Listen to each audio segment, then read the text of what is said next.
you want to say, baby, when you're alone in the darkest night? Maybe you can give your radio back. Open your heart and show your eyes and change your destiny. And grow your heart, baby. The future is waiting for you. And show your eyes and change your destiny.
darkest night. Maybe I can't keep the radio on. When I think about you, you look so tired. Thoughts of the many heavy like you carry. You should let them go if you wanna do. You wanna dream like you. Love with your heart and show you how to change your destiny. Crying yourself and cry your life, baby.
listen to what you want to say, baby. When you're alone in the darkest night, maybe you can't keep your radio back. Open your heart and show your eyes that your destiny. And grow your love, baby. The future is waiting for you. And show your eyes that your destiny.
what you want to say, baby. When you're alone in the darkest night, maybe you can't give your radio back.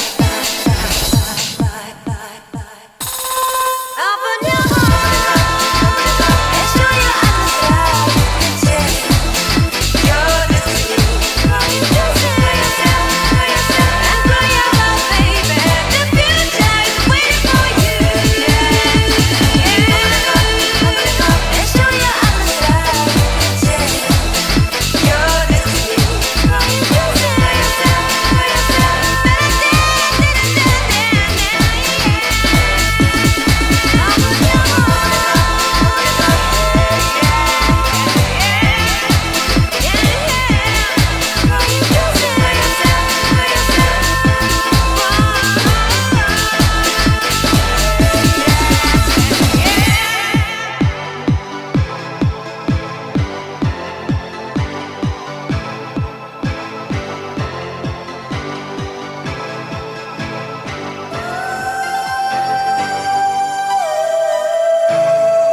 everybody.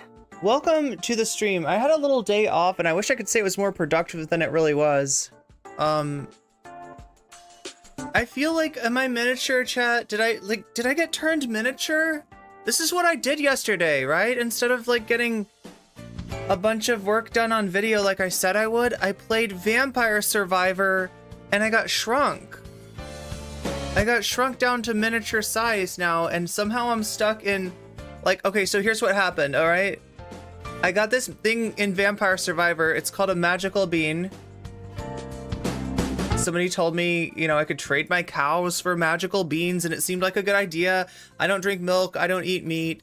I don't, like, you know, I'm not great at taking care of cows, right? So it seemed like a good deal, right? And I planted the beans, you know, like in a garden, and like I thought that, you know, beans, right? They're gonna grow next year. Oh my god, Woody Red, thank you for the resub on Twitch. Yeah, we're getting started already.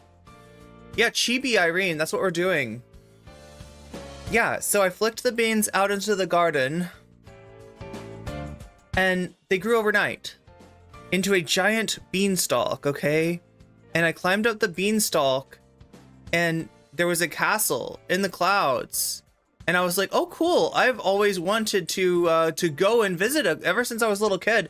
And my parents would read me stories about a princess who goes into the castle in the clouds after meeting the man of her dreams, I believe, something with a glass slipper. Anyway, yada, yada, yada. You know what I'm saying? And I end up here. I end up here in this giant house with, let's see what we got here.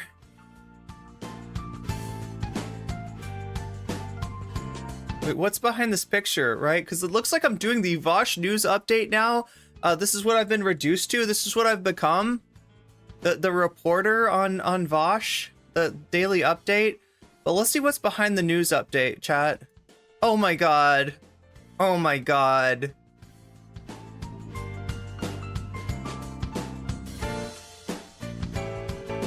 Yeah, we gotta... And now I gotta take care of the horse. All right, I got rid of the cow. And now I have to take care of the horse. That's right. Anyways, it's kind of a weird place to find myself, but I wanted to get started off today. Monk Without a Cause, thank you for the membership, I think. I'm not sure. That's a real one. Morbius Dragon, thank you for the membership. Yeah, to Monk Without a Cause. Monk Without a Cause, you just got weaseled. And that is a good thing. That is a good thing. So anyway, if I can find my window again, there it is. I wanted to share something with you. A post from one of my mods who's kind of going through what sounds like a very tough time right now. This is Shaxbia, who you might know her from chat, right? So Shaxbia says, everyone, I was in a car accident which sent me to the ER. I don't have health insurance and my car is being considered a total loss. If you could please help by donating whatever you can in the link below, I would appreciate it very much. So I am going to share this link with you first off, right? Before I even show you what I've got on my Twitter today, I'm going to link you to Shaxbia's tweet. And yeah, if you could help her out, it would be much appreciated. There's all the, let's see, that's in Twitch. That's in YouTube. Yeah, it sounds like she's in a really hard place and could really use some extra funds because, you know, it's not easy dealing with the insurance and you know, being injured, losing your use of your car. She's in a tough spot, so if you could help her out, that would be really awesome of you. Yeah, so Vaush, oh my god, there's so much going on. I don't even know what to start with. Like, I thought I had the breaking news for you, and it was going to be the fact that Keffels has maybe turned on Vaush? Possibly turned on Vaush?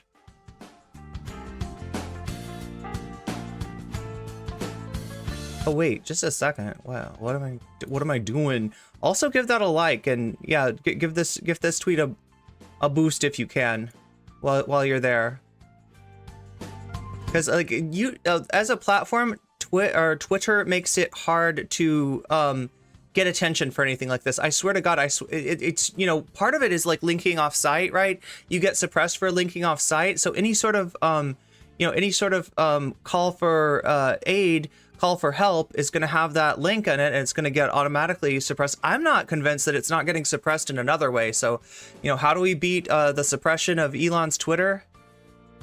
We do it with solidarity, and we do it with likes and retweets and interactions to just like convince Twitter that you can't stop this tweet. It's gonna make its rounds. So speaking of stuff that's making its rounds, yeah, here's the Keffels tweet that I just posted on Twitter. This is Keffels in her Discord. Now I think there's one more tweet up here that we see that this person is Dick Thulu. Sorry, I shouldn't read the names. Don't ever bother or harass anybody that you see, like, you know, that I like, right? I mean, this is just a person on Discord or whatever, so it's not as big of a concern as with Twitter, but like, seriously, don't ever, like, I don't ever want you to harass anybody, especially not on my account. So you know, and also, so like, this person is responding to an earlier Discord message by Keffels saying, I don't think he's a PDF, but he is goddamn reckless. And then after that, Keffels says, I've changed my position on everything, honestly. Somebody here agreeing with her. So yeah, no. And then Keffels goes on to say, it's his fault. He's so effing careless because he didn't consider how many communities are close to his. He hurt me and a lot of people by literally being a effing weirdo. See, now that's the problem, right? I mean, look, you shouldn't have to stand up for Vaush, and if you did stand up for Vaush, the right thing to do is to the right thing to do is to, you know, it's like, okay, so if you didn't want to say anything because you're on the White Leaf network and your income kind of depends on it, I mean, if you're in a position where you can't say anything, I guess that's understandable. Some people on White Leaf are standing up, are saying something, as you're going to see a little bit later, right? But, you know, that's understandable. But if you've gone to bat multiple times for Vaush, you got to do a little bit better than just being like, oh, this was careless. Like, Keffels' problem seems to be that he was using his work computer for this stuff, not what was on the work computer. Right? So I don't know. I don't think this really, I don't think this, like, you know, rehabilitates Keffels by any means, but it is good to see that people are backing away from their defense of Vaush little by little. Tipster's got a video too, which kind of suggests that maybe he's doing the same thing, but I kind of don't think that's what's going on. I think it's clickbait. From what I saw of the Tipster video, he is just clarifying his own positions. He's trying to save his own ass because he got his stuff brought back up from years and years ago for defend. You know, he defends Vaush on this stuff. It turns out that this is not Tipster's first dance. This is not his first trip to Lowly Hill, as it were. And so that stuff's getting brought back up. So I think it's Tipster mainly defending himself. I don't know. We might look at that. We've got a lot to get through today, chat. We've got a Vaushberg, an entire effing Vaushberg to get through. And that's a lot. That's a lot. You know, like, I'm going to try to give you a little guided tour through some of the things about Vaush that you may or may not even know about. We're going to try to see how deep the iceberg actually goes and how dark it gets towards the bottom of that iceberg. It's his fault. He's so effing careless because he didn't consider how many communities. So that's Keffels' complaint about Vaush, is that A, he had corn on his work computer, and B, he's got a lot of people writing on him. No! Why did I have to say it like that? Chat, I'm not trying to make horse jokes. I swear to God, chat. I thought that horse was a oxen. I don't know. I'm not trying to make a horse joke here. He's got a lot of people counting on his clout to make their content creation enterprises viable, because that's what a clout network is. It's a bunch of people surrounding a bigger content creator like Vaush, like Destiny, who are essentially only viable due to that connection, that count on him for the shout outs, that count on him, you know, appearing as friendly with them, and kind of like are drawing from the same community, right? It's just like Destiny does. These people, you know, serve as waiting rooms, more or less, for Vaush, right? So that's what she's complaining about. Like, we got all these white leafers out there. They're associated with you. You've given them shout outs, right? They've benefited from their association with you. In other words, now they are suffering from their associations with you, Vaush. How could you do this? How you are our meal ticket, right? How could you put us in this position? Go watch porn on your phone, Arsler. So we got Keffels calling Vaush an Arsler. J.O. jog on at your work computer. Oh yeah. J.O.ing at your work computer.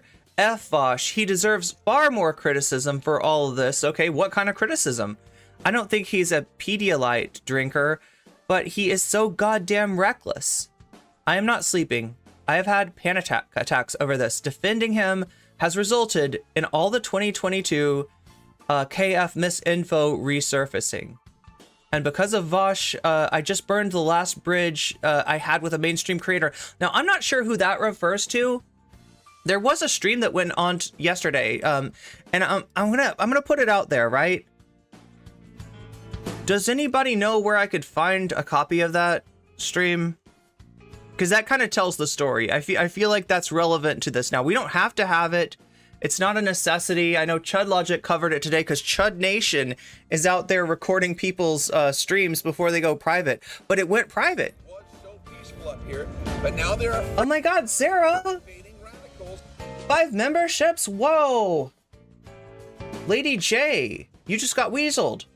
Infallible Fowl, you just got weaseled. August Gardener, rather, you were just gifted a membership. You got weaseled. And Levy Matthews, you just got weaseled. There are 5 people who just got weaseled. That means, and that's a good thing, because that means you can post weasels. And I want to see you. I want to see you post those weasels. There we go. There we go. Right there. Anna Maya, you just got weaseled. All of these people just got weaseled.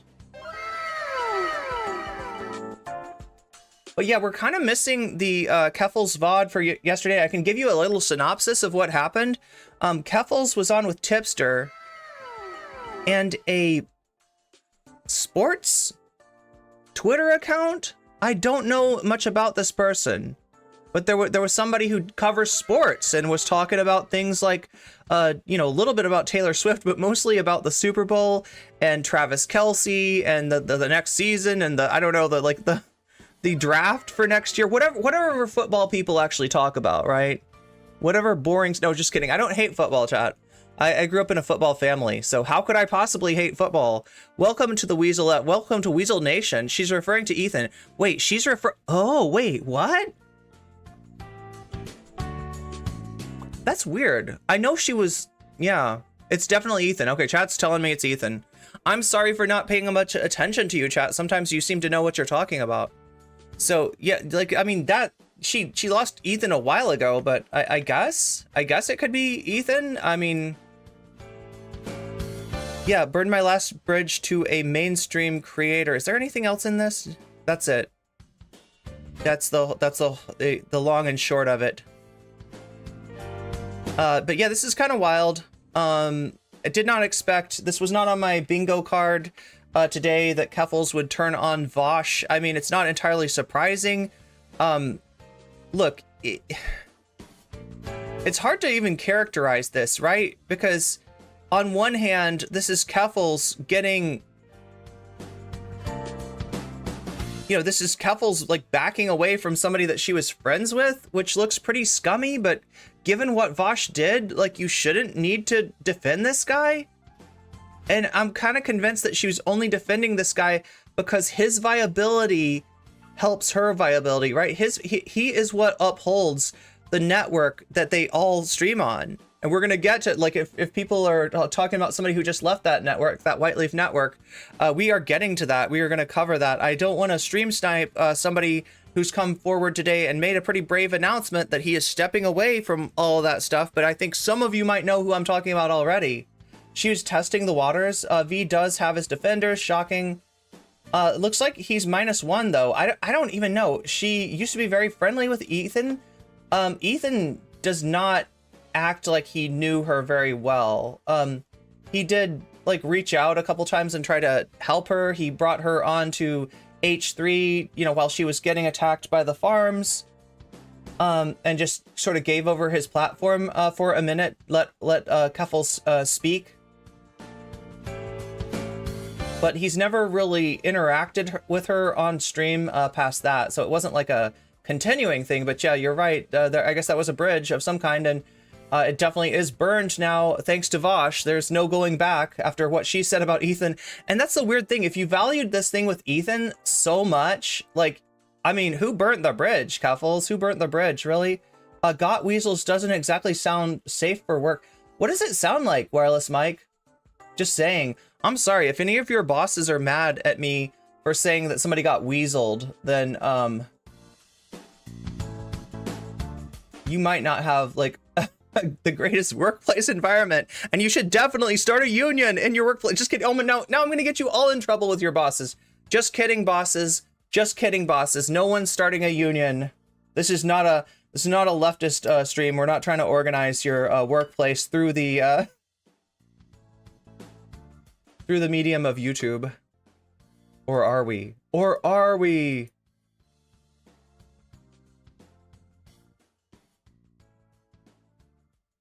Let me see. Do I have the last bit of it? No.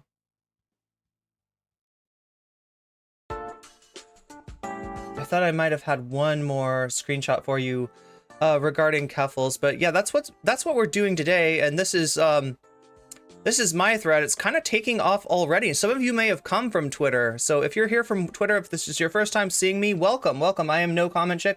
I stream on YouTube and Twitch. And I'm, as you can see, a very small person. No, I'm actually not. But I am in a giant's house. Yes, I have climbed the beanstalk. I have found the castle. I am now in the giant's house, and I'm not alone.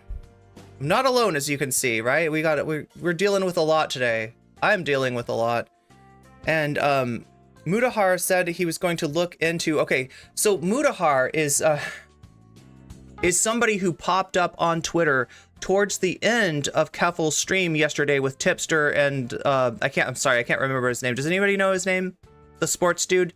It was Tipster and some sports dude she was on with. I don't know why. Is this like the only like celebrity, the only like big Twitter account that she could find and get on to like talk to, you know, kind of like defend her and Tipster? But she did that, right? Right in the middle of it, Mudahar. So if you don't know, Mudahar is some ordinary gamer. Not a political account as far as I know, kind of more of a gaming account. Maybe slightly right-wing. I don't really know. Would I be right in saying that like Mudahar's like center right? In the same, if we were gonna call Adam Friedland center left, could we call Mudahar center right? Does that work? Am I full of shit here? I really don't know that much about Mudahar. I don't want to mischaracterize Mudahar. In other words, right? It seems like to me like Keffels tried to spin Ethan's segment in Vaush's favor as hard as she could and failed miserably. Yeah, we saw that. We watched that on Friday, right? Yeah, well, I'm here for the second like unscheduled stream of the week, but then I missed like I don't know. My schedule's all wonky, chat. I had to rest. I told myself I was gonna rest, and then I ended up playing Vampire Survivor all night and unlocking every single arcana and buying magical beans in the game. And who knows when you flick your beans outside, they grow. And I look up my balcony and there's a big old beanstalk out there, right? So yeah, that's how I ended up in this position today, covering the Vaush news. Trans people. Okay, Loud Shark. I don't know about that. I don't know about that, Loud Shark. The only thing that I am grooming right now is a horse, which in and of itself is probably pretty sus considering that it's Vaush's horse. But I feel like this horse has been through a lot. I feel like this horse, you know, is not being taken care of properly. So yeah, I am grooming the horse. You are correct in that. When you flicker a magical bean, things tend to happen. That's true. That's true. Especially with my bean. My bean, I think, may be more magical than most, in fact. It takes me on a lot of adventures. He's a commentator nowadays, but during my childhood, he was known for creepypasta. What? Wait, oh my god, let me get down to where are we? Where even are we? Yeah, climbing the Vaush beanstalk. Oh god, climbing Vaush's stalk. That's not what I'm trying to say. Please roast J.K. Rowling.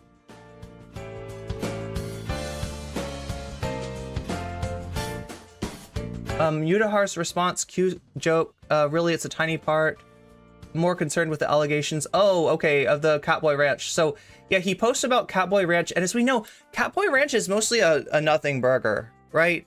Catboy Ranch, as far as I remember, is something that Keffals was only tangentially involved in.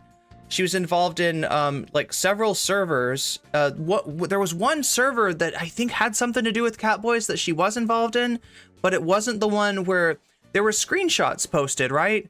By somebody that was a former friend of Keffals.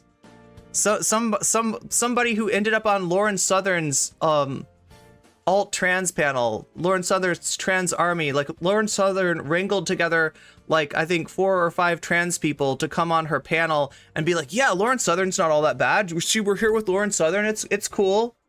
It's cool and everything. And one of the people there was a former friend of Keffals that then out of what seemed like spite and or jealousy of being dropped by Keffals, posted a bunch of screenshots out of context that were like, yeah, remember this Catboy Ranch shit? That was really, you know, good times. I think I've got that somewhere. I think I might have saved that one. But she's not really relevant. Let's hope she stays not relevant. Let's, you know, for her own good, because she's got a long track record, right? But yeah, it just didn't see. It seems like mostly a nothing burger by a spiteful, toxic person, right? Somebody with you know, trans medicalist beliefs, and you know, like just a wannabe like a beta Blair White sort of kind of person, right? Somebody that was in Brianna Wu's group chat. Anyway, we don't need to talk about the source of that anymore, just because the point of it is that it wasn't a credible source. It wasn't somebody to trust. And indeed, you know, when you looked into it further, this was somebody, there was an allegation of Keffals making collars and getting everybody on the server, on the Catboy Ranch server, to like put on collars like that said property of Keffals. It turns out that this person bought a collar, got it printed out property of Keffals. And like, yeah, it wasn't Keffals like trying to do some cult shit. Keffals does do like, I mean, all of Whiteleaf is kind of, I shouldn't say all of Whiteleaf, you know, I shouldn't say all of Whiteleaf, but a lot of Vaush adjacent streamers, right? Vaush's model is a cult-like model. Vaush's community is a cult-like community, right? So it's not surprising that Keffals is employing tactics to sort of make herself seem under siege by a bunch of bad people. And you have to not listen to those bad people, those, you might even say, suppressive people. Are you seeing some parallels here between Keffals' community and Scientology? Essentially, she'll discredit, she'll fruit jacket, she'll do whatever to people that are saying bad things about her in order to ensure that that they don't get believed by her community. And the community's just of this mindset of just like, oh yeah, people make up bad stuff about Keffals all the time, but of course none of it's true, and we're not going to look into any of it because those are all bad people. And that's a Vaush technique. That's very much how Vaush holds his community together. That way, when Vaush gets canceled, you know, as much as a 450,000 you know, sub YouTube account can get canceled. When Vaush gets canceled, then they, instead of reacting like, let me look into this, this might be sus, do I want to be part of this community, do I want to be associated with this, they take it in stride and they say, this is how we got this edgy boy messiah here, okay? He's honestly the only one who could save the left. He's he's built different, chat. He's got the aesthetics of the right wing and the politics of the left wing. If you're a Vaush supporter, this is how you look at Vaush, and there's no one like him. And he's the only one that can save us. So being against Vaush, no, you know, even acknowledging anything that Vaush does is bad is actually, you're not just harming Vaush, but you're harming the left. And you saw in this, you know, controversy how that turned into, you are harming trans people by acknowledging anything effed up that Vaush did. You are harming trans people. And it's very much how Keffels runs her community too. Have I ever drank 1986 Chateau Palme? Is it Palme, or it's got to be pronounced Palme, mustn't it? He's losing subs fast. Yeah. What are we on? Should we check the Social Blade? Should we check ye old Social Blade to see what the story it's telling right now?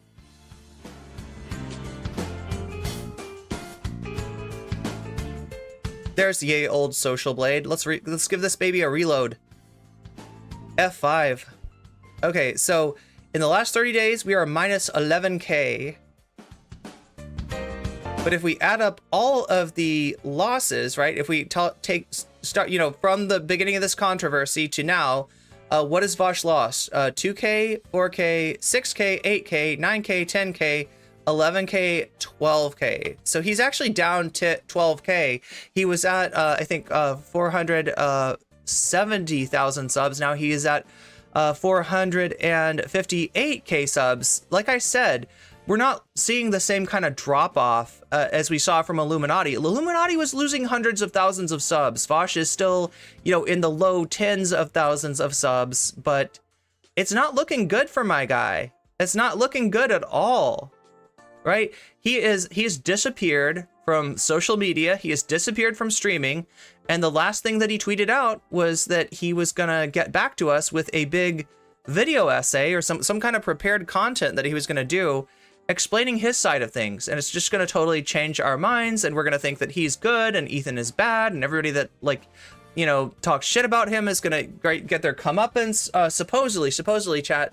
But if we look at Vaush's actual prepared content, which I was doing just that the other day.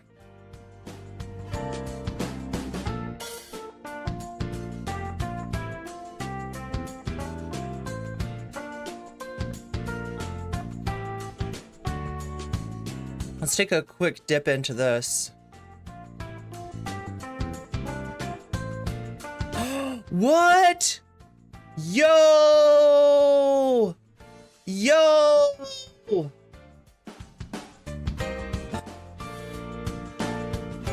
Chat, now I've got entirely too much content again. Oh my god, look, let me show you what I'm seeing here. Are you ready? The context video 3 minutes ago. This just dropped.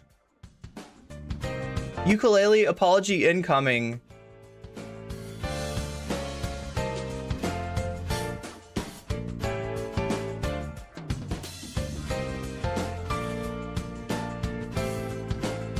Okay, well, this didn't take him as long as I thought it would. You know, if he was really going to do a video essay, this would have taken longer. Oh my god, you know, if he popped this out pretty fast, and that's generally not a good idea. He's following the Illuminati. So for anybody who wondered, is Vaush going to do the Colleen Ballinger type thing? Is Vaush going to do like a toxic gossip train kind of thing? Or is Vaush going to do a, more of a, is Vaush going to, in other words, is Vaush going to be like center himself and be like, poor me, and like, oh my god, I can't believe you're doing this to me, like the toxic gossip train, whatever, right? Or is Vaush going to do like an Illuminati exposed thing? It looks like he's chosen the Illuminati exposed. And if you want to see like the comparison between Colleen Ballinger and Illuminati, Colleen Ballinger, as far as I know, still gets views on her videos. Colleen Ballinger still has somewhat of a loyal audience for her vlog. Illuminati has just gotten absolutely trashed. Like Illuminati gets like slightly more views than my VODs get at this point, and she's like at she's still at 1.25 million, but a lot of those people have checked out. A lot of those subs are inactive, and a lot of people are just mad at her. A lot of people this will add a week to the drama. It looks like it. The girl ruined ukuleles, and that's unforgivable. I know, ukuleles did nothing wrong. Ad break in 4 minutes. Shakespeare is letting me know. Remind you that at the top of every hour, we have an ad break on Twitch. Now, that is how I get you out of the pre-roll ads, which are a nightmare. Imagine clicking on my video and having to wait like, you know, minutes before even seeing my beautiful face, right? Now you get to click on my video, you get to see my beautiful face, but here's what we pay for this. Here's what I give to Twitch in exchange for that. My soul. I sell it for magic beans to flick out the window and then climb up the beanstalk and end up here. No, I give them 3 minutes an hour to run ads on my stream at the top of every hour. And that's 3 minutes of ads. It might not sound like much, but I have been told it can create like a kind of existential angst, which makes it feel more like 3 hours, right? You feel like your soul is tortured. You're in some kind of limbo. You don't know, you know, you're in a giant's house sitting on a giant's chair, and there's a horse in the corner or something like that, right? It's kind of unnerving, right? If you no longer want to see those ads, there is a possibility that you can get out of that for free, and you might not know about it. So let me tell you right now, it's called a Prime sub. If you have Prime, you have a free sub to use on the streamer of your choice. If that happens to be me, then you will no longer see ads on my channel for the period of a month, and you'll also get weasels, and you'll also get all kinds of you know, fringe benefits, and you'll make me happy, and you'll make me feel safe, even though I'm in the midst of a giant's house and the horse is here. I don't know. It's kind of scary, right? But you'll make me feel more comfortable too. You'll make me feel safer, right? So, you know, you can do that. You can also pay $5 as eyeball ransom to get your eyeballs back from Twitch, right? If you don't like your eyeballs being taken away every hour at the top of the hour for 3 minutes, you can get those back for $5 on desktop, $6 on mobile. There's also a chance, right, that somebody might see you without a sub, see you apparently unable to get a sub, because like not everybody has Prime and not everybody has $5 to spend a month, you know, just to have the optimal streaming experience from me. There is still the chance that you could get out of it through the generosity and kindness of someone else. Although that sort of thing, right? Getting gifted a sub, getting a community sub, yeah, I gotta be honest, it's more likely to happen if you're active in the chat. Caught a live chat. Nice jumping on this train. I'm jumping on this horse. Wait, what are you talking about? Train? We don't have trains here. We don't have trains here. Look, I know that everybody thinks that like I'm in a giant's house. There's probably public transit to and from the giant's house. No, we use horses. It's like the 1800s, right? Everything is very, you know, it's a castle. What do you expect? Like up here in the castle in the clouds, it is like, there's not a lot of technology, okay? We do have RGB lights. I will say that. We do have RGB lights, but that's about it. We don't have public transit. We don't have a train system. I'm not hopping on any train, let alone a toxic gossip train that people might think that, yeah, the Iron Horse, if only. Janelle, thank you for the $2 super chat. And, what is our threshold? I think it's $3 or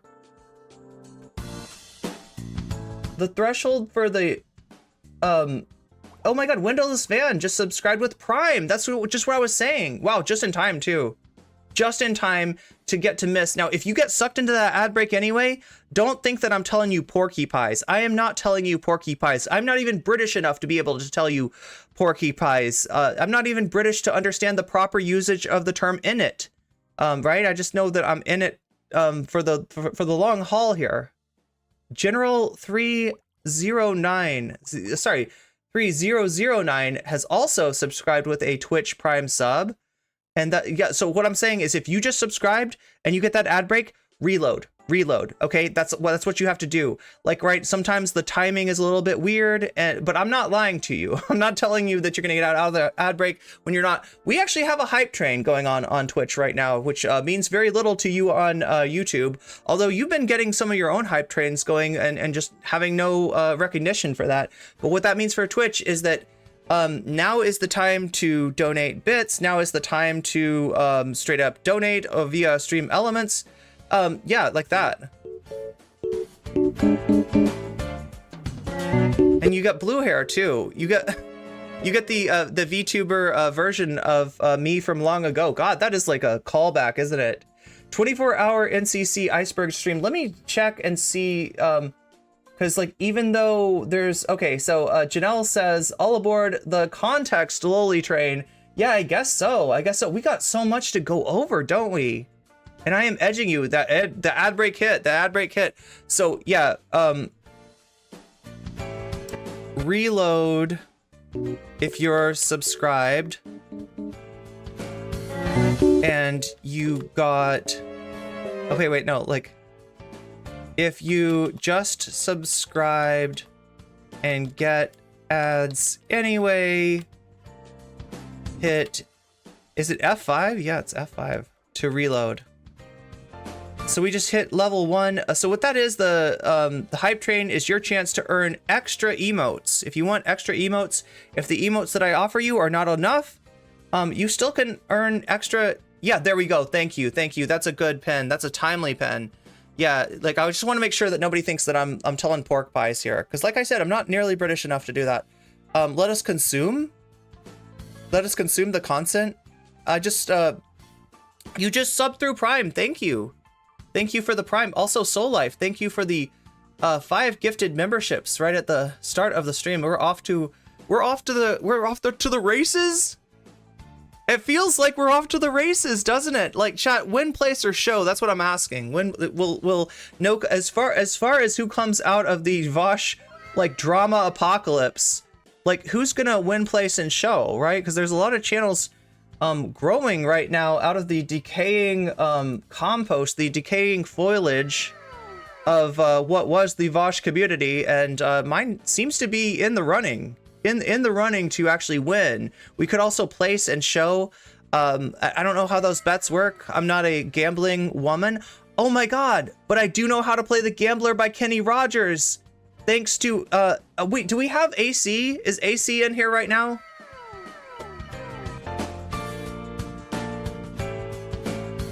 Anti-corporatist, are you in here right now? Yeah, that's the train I'm riding. The train with the gambler on it. Like, I learned so much from that, okay? Somebody was mentioning like country, they were talking about like country music and stuff like that, and I was like, wait a minute. Like, and somehow the gambler gets mentioned, you know, the Kenny Rogers song. And it taught me so much, right? Did you know that that song isn't just about gambling, right? That's what I thought. It was, you know, advice for gambling, right? Which it is. It's probably good advice for gambling. There's some good gambling advice there too. But the real advice is more like life advice, right? If you listen to the words of the gambler, I think it might be about a little bit more than just gambling, right? I think that what that song is actually teaching you is that if you are down on your luck and you don't have a lot of money, you should buy a train ticket, okay, and sit next to a old gambler, if you can find one on the train, and if you give him some of your whiskey and a cigarette, and you light up his cigarette for, I guess you're in the smoking car maybe, right? He'll give you the best advice. So if you're looking for life advice, you got to find an old that's what that song taught me, right? Kenny Rogers is like a genius. Right? He's saying more than he's really saying, right? It's like, I thought it was all about cards and betting and gambling and bluffing and all that stuff. No, it's about life. It's about life. And I learned so much about life. I'm going to get my train ticket and, you know, talk to a gambler, and you should too. That's right. AC, you caused this. Maybe like chat, if we have time, okay? Because we are definitely like, I feel like we like, I mean, we're doing well on subs. I'm going to try to give you a little extra. I'm going to try to grace you with my dulcet tones and singing the music of my people. But not a lot of people know this, but I come from the South. I have like, you know, I don't sound like I come from the South, but my family, when I call them on the phone, They remind me with their accents that I do, in fact, come from the South. I don't know why that accent never stuck with me. I never really had a Southern accent. I never really liked country music. There's a lot about the South. Let's just put it this way. There's a lot about the South that I do not appreciate. But Kenny Rogers, turns out he's a pretty good songwriter. The Deep South, the Deep South. Wait, what is that emote? What is that emote? So it looks like we earned one level. Oh, it's a homozygous chud. Nice. It looks like we earned one level of emotes. So yeah, thank you. Thank you to Zara. Thank you to Shakespeare. Zara, thank you for the biddies. Shakespeare, thank you for the biddies. We earned one level of extra emotes. That's pretty cool.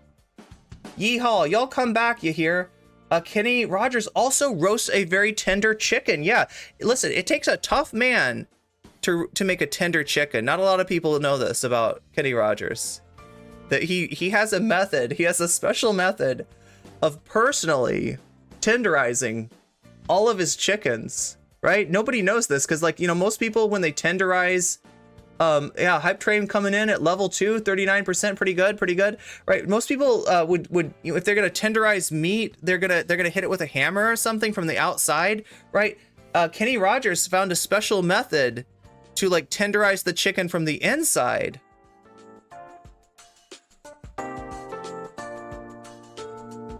By keeping on effing that chicken. Kenny sings them sad songs. Yeah, well, does he? I mean, like, that one's kind of sad, yeah. Well, I mean, it's you know, it's sad, but it's kind of heartless too, because like he's all like, he meets a guy that gives him the best advice in his life, right?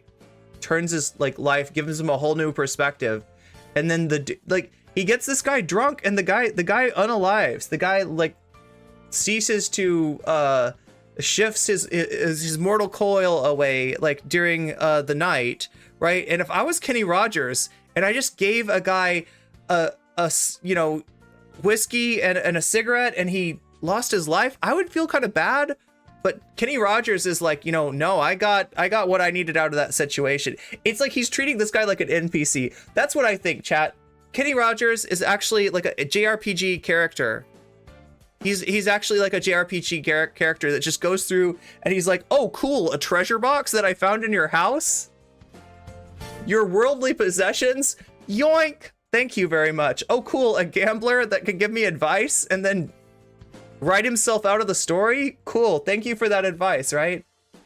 TIL, Kenny Rogers, and Kenny Loggins? Did I say Kenny Loggins? Okay, so for the record, chat, Kenny Rogers is the guy that sings The Gambler. Kenny Loggins is the guy that goes to the danger zone with Winnie the Pooh. Right? Winnie the Pooh, danger zone. Like he's in a plane like a F. What is it? Like a F, F-24? What is the name of this plane? He's like in a Top Gun plane. And instead of R2-D2 in the back, he's got Winnie the Pooh. Winnie the Pooh is his co-pilot. He's like, I think we're in the danger zone, Kenny.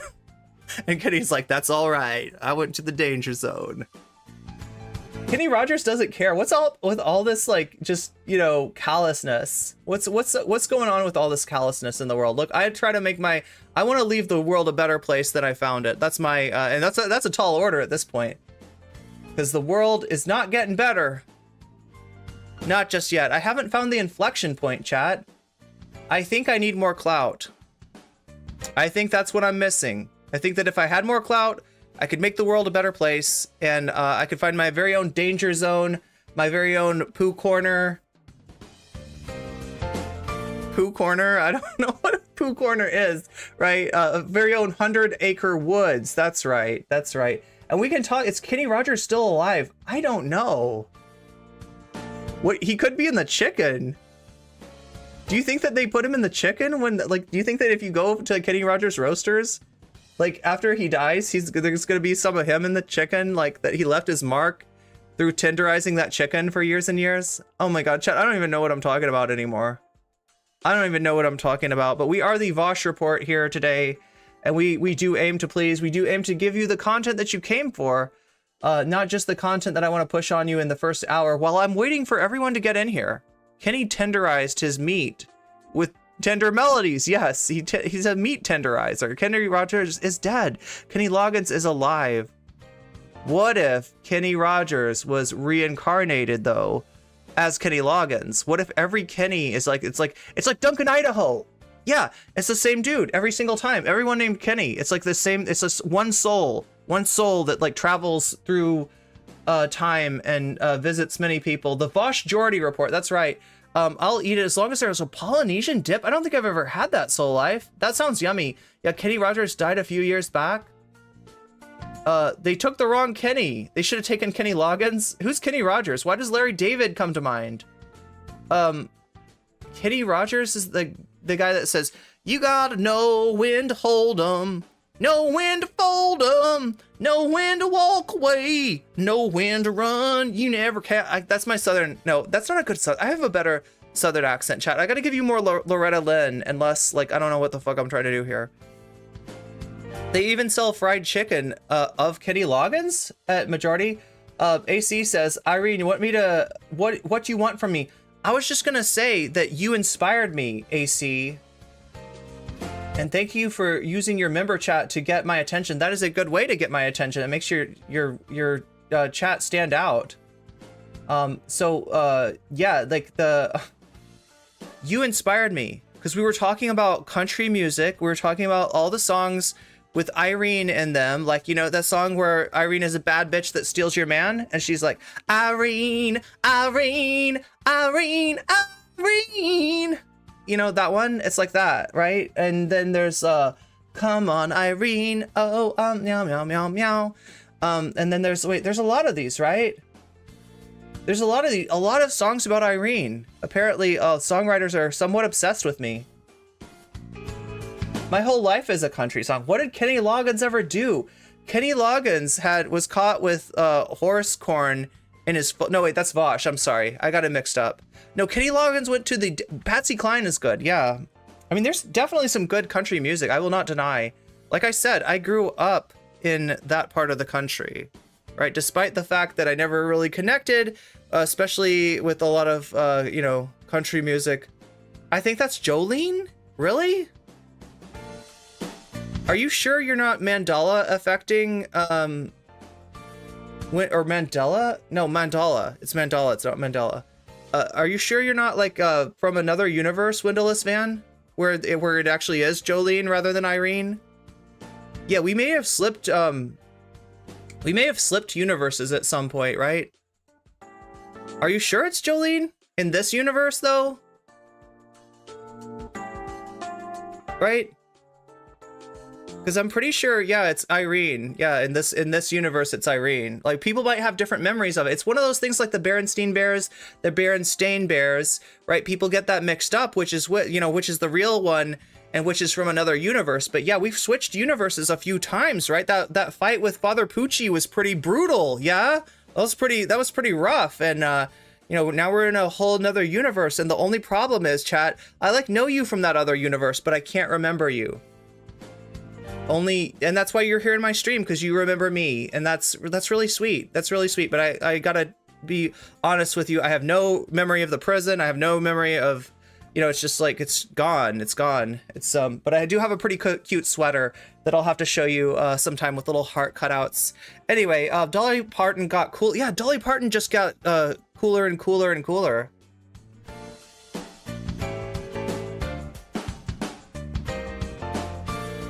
Is that moonshine? Yes, this is my southern roots coming out. No, I swear to God, I don't have much southern in me. General 3009, who says you didn't slip into another? That's what I'm saying. That's what I'm saying. That's why it's Irene in this universe. It's not Jolene. Anyway, God, we've got so much to go over, and people keep on adding content. Stuff keeps on happening. I feel like I'm at CNN. I feel like I'm at the CNN news desk here, only instead of reporting to you about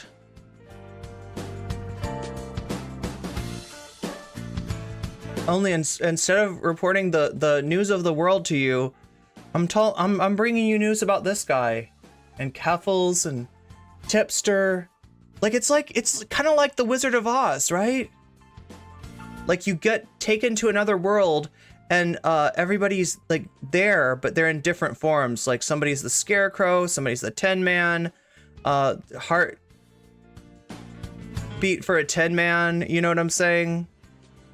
It's like somebody's a Cowardly Lion, and he just roared. The Cowardly Lion has finally gotten his courage back. Congratulations, Lance. Congratulations, Lance. It's a good thing to, I'm teasing you, right? I got love for Lance. Okay, I care about Lance.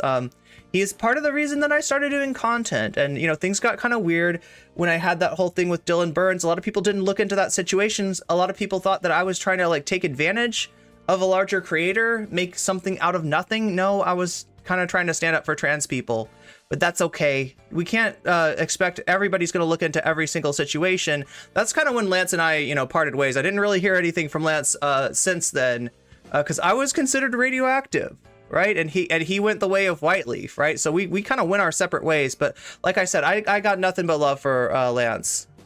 Lance is, when I hear Lance laugh, it warms my heart. It warms my heart still. Fucking JoJo reference. I had my tab for the game. Just give me props. Give you props for that. You had me rolling. Nice.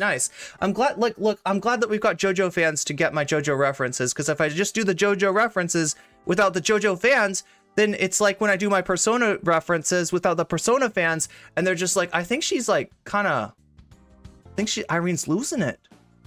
I think she's losing it. And it's like, no, I'm just like, I'm getting into the game. That's all. I'm getting into the anime. I'm getting into the game. This is how I interact with content.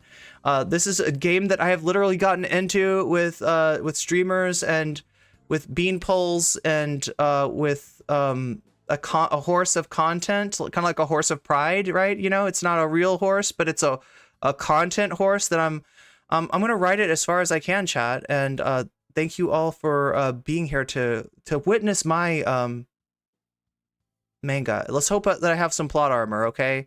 Why are you considered radioactive? Because I got in one little fight. I got in one little fight with a guy named Dylan Burns, right? I didn't like that he brought on transphobes and let them gish gallop, like, right? I wasn't mad. I was like, I know he's doing panels and he's got to bring on people to argue about things, and one of those things is trans rights. So if you want to have an argument about trans rights, you got to get a transphobe to argue with some some people that are advocating for trans rights, and that's all well and good. But it's like when you let the dude go off with a gish gallop, which is not like anything anybody wants to see. If I come to see a debate, I want a back and forth. I do not want Rob Noor giving his fucking diatribe about like, here's all the tropes about trans people that I would like to spread like earworms, like mind snakes, like brainworms into your naive liberal audience, right? Let me give you all these tropes that you didn't even know about.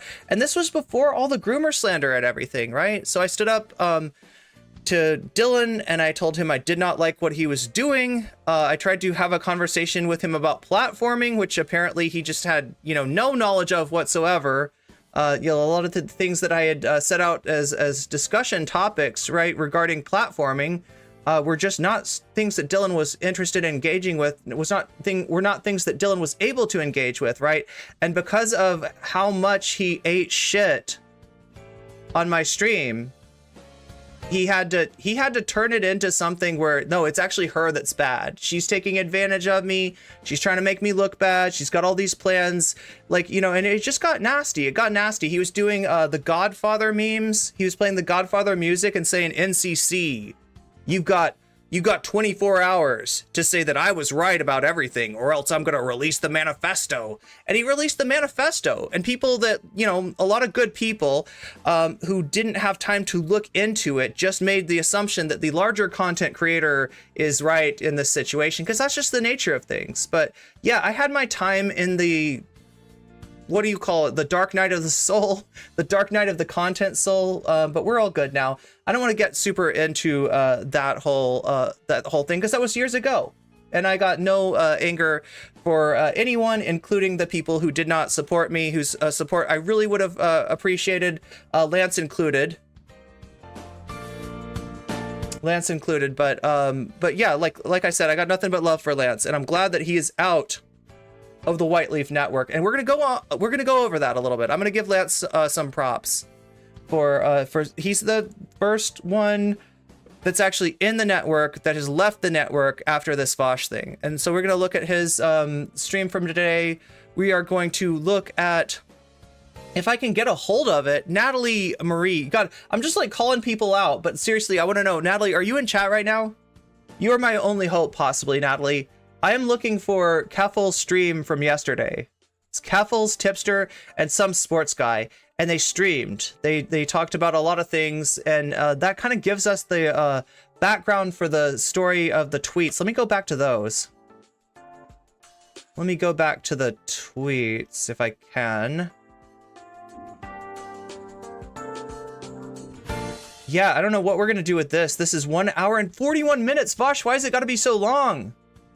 Why has it gotta be so long, Vaush? All right, so there's my tweet. Again, this is Keffel's seemingly turning on Vaush, blaming Vaush for putting her in this position. But honestly, Vaush didn't tell you to go to Lolly Hill. Look, there's a lot you can blame Vaush for. The dude is sus. I told you the dude is sus like years ago. Nobody was listening. Nobody believed me. Now it is pretty freaking hard to deny. His defenders are becoming more few and more far between. So there's my tweet. If you want to go over there and give that tweet some love, help us blast off today. That's the blast off tweet, and it'll give you a little context about what we're dealing with Keffel's today. Now, what I don't have yet, and I might need Natalie Marie's help or somebody else's help. Is this music Mario Party? No, we're listening. This is some Persona. This is some Persona music, right? I've been told that I am not the only YouTube content creator in this niche that uses Persona music. Just him talking, no real editing, not a video essay, huh? Always with the Persona. Yeah, I mean, they're decent about you know, allowing people to use their music because it's good music and they want people to know that they got good music. And thanks to that, everybody knows about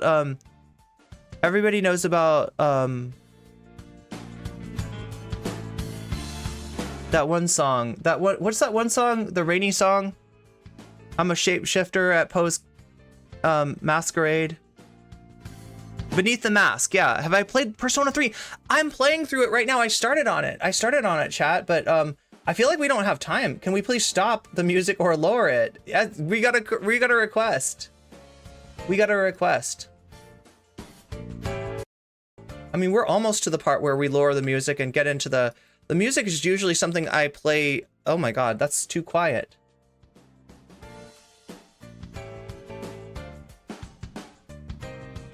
Anomaly uses this chord progression on his first album, but grooves it hard. There are some grooves in this. There is some improv in this that you can't really hear because I'm talking over it. And I've got this thing called a sidechain ducking. That's right. We got any ducks in chat? No, you're allowed to look, you're allowed to have opinions, okay? I'm not gonna get mad at somebody about having opinions about my music, because if SN12 is saying that they don't, they're not jamming to the music, then chances are there's other people too that same way. Thirsty for the content. Yeah, that's what you all came here for. Well, we're trying to give you the background of the content. I'm kind of hoping that maybe more will come in. As far as there's a VOD that, so you see here, we read this before, right? Keffel's changed her position on everything. Honestly, people in our chat or in our Discord are like, this is the correct take.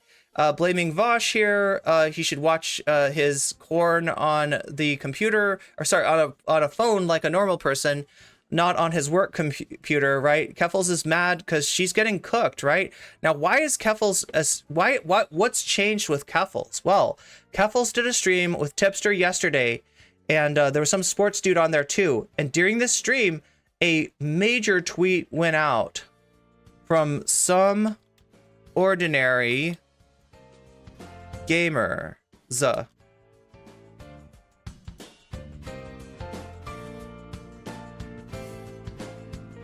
If you recognize that name, what? Urgh. If you recognize that name, it's because of this guy, Mudahar. Pretty big Twitter account, even bigger YouTuber. Like, right, he's a huge YouTuber. Like I said, I mean, my read on him is like somewhat center-right, but I'm not entirely sure. And this is the tweet.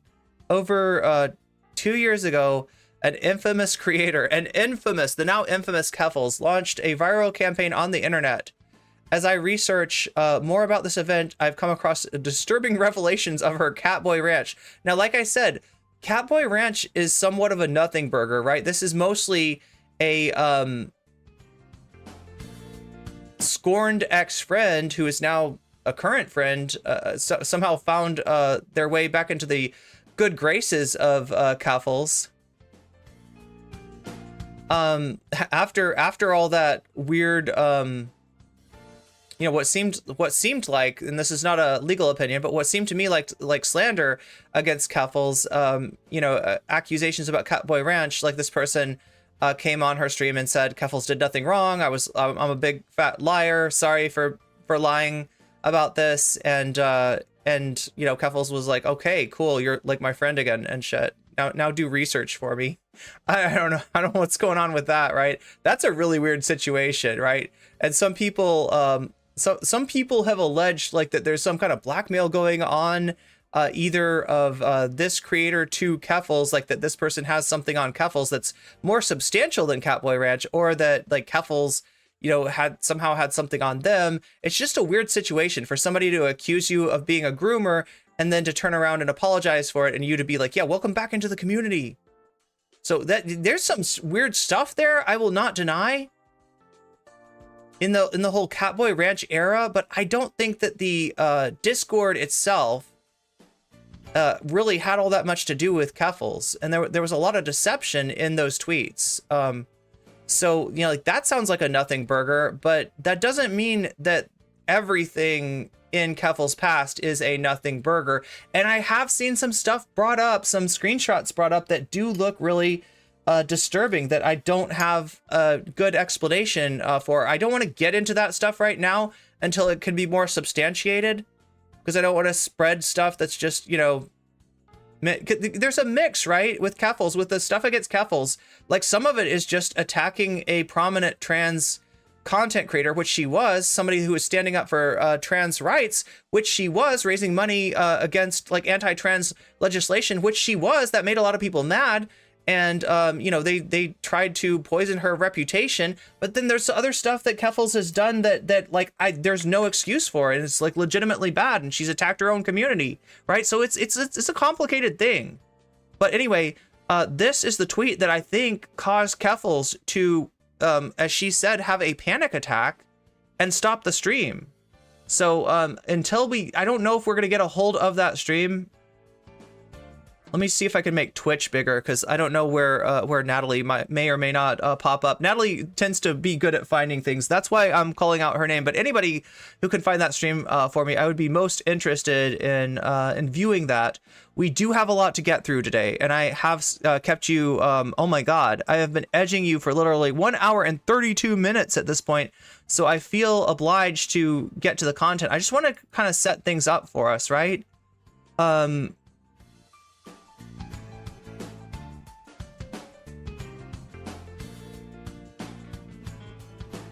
So we're going to do kind of a Vaush iceberg today. That's what I had planned, right? And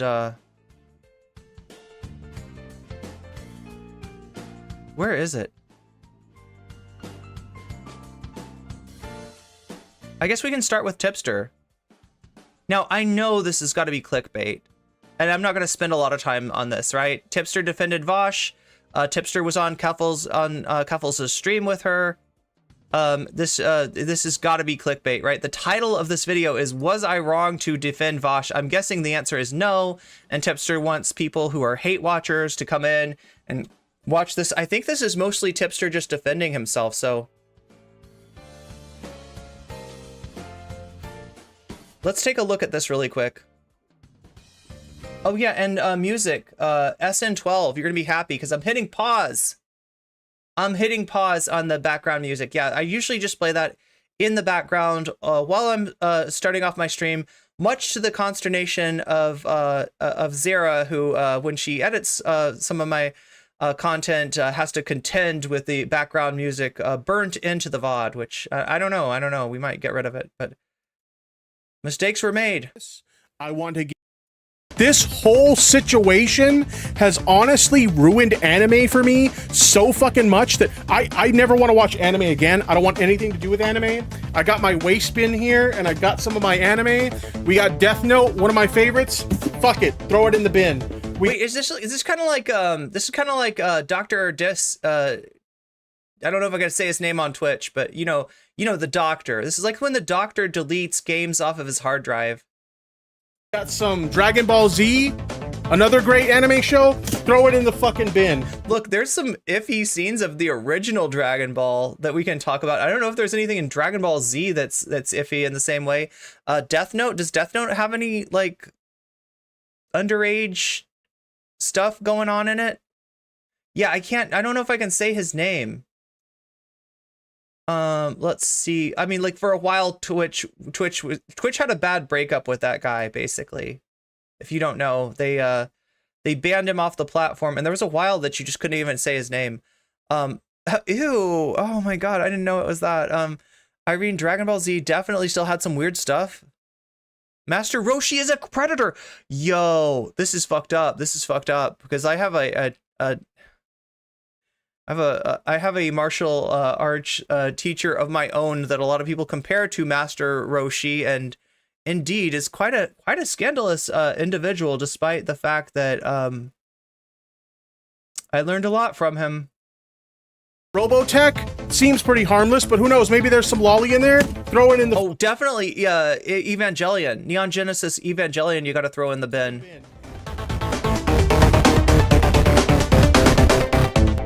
So He's being facetious. I think you're right. Something that I'm sure a lot of you guys predicted I would talk about today, and oh boy, Horses. Tipster had an opinion that made people big mad on the internet, and Look, Tipster, all I want to know is your analysis of the Vaush drama situation and which content creator covering this now, you know, myself and all the rest of them, who do you think is going to win? Who do you think is going to place? Who do you think is going to show? it's been something else. Like, let's make this stream about me more. So why don't we go ahead and why don't we talk about it? Okay, chat. So as you guys know, there's been a bit of controversy with a content creator known as Vaush as of late.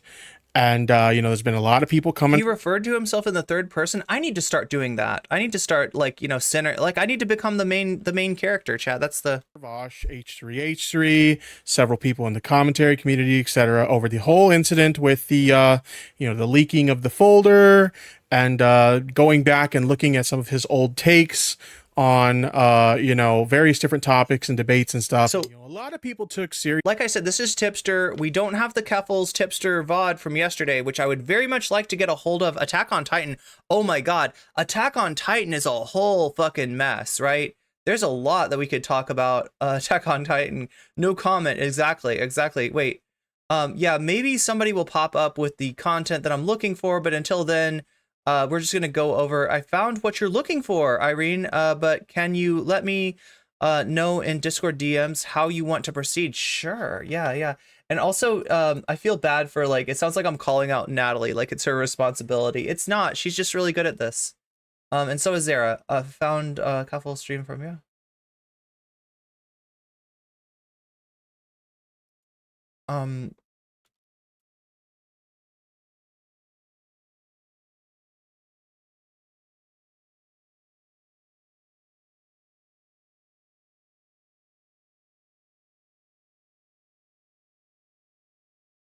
Okay, chat, we're working on that content for you. We're working on getting that content. We've got a lot to watch today, so I don't want to spend too much time on Tipster, because I think this is going to be a clickbait. I feel like we're getting clickbaited here. I feel like this is just Tipster trying to just get us to reconsider his case, whether he's sus or not, even though the jury's in, the internet's in, as we'll see from Bo Blacks. Like, Twitter has spoken, Tipster. You did not survive this battle. Tipster, Plunger Man, you did not survive this battle. There are some things that must be kept secret, tipster. I hope you understand. Anyway. Issue. And I hope you understand my deep skibbity toilets memes there. With my position on some of these topics. And so there's been a lot of pushback, a lot of people big mad at me. And I decided to talk about this mainly because I wanted to clarify some positions, but also people have used this as kind of an opportunity to kind of spread misinformation about me that I wanted to take a moment to try and clarify. So, yeah, we're going to do that. All right, tipster, we'll give you like 5 minutes. Another person who's responded to this is Keffels. Keffels did a video earlier today called Vaush and the Hypocrisy of Ethan Klein. Originally, I had planned on reacting to this video, and I decided, you know what, I'm not going to do that. But if you guys want to check it out, I'll post a link in chat. And if you're watching this as a YouTube video later, I will share the link in the chat for that as well. The only thing I really like about Tipster is his like clips, you know, when he says like, cheers, my dude, no, no homo. Love ya, no homo. Like, right. And then the little sound bites that he plays where he's like showing us what an awesome, like, I mean, he is, look, let's give Tipster, you know, I'm gonna try to be fair here, right? Irene is fair, NCC is fair. Do we have those memes? Oh my god. See, like I said, the only thing I'm grooming here is a horse, right? But we got Tipster. But I kind of wanted to make my positions crystal fucking clear on this, because if you look at a lot of the coverage of this situation, the take that they are showing is not reflective of what I actually think at all. They would tell you things like, you know, Tipster's defending the existence of Lolly. They would tell you things like Tipster is defending Vaush's position that, you know, CP is okay, and just like a bunch of crazy shit that's just... Yeah, they would tell you that Tipster did not survive this battle on Lully Hill when clearly he's still here talking to us, despite the fact that much like Wile E. Coyote, he has gone over the edge, over the cliff of Lully Hill, much like Roxas in Kingdom Hearts Birth by Sleep, right? He has been you know, frozen by Xehanort and is now, you know, in the process of cracking into 1,000 pieces. That's fucking true. It's not going well, is what I'm saying. Okay, so I don't know what other memes I can throw out there for y'all to understand, but we get into this at all. I just want to make my positions here very fucking clear, okay? I'm not okay with Lolly. I think that shit is insanely degenerate and fucked up, and just, I'm not okay with it. I'm not okay with CP, okay? Nor am I okay with justifying the existence of CP. And I'm certainly not okay with children having sex with adults, okay? These are things that I am not okay with.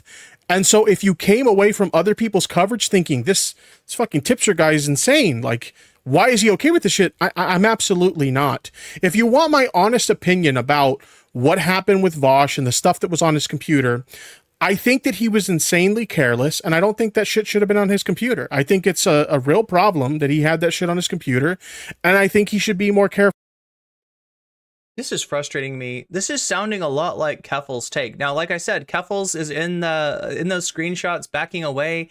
I don't know whether to trust her. Like, sometimes she clickbaits, sometimes she lies, sometimes she makes jokes which sound like they're serious and people don't know what to think. So jury's out on you know, whether Keffels has really backed away from Lully Hill or not. But Tipster here seems to be saying he was careless. In other words, nothing wrong for him with him having the kind of VAP material that was seen in that folder. But what was really wrong of him was to have that folder. This is like what Keffels said on his work computer.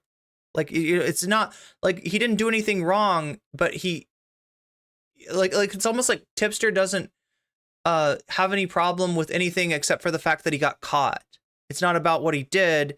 It's about that he got caught doing it. It's about that he outed himself doing it, to the point where some people have hypothesized that maybe Vaush is doing this to himself. I don't see any evidence for that, but you know, that's an interesting theory, going right up to the point of making moral judgment and then backing off of it.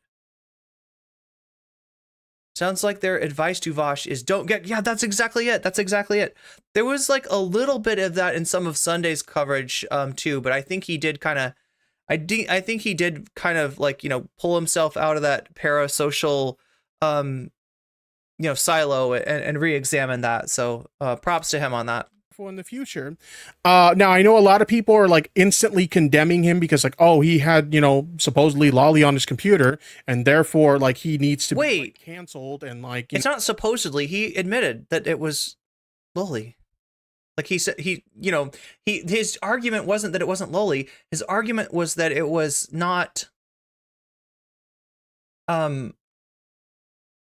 His argument was that it was not, that he didn't realize, right? He looked at the material and he was like, oh, cool. Short stack goblin girl. Fucking saved, right? And then he looks at it again and he's like, oh, geez. Oh, geez. Some of these girls are pretty young looking. Yeah, like that's his argument.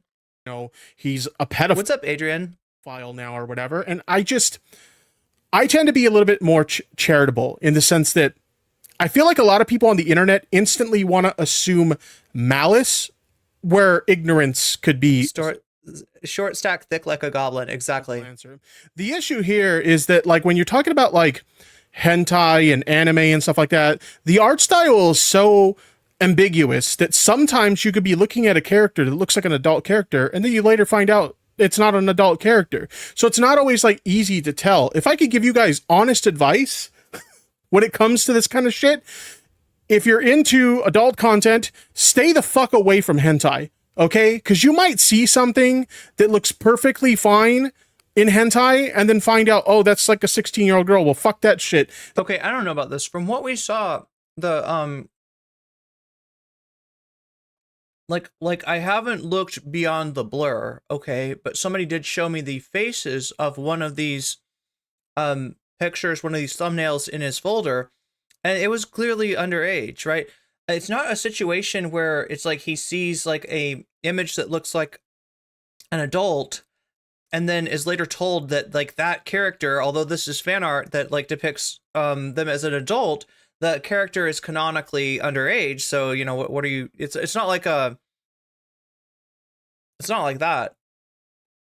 In it is short for Axe Blood Theory. You are barely behind on the stream, but that's okay. Hit somebody tell Axe Blood Theory to hit to put me at 1.5 times so they can catch up with the stream.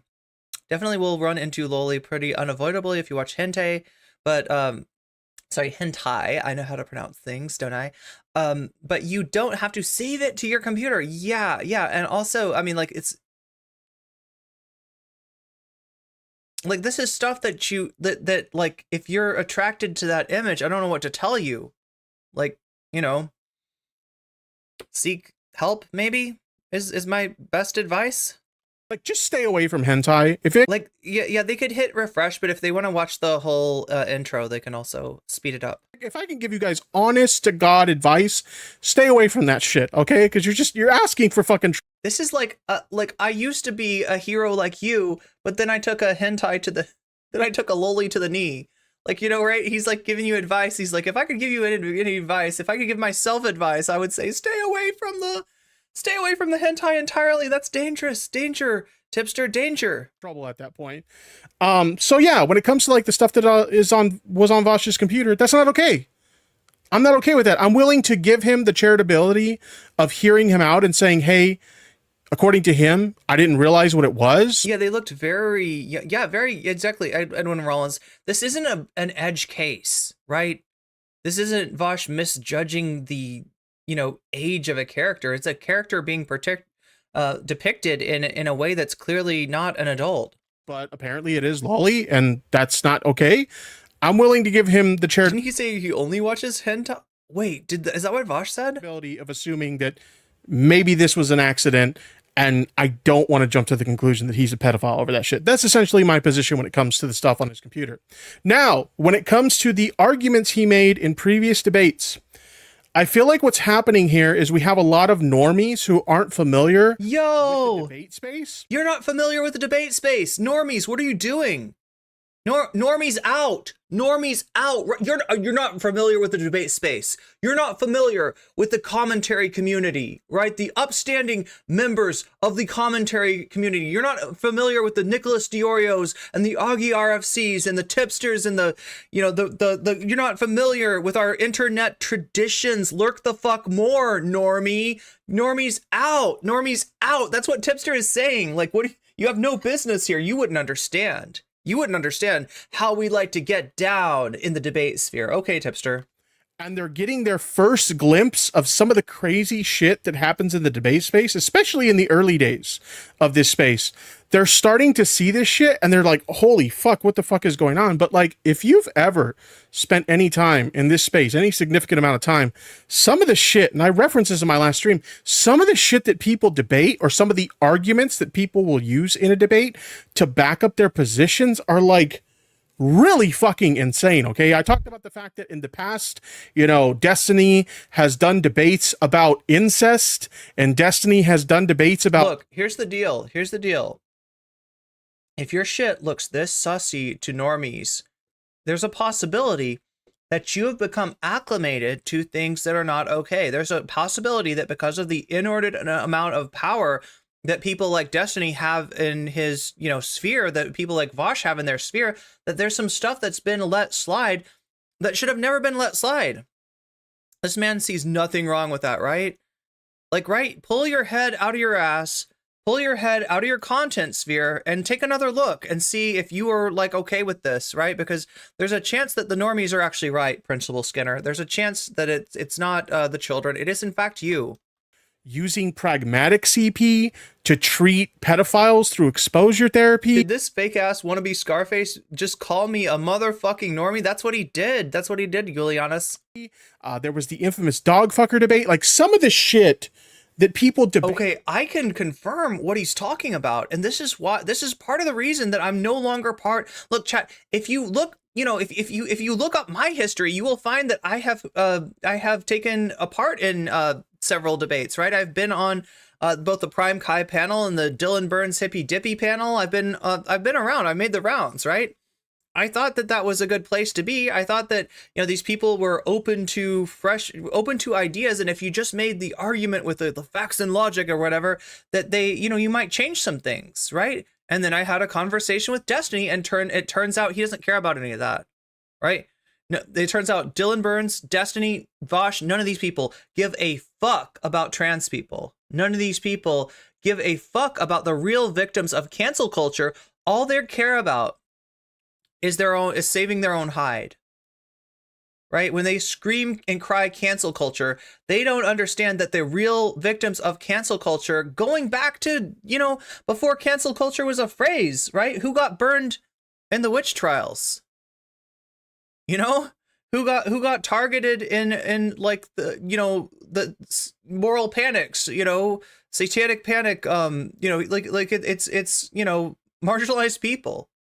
And they didn't want to hear that. They didn't want to listen to that. Like I had no effect on the debate world, so I fucking left.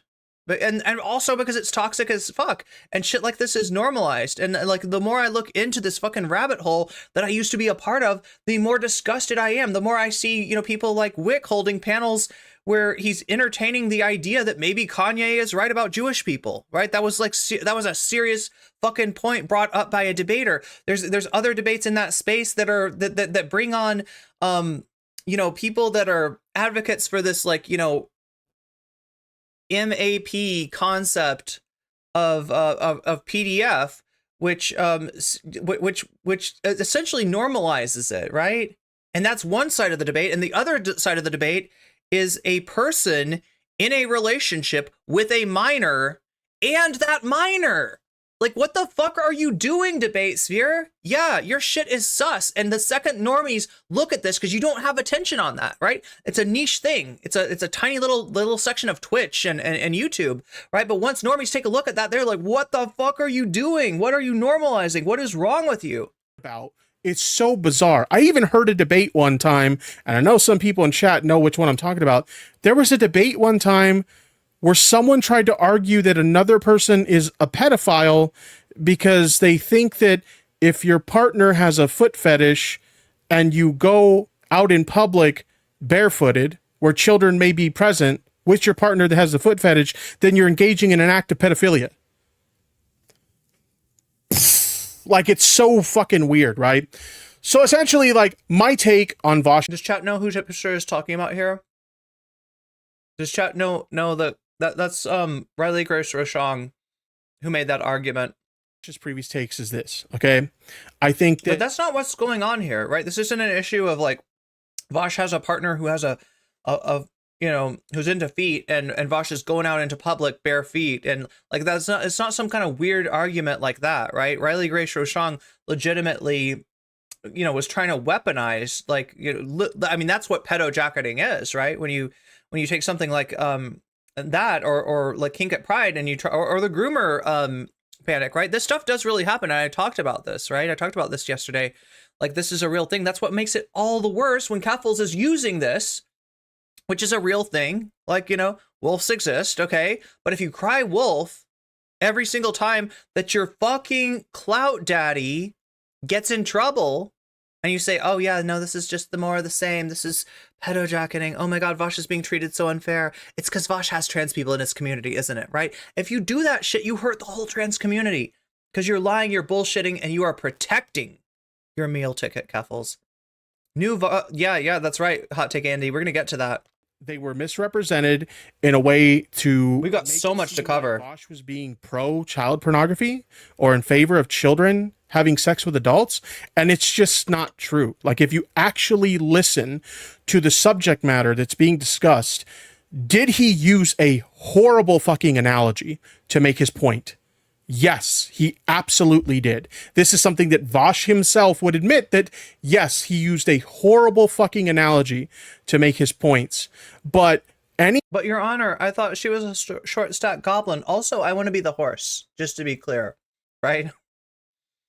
Anybody who comes away from that and says this guy's in favor of child pornography and this guy is in favor of, you know, adults having sex with kids, that's just not the case. As a matter of fact, I want to show you guys this compilation of clips of Vaush literally arguing the... So yeah, it looks like we got a hold of the stream, the Tipster Kaffles going off on Ethan Klein. And I want to see what exactly happened, like, right? Because I think it was Mudahar's tweet. That's what freaked Kaffles out, and that's what made her cut the stream and take it private. So opposite position of that. So let's go ahead and let's take a look at it. What is this? No, wait. Oh, music. This is my cue. Okay, we are done. Like I told you, I would give Tipster 5 minutes. Tipster, am I not charitable? I gave you 7 minutes and 27 seconds. You started up music. I have no faith in this music being copyright free. So we're gonna dip and see what Bo Blacks has to say about Tipster. Videos I talked about how Ethan Klein of the H3 podcast exposed political YouTube streamer Vaush for having material on his computer that was so indefensible that even longtime enemy of the H3 podcast, Keemstar, came out in support of their call out of Vaush. But one of the few people who were brave enough to defend Vaush on this indefensible behavior was the YouTube commentator Tipster, who got into a bit of a back and forth with Ethan over their disagreement on this topic. And it ended up culminating in a live stream that Tipster did where he spends 3 hours criticizing Ethan's call out and defending Vaush for having cartoon lolly CP on his computer. But before we get into all of that, since I know Tipster is watching this video right now, I'd specifically like to let him know that this video is sponsored.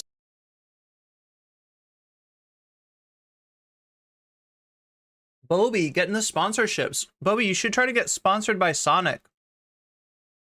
Like, I don't know why Factor makes... Anyway, I'm not gonna talk about people's sponsors, but yeah, you should try to go with a Sonic sponsorship next time. Vibin, ready to talk about today's topic with you guys. It's a very contentious topic, to say the least, and I think the thing that I hate the most about this topic is it's almost 1 year to the day that I had a fight with the YouTube commentary people revolving around a similar topic.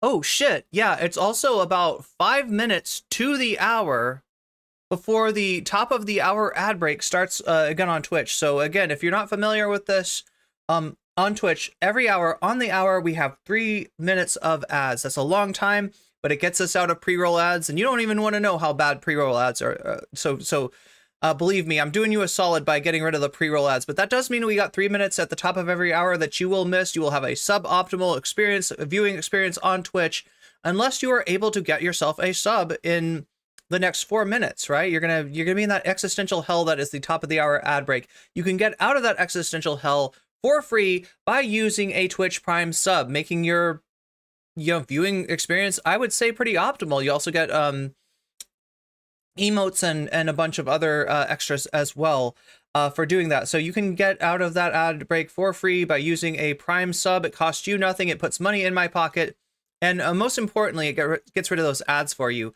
If you have $5 that you do not, that is not super crucial to you, you can also spend that money to get your eyeballs out of the ransom that is the 3 minute top of the hour ad break, right? You can pay $5 to get yourself a sub. That's a possibility too. $6 on mobile might be different in different countries as well, I'm told. But if neither of those two things work for you, if you don't have Prime and you don't have $5, there is still hope, okay? It is possible that somebody, uncock your lib SJW brain and realize that it's just kidding. I'm memeing off of Vaush there, if people can't tell, and realize that it is possible that somebody might be generous and they might, be giving out gift subs. That can happen. That does happen, but it's more likely to happen to you if you're active in the chat, because otherwise they're not going to really see that you are missing a sub. So that's my advice to you, to getting out of the top of the hour ad break. What did I do? Oh no, it's Tim Pool. Perhaps it is. He loves Tim Pool doing trans libel. We watched this, right? Vibin, ready to talk about today's topic. What the fuck? It's a very contentious. I'm sorry, chat. I pressed the wrong button. I think the thing that I hate the most. There we go. That's the right button. Or scan the keyword. No. In order. Hate the most about this topic is it's almost 1 year to the day that I had a fight with the YouTube commentary people revolving around a similar topic. Think about situations and going to have a conversation revolving around this subject. Comment Cop shares this clip and says, "Cheers, my horse. Love ya. No pedo." He posts my tweet and says, "Cheers, my horse. Love ya. No pedo." Andy Warski quote tweets this and says, "I got banned from Tipster's chat for saying he shouldn't defend CP. He is losing his mind." Chris shares this clip and says, "Wouldn't be a Tipster stream without bringing up trans people and transphobia over Ethan asking a question and firing off a joke." Also, what the fuck is pedo jacketing? Why do you guys have such weird ass expressions for anything, everything? And how often are you being accused of being a pedo that you need a nickname for it? If the jacket fits, you must not acquit. Ethan, I don't know if you realize how optically bad what you just said looks. Tipster, I don't know if you realize how much more focused on what is optically bad about your defense of Vaush everybody is, right? Anyway, I just wanted to mention, this is Boblax. Boblax goes through Twitter. There doesn't seem to be much of a political, you know what I mean? Like Andrew Warski, isn't he like a, I know he's like, isn't he like a far-right weirdo?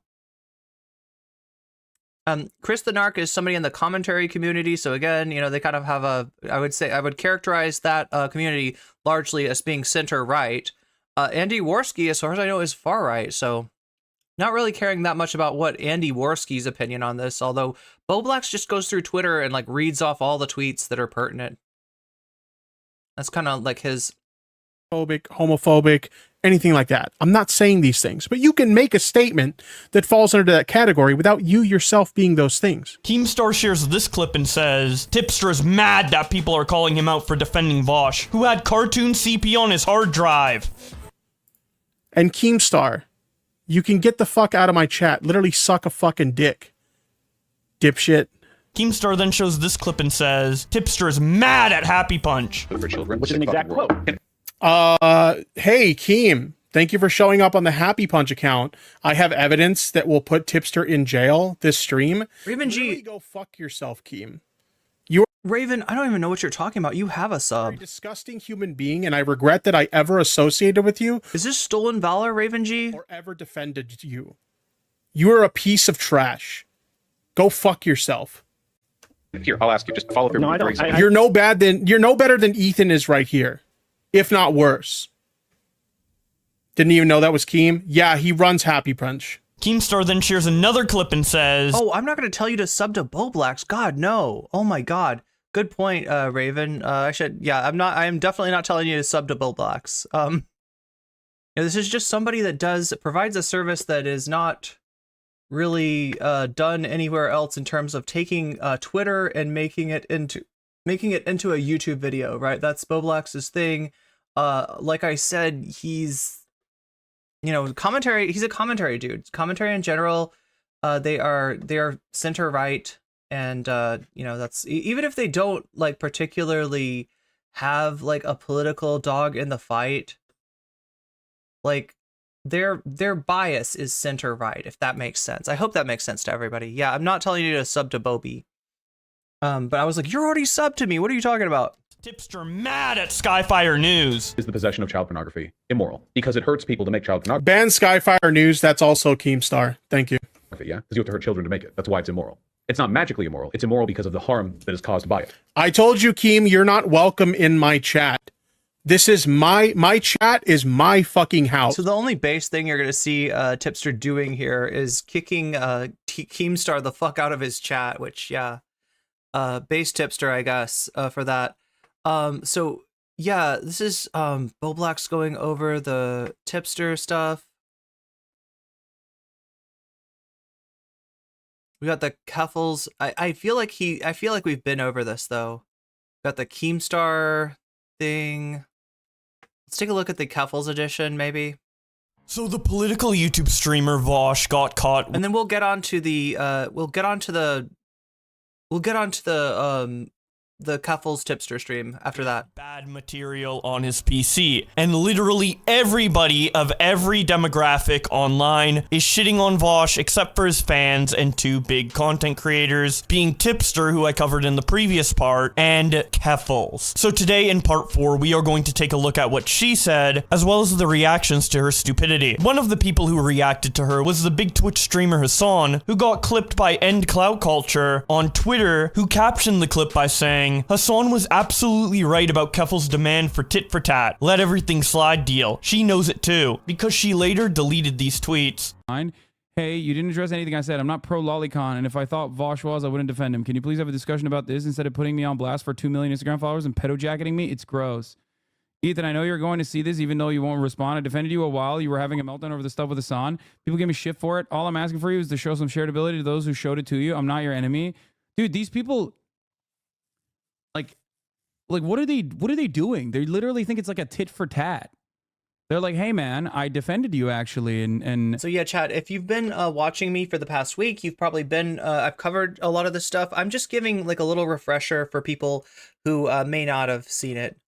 you're the big content creator that I defended, and why aren't you defending me? Yeah, Keemstar is like the dude that everybody can agree to hate. Now, as I'm saying unhinged things in defense of a person who was exposed to have like a bunch of lolly horse porn in their fucking porn folder. Like, you're demonstrating what your framework is. It's just quid pro Joe, right? Exactly like Donald Trump. You're right.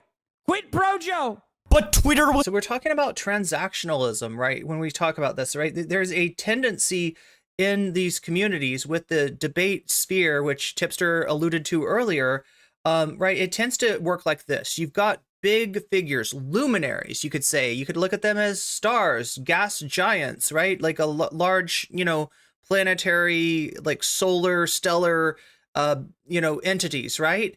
And around those stars, around those suns are orbiting lots of smaller content creators that don't really have a viable path to relevancy by themselves, but are relevant just by the sheer virtue of who they are seen as friends with, who they are doing content with, and who they are getting shout outs and acting as waiting rooms for, etc., etc. Right? So you got one large, super viable, super sustainable content creator like the sun, and you got like lots of little planets that are relying on the sun. Otherwise, they don't get any lights. Otherwise, they're just a comet way out in space, just like, icy and flying through the universe, right? You don't want to be that comet. You want to be a planet. You want to have a star to orbit around. And that's how it works. And it's not just the commentary, or it's not just the debate sphere.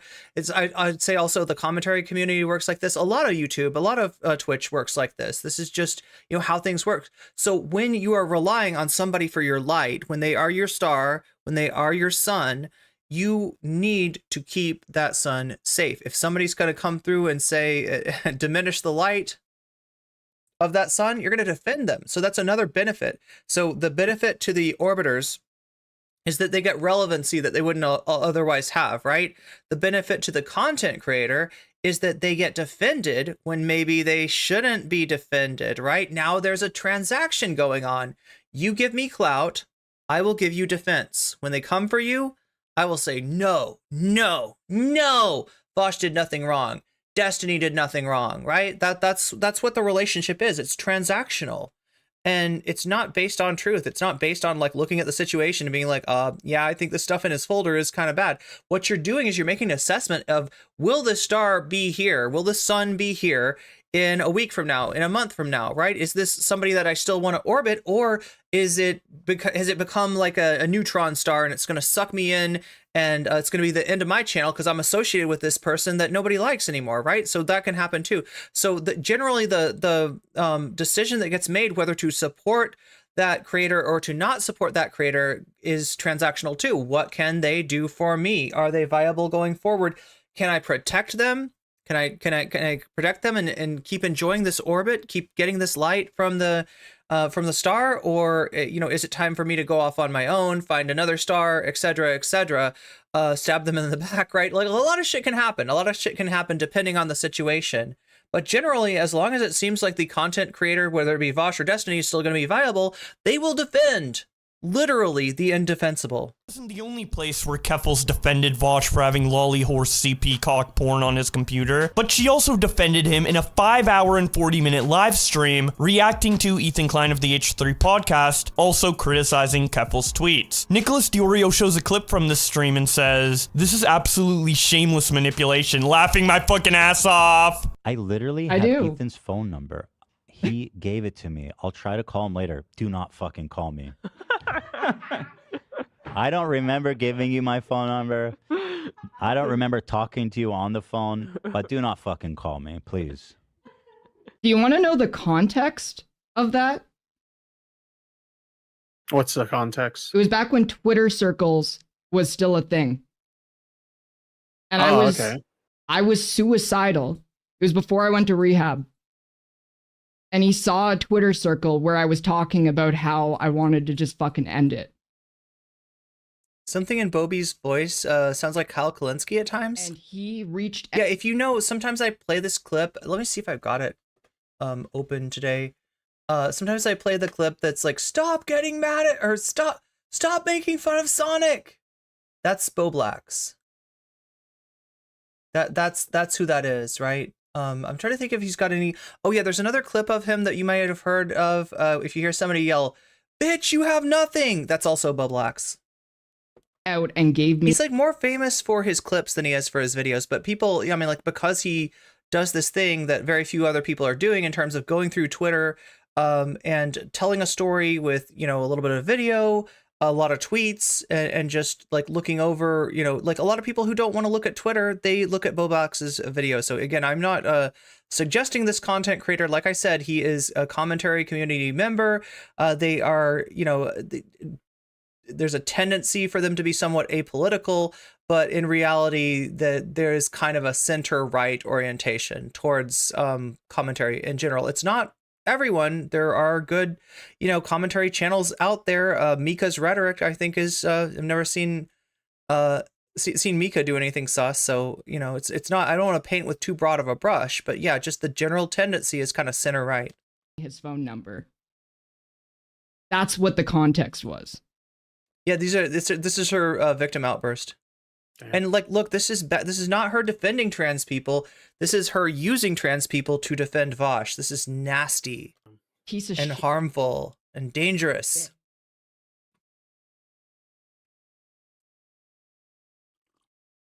I will definitely. I'm not interested in talking on the phone or answering a call from an unknown number. Frankly, you're like 2 steps away from getting me on the phone.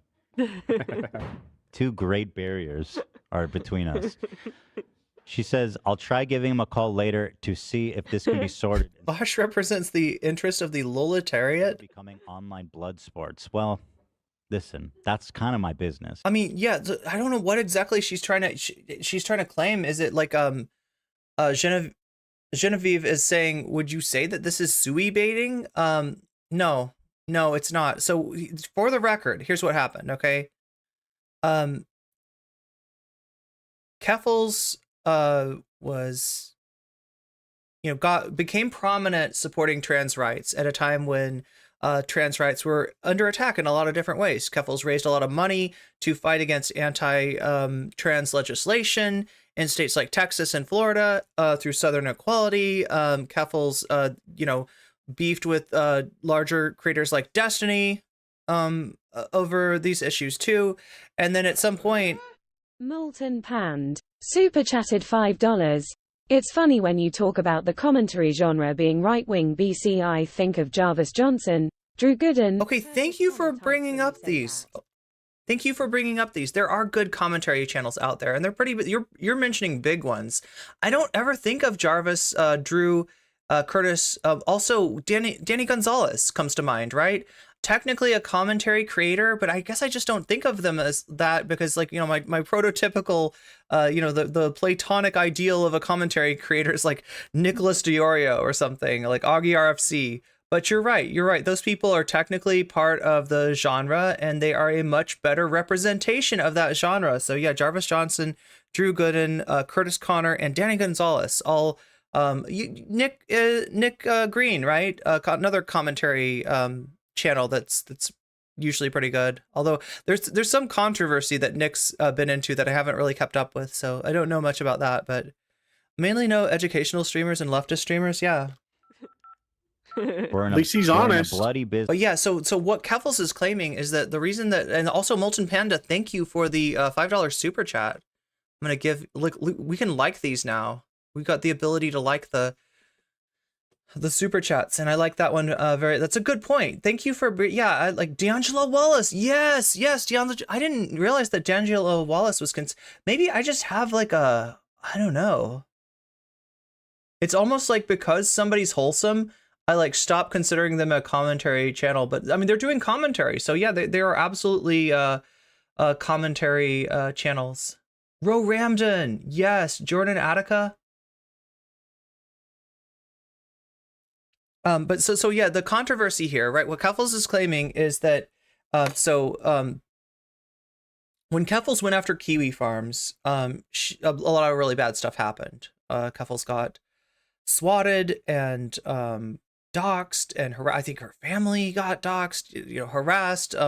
She was going through a really tough time, and she had become the target of those things for essentially standing up for trans rights and standing against harassment sites, right? So this is the based Keffels arc 2 years or more ago, and Ethan brought her on H3, gave her the platform, let her talk about what she stood for, what she's going through right now, and also apparently gave her his personal phone number, and at this point was even in Twitter circles. Does anybody remember Cavernacle? Do we consider Cavernacle to be commentary? Chat, am I a commentary creator?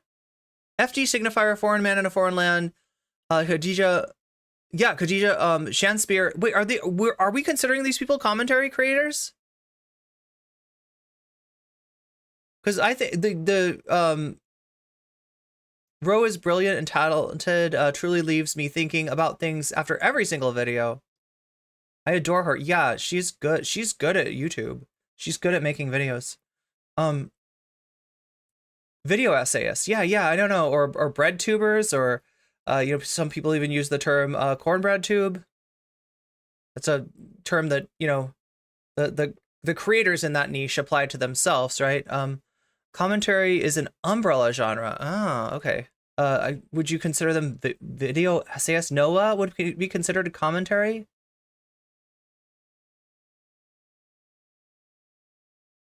Business.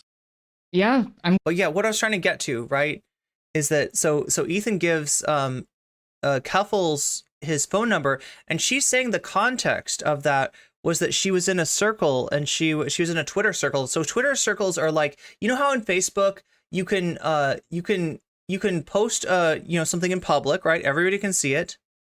It's just available to the public, right? You can post something to your friends only, right? That's a possibility too. Or you could even post something to a group of friends, a group of trusted friends, right? There's some stuff that you don't want going out to all of your friends list on Facebook. So it's like that. Twitter had something similar, and it was called Circles. Ethan was in one of Keffels' circles, and when Keffels expressed maybe some concern about self-harm, I think Ethan, according to Keffels at least, we're just, going to... Like, I don't think Ethan remembers this, but this is how Keffels is explaining it, that essentially Ethan was like, hey, if you ever need to reach out to somebody, here's my phone number. Right? And then so Keffels, during this whole Vaush thing, is like, oh yeah, Ethan gave me his phone number. Maybe I should give him a call. We could try to defuse things. We could try to, explain things, get Ethan to stop talking shit about my meal ticket, right? And Ethan has heard what Keffels had to say, that she said she might call, and it's like, do not call, right?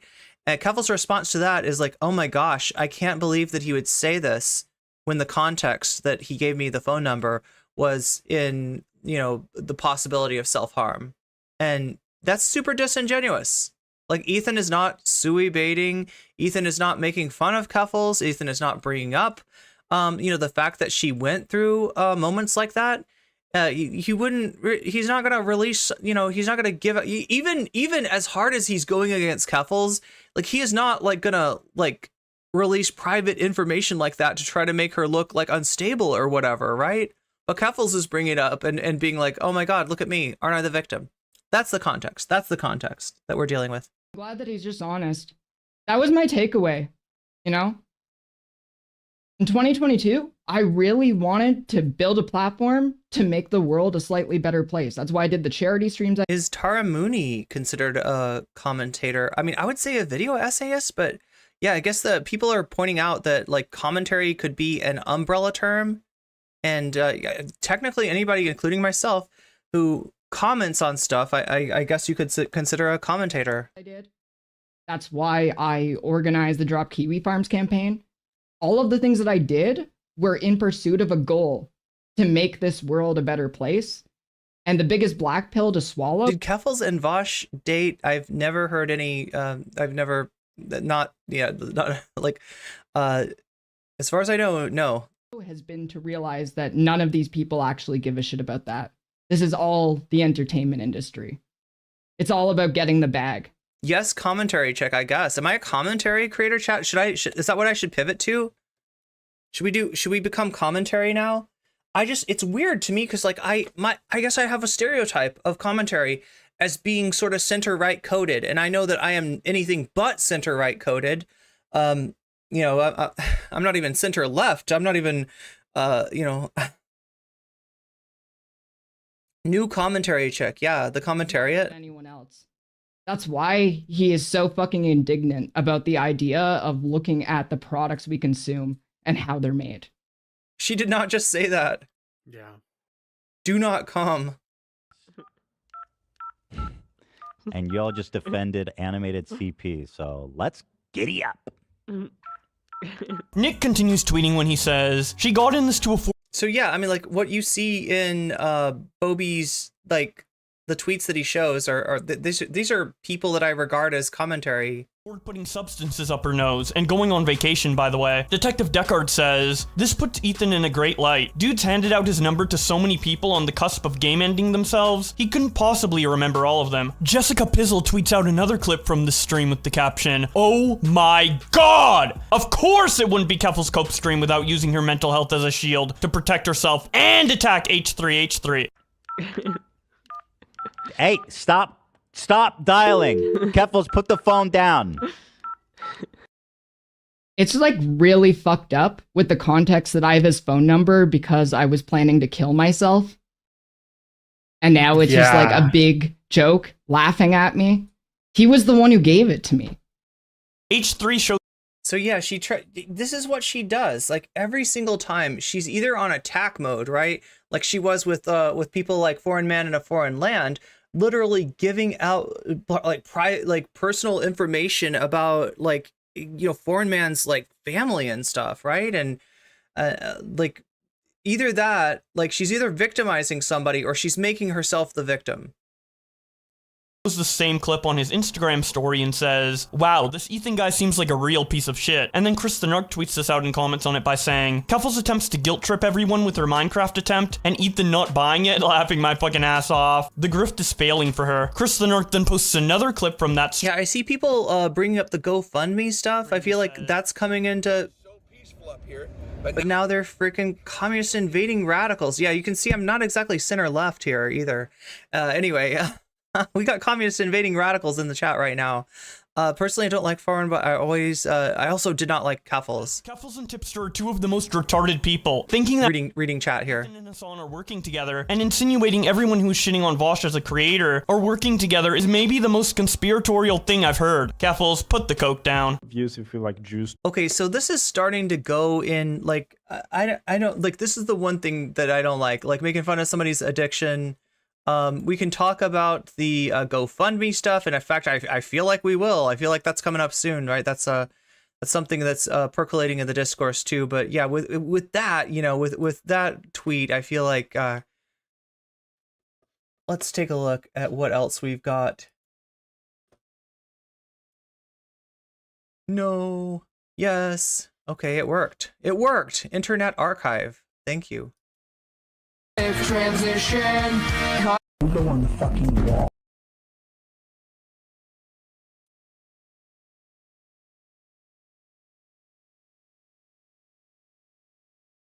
Okay, not quite as seamless as YouTube is here.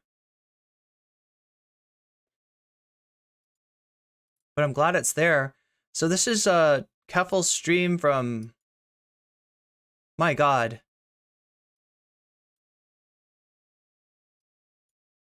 Come on, please, you're killing me here, Internet Archive.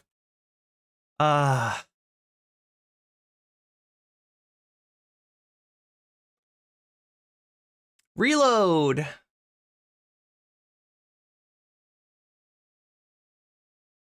Play. Transition.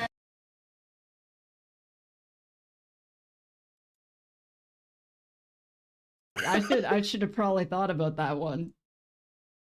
Okay, so oh geez, she's going over Bad Empanada stream here.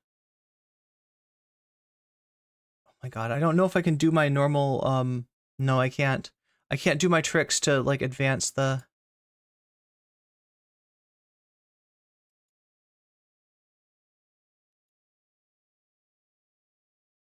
to know that there's like Marxist authors who believe that sports are like the opiate of the masses, right? That they hate sports because it serves the purpose that religion used to serve. Yo, so we got that. This is why Arif Hassan is on here. So as far as I know, this is like a sports Twitter guy. It's a strange choice, and it's really strange that like not only is he on Keffel's stream to talk about the drama, but he's on Keffel's stream with Tipster to talk about sports, actual sports ball, and how the tankies are mean and they don't want sports.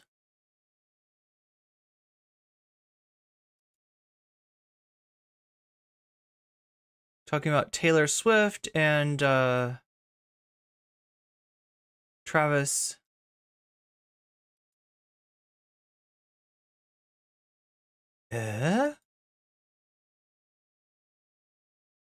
Talking about Dark Brandon. An actual like Republican candidate was like, I think they're kind of ahead of their skis here, right? Like, I don't think that they're really connecting with their audience on this one. And I feel like the last people you'd make mad are a bunch of Swifties, especially a bunch of Swifties who can like vote, right? Like, I'm just gonna be indignant if they bring this shit up again. Like with the Catboy Ranch libel. It's like I've already There we go. watched this 100 times. It's fucking ridiculous. Like why the fuck would why would I take it seriously? That it's like just coming up again. Yeah, it's so stupid. There becomes a point when like you've addressed something so many times that you just kind of like it's not even worth engaging with it any further. So yeah, I think that's honestly like the best approach is you've already said your piece on it. You've already kind of stated your position. There's no point in continuing to, relitigate it over and over again. Yeah, I'm the resident tanky. Don't tell that to the Vanguard. Yeah, the Vanguard loves sports. They know a lot more about sports than I do. I know a little bit about sports, chat. I know what the positions are in football. Yeah. Anyway, that Discord message where you said you were a pedophile. Yeah, I'm gonna go over that. I'm just like replying to Muda again, and then I'm going to stop looking at Twitter for the rest of this. I just didn't expect this to come. Okay, so she replies to Muda. Let me see if I can find this. I think it might have gotten deleted though. Before the stream started. The only reason you're doing this is because you got dragged for supporting Kiwi Farms during the campaign to have the site deplatformed.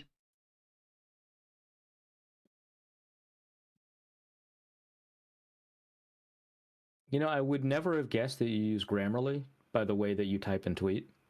Really? Well, yeah, because I actively ignore it most of the time. But sometimes there's a word I forgot how to spell, and it's like, oh yeah, that's how. Sometimes. It happens. I mean, you've seen her texts. It happens a lot. Yeah, true. She'll like message me something, and I'm like, I don't know if she's just like pushing random characters to get my attention, or if like it's a typo. I don't know. She'll like blaze right past it too. She does not care. Yeah, now I'm just like rechecking my thing during a stream. Jeez. You can make your rumor mill drama slop, but I know where you are getting there. Perfectly Chat, sourced. appreciate this. Okay, so I'm under the impression that some of these tweets were taken down, so maybe we're getting to see them firsthand. I am finding the tweets being reposted, just like this this content was reposted. Sometimes on the internet, when you try to hide something, it makes it more tempting for people to find. This is what we call the Martha Stewart effect, chat. It's the famous Martha Stewart effect. No, it's just kidding. It's the Barbara Streisand effect, but for some reason I always want to call it the Martha Stewart effect. Martha Stewart effect is when you become friends with Snoop Dogg and from going to jail for insider trading. That's the Martha Stewart effect. But yeah, we're dealing with the Barbara Streisand effect here for Keffels. Into the process. Apparently this NFL Twitter guy is just friends with Keffels. Genius. Jeez. Perfect. All right, now you gotta close Twitter. Now I have to close this shit.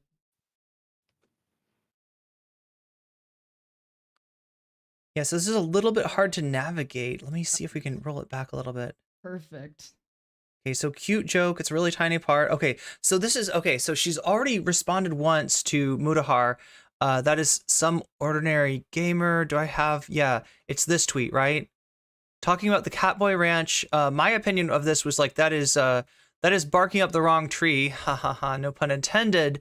The Catboy Ranch stuff is, seems that there isn't any substance there. But that doesn't mean that there is no substance in, Keffels has done a lot of shit and a lot of it's fucked up. And some of the stuff that I've seen does not seem to be fake news like that. But again, I don't want to bring it in front of you until we have it confirmed that they're real tweets, because people can fake things like Discord messages. People can fake tweets. And I don't want to bring up some fake news and tell you this is like something that Keffels actually said if it isn't. What if we look at quote tweets for this?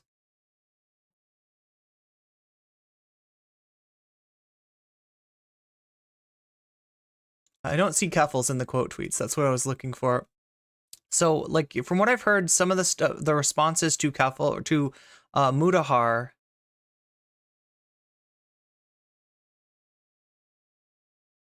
that Keffels made were deleted. So, I mean, I guess we can probably take a look at it here. Let's see what else is on this thread. This is a WAP Goblin repost here.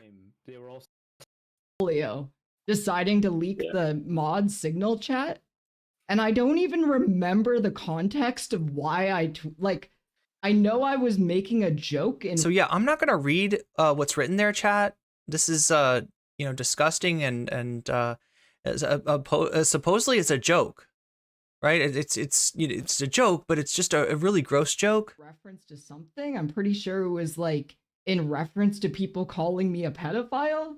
I don't know though. Well, I think at the time. In fact, let's go into racist, right? Like that. Let's make that a little bit smaller. Yeah. And you're like, oh, let's combine these two accusations, right? Because it'd be funny. Yeah, because 20. Okay, so she's explaining the joke that she made. It's a gross joke that combines the accusations of her being, coming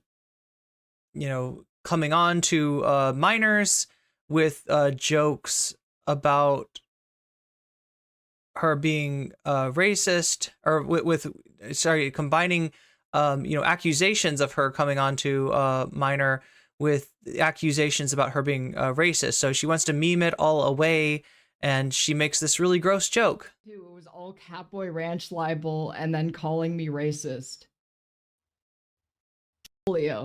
Deciding. Anyway, yeah, something that one of her mods leaked. Now, what I wonder, because I showed you some leaked messages, right, from Keffel's Discord. What I wonder is who is leaking her messages now, right? She seems to be running a very leaky ship, is what I'm gonna say about this. People are tagging Destiny into this. Of course, Destiny has a hate relationship, I don't know, maybe even a love-hate relationship, right? Because in recently, when she goes after Hassan or other quote-unquote tankies, Destiny seems to be kind of on board.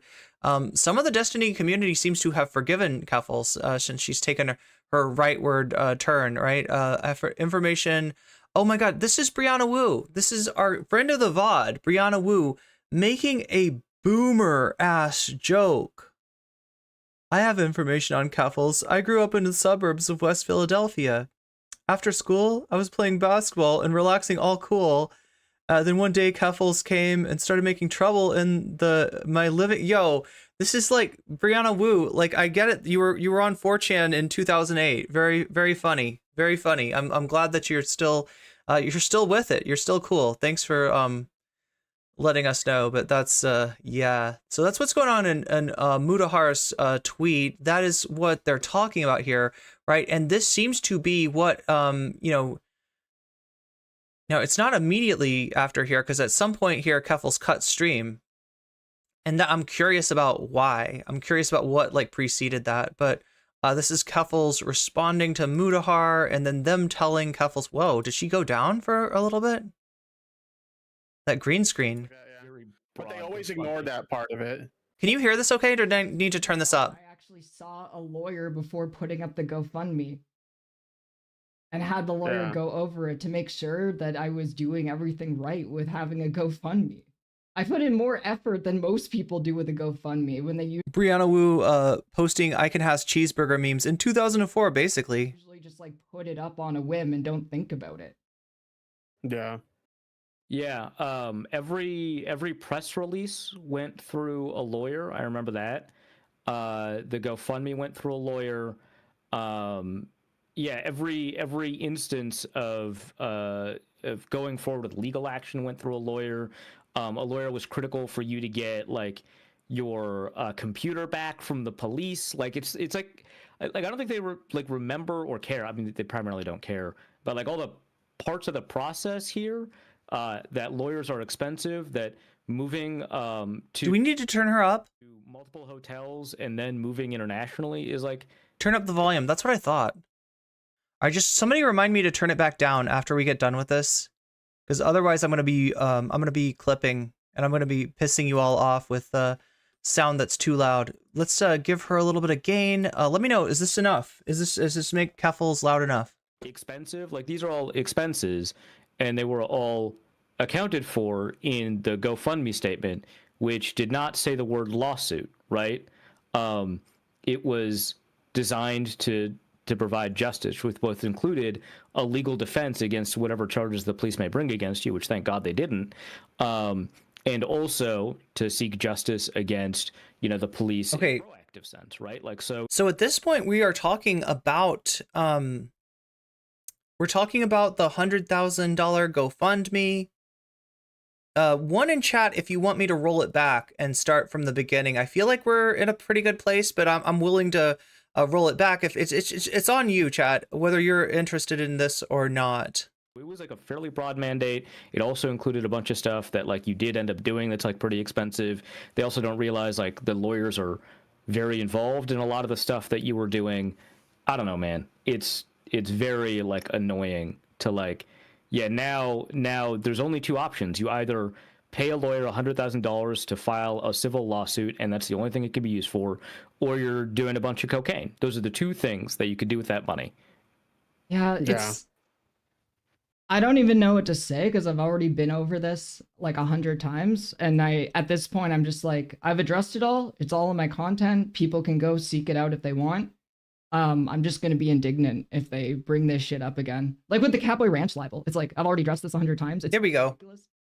Like, Fast Keffels. Why would I take it It's seriously? like just coming up again. Yeah, it's so stupid. There becomes a point when like you've addressed something so many times that you just kind of like it's not even worth engaging with it any further. So yeah, I think that's honestly like the best approach is you've already said your piece on it. You've already kind of stated, your position. There's no point in continuing to, relitigate it over and over again. Yeah. Anyway, that Discord message where you said you were a pedophile. Yeah, I'm gonna go over that. I'm just like replying to Muda again, and then I'm going to stop looking at Twitter for the rest of this. I just didn't expect this to come up. Oh shit. Around the time the stream started. So we didn't have the first The only reason you're doing this is because you got dragged for supporting Kiwi Farms during the campaign. Okay.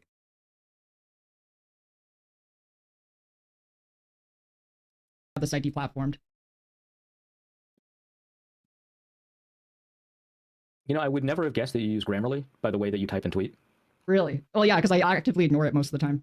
Yo, I love content creators that focus on grammar. That really makes your videos more watchable. And if there's something interesting at the end of the video, makes it more likely for people to actually get there. But sometimes there's a word I forgot how to spell. And Thank you, grammar streamers. Your contribution is appreciated. Oh yeah, sometimes. It happens. Here, I want to find if I can. True. She'll like message me something. And I'm like, I don't know if she's just like pushing random characters to get my attention, or if like it's a typo. I don't know. She'll like blaze right past it too. She does not care. Yeah, now I'm just like rechecking my thing during a stream. Jeez. Okay, so I don't know who this is that I'm showing you here. Where you are getting there. Perfectly. But this is the initial tweet, I think, right? By the way, the server is still up. Sorry, getting the surgery has deprived you of being able to ride my D. Oh, I see. Her getting the surgery is cute joke. It's really okay. So this is Mudahar. Oh God, there's one tweet before this. There's one tweet before this, right? So Mudahar posts the thing about Catboy Ranch. Keffels responds, and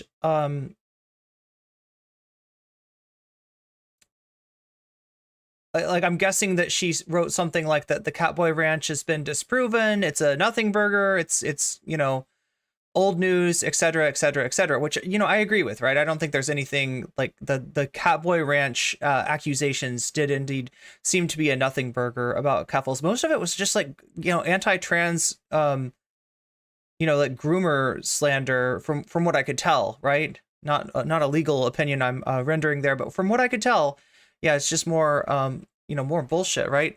I'm more concerned about with the allegations of you scamming the community out of 100,000 for a civil case against the London police.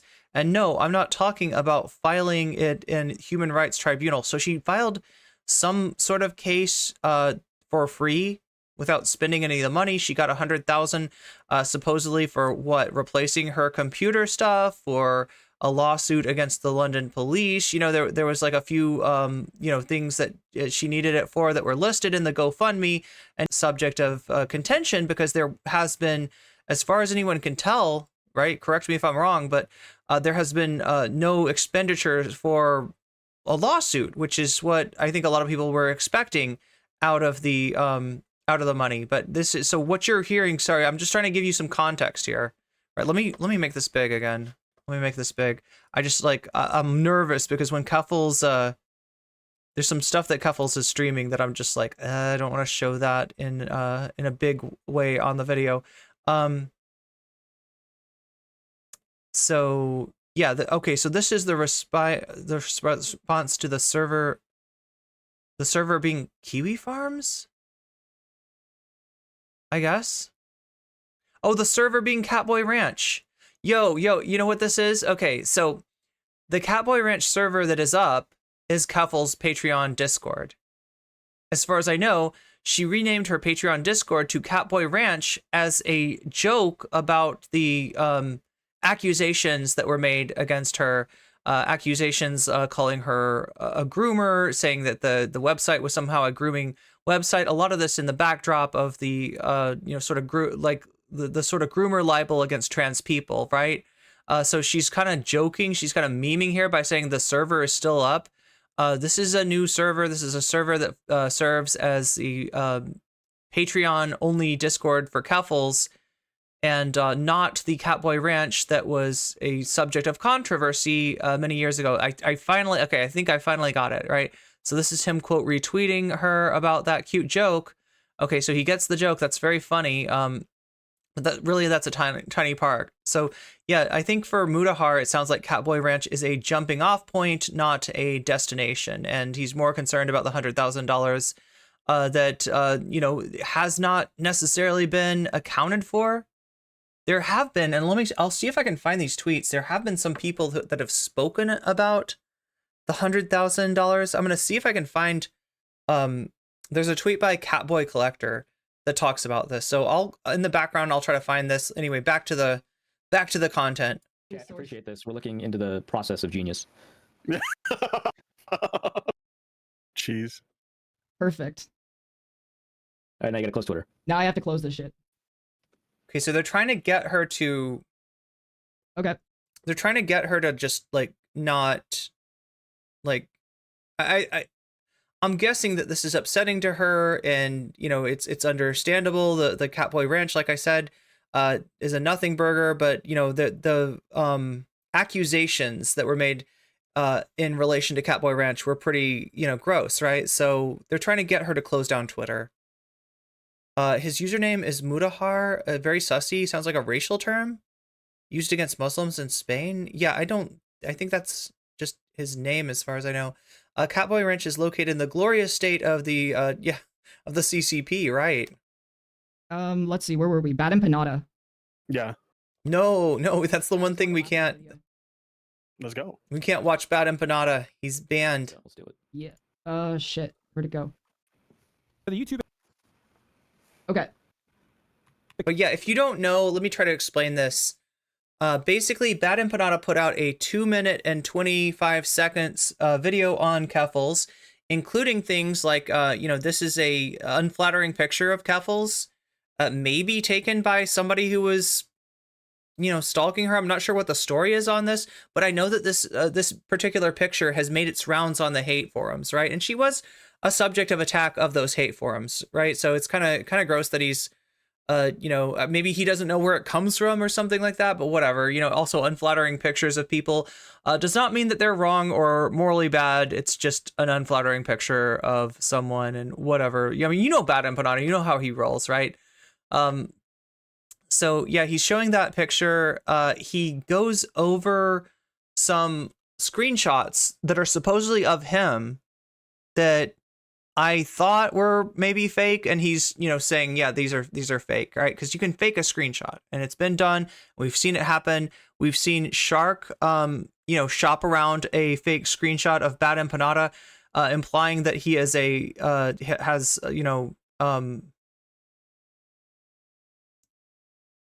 somehow like sex crime charges against him, and fled to Argentina from Australia in order to escape from those. We've seen, you know, that kind of fake screenshot before, and then Bad Empanada comes back with a what I assume is a fake screenshot of Shark 300, like implying that he's got, you know, legitimate charges against him. So like they're just trading fake screenshots.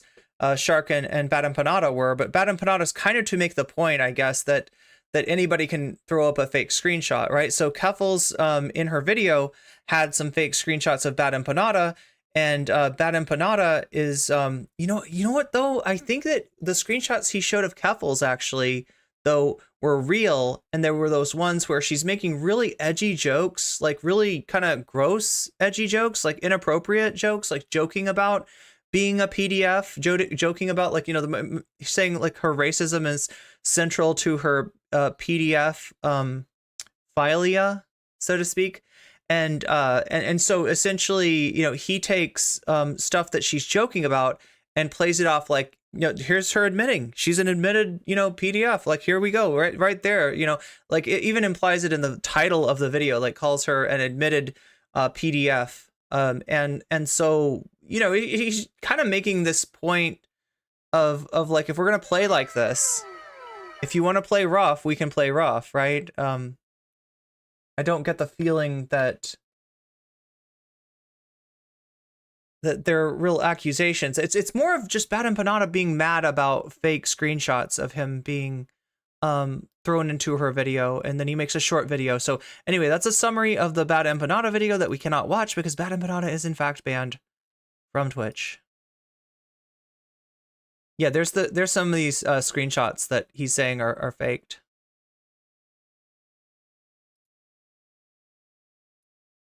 Yo, is she having problems with her?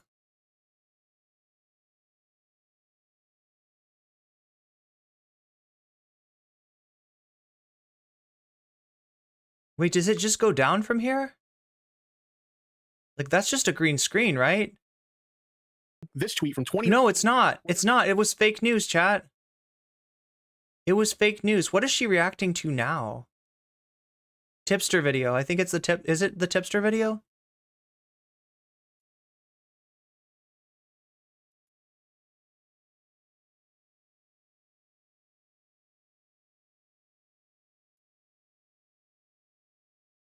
Oh God, let's look at this. Using the H3 code at checkout. Like, Jesus Christ. That looks so bad. Like, it's one thing if like... So it's her going after Ethan again. If they corrected them, like, we don't sell lolly, but like we do have anime, if that's what you're talking about. But no, it's just like, we don't have those anymore, but we may restock them at some point. Right, yeah. They were uncomfortable seriously considering whether or not that this was legitimate. Oh, okay. This is Chris Tyson talking about what is his name? Shad. Oh my God, I don't want to get it wrong, Chad. If I say the wrong name, I'm gonna be implying that somebody that's not involved in the drama is involved in the drama, and I'm not trying to do that. Okay, here we go with H3. Yeah. Fucking hate the internet. We're just taking a little whirlwind tour through. Fucking horrible. Yeah, Jesus Christ. It's just like little whirlwind tour through her video from yesterday, and this is a video that she ended the stream suddenly and privated. So openly friends with this person. We're trying to figure out what exactly happened. She alluded in her in her Discord messages, she alluded to a panic attack that you know, people are assuming is what happened during the stream. And wow. Who's a known lolly artist? Yeah, I'm gonna rewatch the video now because I saw it right before he went live, but I wasn't sure if he said Vaush's friend or Tipster's friend. But Oh, it may have true. been Okay, I'll good. confirm. Good. Okay, so just to clarify, there was an artist that drew some lolly that supposedly Chris. See, this is what fucks me up about it. Ethan brought this up himself organically as an argument on why you should condemn Vaush as a pedophile. And then he dismisses it immediately when he finds out, no, that's correct. But Keffels, are you not bringing this up to deflect from what's going on with Vaush? Like right now? Like what was on Vaush's hard drive still after all these sussy, you know, clips through all the years, right? Chris Tyson, who was friends with Shadman, not Vaush. Yeah, it very much reveals the inconsistency. And then immediately goes on, I like her, I've met her. And it's like, he also liked and met Belle Delphine, who had collaborated with Shadman multiple times. In fact, if you go to Shadman's Twitter account, his profile banner is Belle Delphine wearing a Shadman mask. Interesting. Hopefully we're not going to show that. That same artist, Drew Keem's daughter. Oh, it's got nothing to do with Vaush or Tipster or anything? So it was all... I heard him say that they were friends. Yeah, no, he kind of links it all Okay, together. whatever. We're talking the Keemstar Vortex. Yeah, I don't care about any of this shit. Yeah, of course. Now you don't care. Doesn't care. It doesn't involve the people that I'm trying to target here, so it doesn't matter anymore. Again, I mean, this is legitimately bad of Ethan. Like, he's bringing this something up that he heard about, but obviously doesn't remember very well. Like about an artist that that draws this kind of stuff, and misremembering that this person is related to Ethan Klein when they're actually related. You know, they were somebody that Chris Tyson from Mr. Beast was friends with. Be okay with him continuing his crusade as long as he's consistent. I just wanted to see him apply this straight across the board and either give everyone the same treatment or stop giving like certain people preferential treatment where some people are allowed to be sussy as fuck and others aren't. Yeah. Keffels is like, either everyone is allowed to hap to lolly or no one is. That's what she's saying here. I think it's fair to say that it's like more than warranted at this point to at least take a second look at what's going on with Chris, because like as far as I know, Chris hasn't publicly addressed this at all. The only addressing it I'm aware of is that the YouTuber Jalen reached out to them to ask them about it, and they claimed that like them posting the art on Twitter was like a bit. That's a lie. Why would I accidentally opened your site on stream? Glad it was safe for work. Like, it's too much to be a bit, and it was going for years. Like the tweets. Exactly. Where you fund a lolly artist who, by the way. Oh my God, Misha says, I always try to apologize to Anna for being homeless in LA because I know it's really difficult for her to deal with seeing poor people. God damn.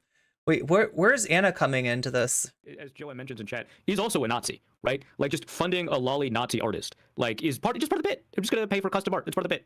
Jesus. Yeah, I mean, it's pretty wild. Like I said, me personally, The good old all this is okay or none of this is okay. Was willing to be charitable, but now that I know that we've got a tweet as recently as 2019 where they're still talking about 2021. That's when that was when the art was posted. 2021. I thought that was 2017. No, they're lying. The tweet started in 2017, and she apologized for the tweet. She never apologized for the Shadman art. She never talked about accidentally opening Shadman's porn site on stream. Jesus Christ. Yeah, you know what? Making it the lolly tweet was 2017. I have no problem conceding my point on Chris Tyson. Just the thing about this though is that none of this makes anything that Vaush did bad. Like okay. None of this makes anything that Vaush did any better. So now, like, fuck that shit. Also, there's more than enough evidence at this point to say no. Also, some people are trying to drama frog this, and I am aware that Ethan's father was. Michael, I have heard rumors to that effect, but I have never seen any substantiation of any sort of relationship between Tipster and Keffels. So if there's any truth to that, I have not seen it. 16. Ethan's father was 20 when his mom was 16 when they got together and when they were having sex. But I also think that's not really relevant to litigate. Like, what do you do with that information? Yeah, it's not Ethan's fault. To do about it? Yeah. That's sus, but it's not his fault.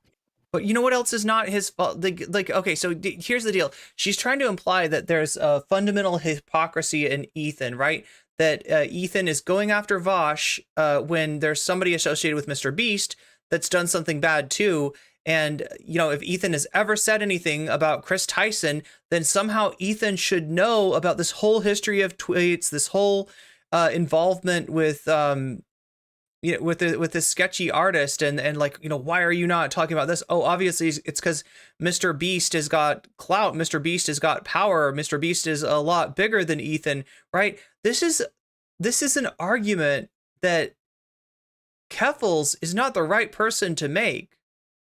Keffels, in the midst of defending Vaush for the indefensible, which she has now admitted was a mistake, which she has now admitted was, you know, like not for the right reasons, like not that she thinks, yeah, Vaush is actually sus now. She thinks that Vaush is a quote unquote arsler, right? For having that stuff on the same computer that he streams with, right? That's what she's said.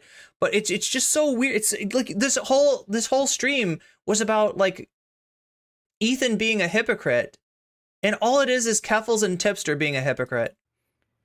God. Yeah, it's like, I mean, like, obviously, as you were attempting to like pull out of doing drama content and then seeing your friend get kind of just pulled in with like one of the worst things that you can be accused of. Yeah. It's so frustrating. I wanted to retire from this. I didn't want to be doing this anymore. It's my fault. I'm sorry. Well, there was like, I was upset the whole day when I saw that Vaush was getting dragged by Ethan, and then you started getting dragged by Ethan. And then I was like, okay, now 2 of my friends are fucking in the shit. It's time to enter the shit.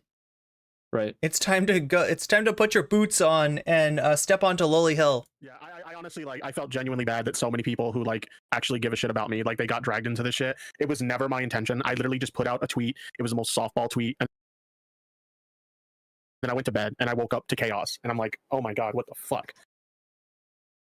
Ethan sympathizing with pedophiles on How to Catch a Predator? What? Listen, if you don't want to wake up to chaos, right? And by chaos, I mean the top of the hour ad break. It might behoove you to unlurk from Twitch right now and do something about the fact that you may not have a sub right now. There are ways that you can take care of this. In fact, there's one way I want to suggest where you could do it for free. You can use a Twitch Prime in order to get yourself a sub and thus get out of the top of the hour ad break, which is coming at you in exactly 4 minutes and 20 seconds. That's an interesting time. Anybody know, any connections to the 4 minutes and 20 seconds? I sure don't, Chad. I sure don't know any sort of reference that might make. You can get yourself out of the ad break for free by using a Twitch Prime sub. You can also get yourself out of the ad break for $5 if you are willing to pay it, if willing and able to pay it, or $6 on mobile. Or if neither of those options work for you because you don't have you don't have Prime and you don't have $5 that you can spend, there is still hope for you. There is still a chance, right? There is some chance that somebody might, out of the kindness of their own heart, don't expect it, right? But some people are very generous and they give gift subs from time to time in this channel. You are more likely to get one of those gift subs. Here's my advice to you, if you're active in the chat.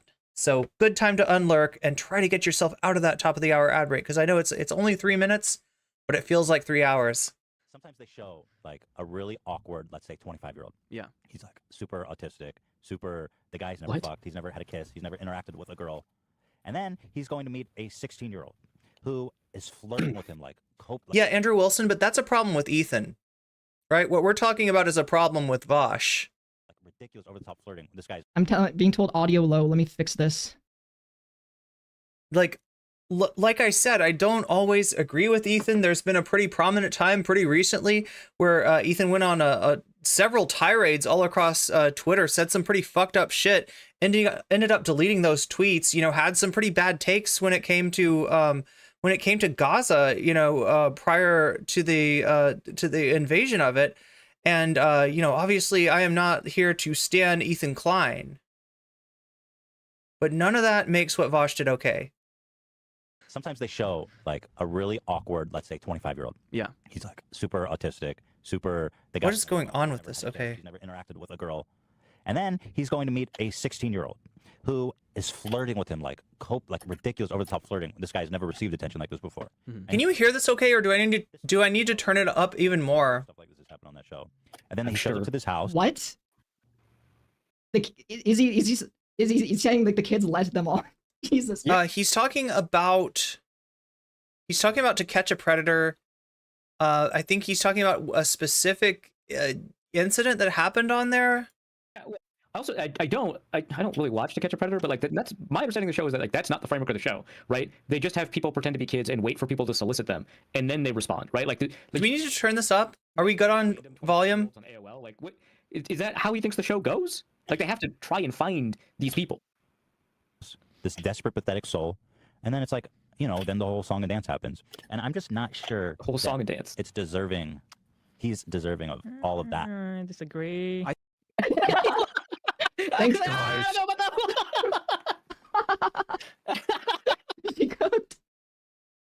Jesus Christ. Yeah, Vaush actually made a response. His response dropped right as we went live. We're gonna get to that, hopefully. This reaction. That's so much funnier.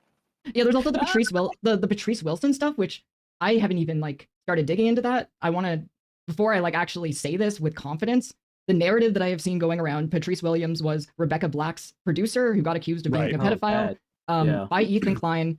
The rumors were unsubstantiated. It ruined his reputation. He tried to kill himself. I don't hear anybody talking about the volume, so I'm going to assume it's okay. It sounds low to me, but maybe I should just turn it up on my end. And then he just kind of faded off from the public. Yeah, because he used to produce music for like a lot of like younger people. Okay, so now we're talking about Rebecca Black's producer. There was a lot of like music videos he did and stuff, basically trying to jumpstart the careers of a lot of like kids and younger folks. And I will say this, there was some questionable stuff in this guy's music videos that he did. But yeah, Ethan kind of did like a whole stream segment or like podcast segment on him and like was just like outright calling him like a pedophile. And then after that, he just kind of vanished from the internet. Again, this is not the thing to bring up. This is not the thing to bring up. Ethan didn't go over this, right? But chat, Keffels has made accusations of this nature at people that were unsubstantiated, right? One person, Chud Logic, who probably there is something you could say about Chud Logic's screenshots in that, like, he should have known that the person that he was talking to was not of age based on the fact that they were reticent to answer his question of, are you of age, right? The second that he was on, Discord and asks, you are of age, right? And the person does not immediately be like, yes, of course. Because if you ask, anybody who's of age, right? That question, you are of age, they're going to be like, yes, of course. What do you mean? Of course, right? That's not the answer that Chud Logic got. You could say that Chud should have used better judgment there. You could say that he should have known. You could even speculate that maybe Chud did know and was just happy with the answer that the person eventually got to, which is that they were of age, right? But you can't call him what Keffels called him, right? In fact, if you want to hold him accountable for those screenshots, it behooves you to not, because Chud completely got off on that stuff. And it was specifically because the people that were bringing it up went whole hog and called him a PDF, where, he can show the screenshots of the person that he asks, are you of age, eventually does get around to saying, yes, I am of age, right? So, he hangs his hat on that and says, you are lying about me. You are spreading false rumors about me. Keffels jumped on that train just on the word of a really sussy mod, like somebody that never, should have been trusted by Keffels, but for some reason she did trust, so somebody that she maybe should have looked into before trusting. And, she made that accusation. She also made an accusation about Destiny being a grapeist. And based on the fact that Destiny made fun of somebody who got stealthed. If you don't know, stealthing is when somebody, has, sex with you and surreptitiously removes the condom during sex, right? And it is, like Keffels said in that clip, akin to grape. But Destiny didn't, it's not on record for having done that. Destiny is on record for having made fun of somebody for not realizing that the condom had been taken off. That's awful. Destiny's a bad person. Destiny's a bad dude. But again, like making that going whole hog and calling him a grapist is not the way. So of all the people to be talking about needing to use more scrutiny, before making very serious charges, Keffels is just not the person. Yeah, I remember the whole deal with this person, like when they were like producing, because like the thing was that he was running a scam. Essentially, was that like rich kids, their parents would pay him to put their kid in a music video because that's what they really wanted, and then he would release this professionally, quote unquote professionally produced music video, and then he would take their money. And it just turned out that one of them, Rebecca Black. But yeah, now we're on to Rebecca Black's producer. Criticism about this, and then it just turned into, I guess Ethan was like, yeah, he's probably a pedophile. And it's like, no, he's like scamming rich parents. It's like, who among us, right? Like, that's just like a crazy, like out of nowhere thing to just say. What? Yeah. Yeah.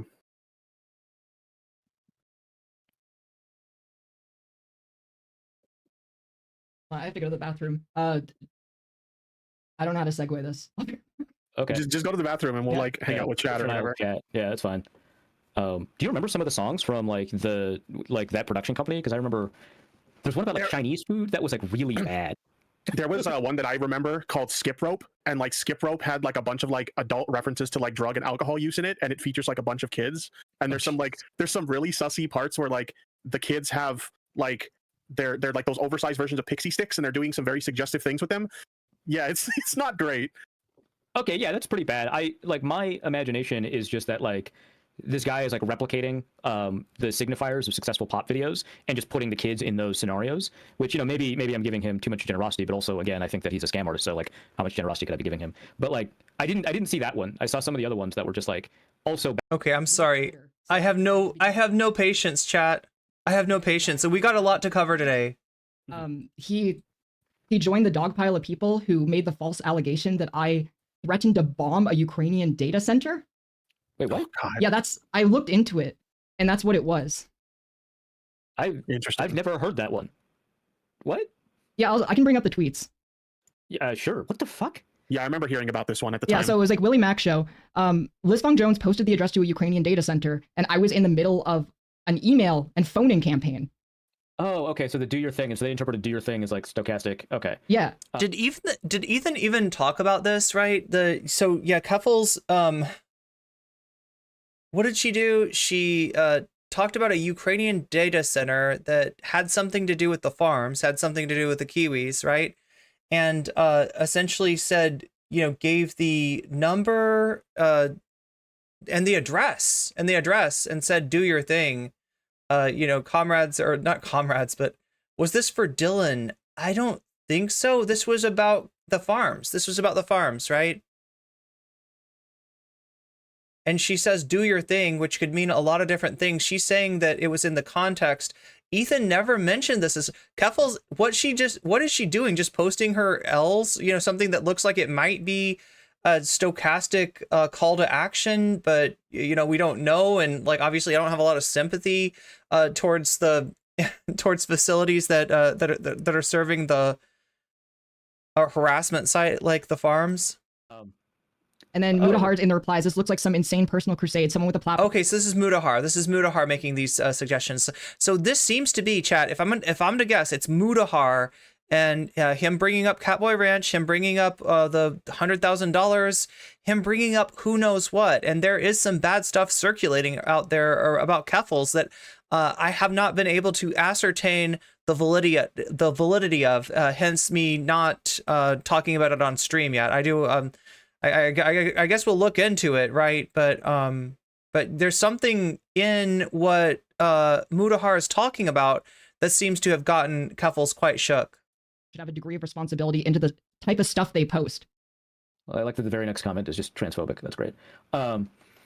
Okay, yeah, I think people just kind of forget like what the whole Drop Kiwi Farms campaign deal was, but like we would constantly submit. Okay, so the funny thing about Drop Kiwi Farms, right? This was a campaign to get Cloudflare. Cloudflare is like a protection service against things like DDoS, right? Cloudflare is a service that people who want to keep their site up when their site might be controversial, it's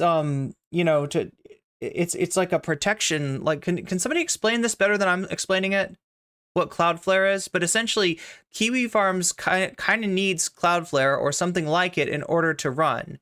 And they had this campaign trying to get Cloudflare to drop Kiwi Farms, right? Do you know who else was running on Cloudflare? Keffels. Whiteleaf. The whole time running on Cloudflare. The sysadmin for Whiteleaf had an account on the farms. Was a member of the farms, right? To various data centers and whoever was hosting at the time, like different reports of the things that violated that server's like terms of service, and so that's how we got them booted off of so many different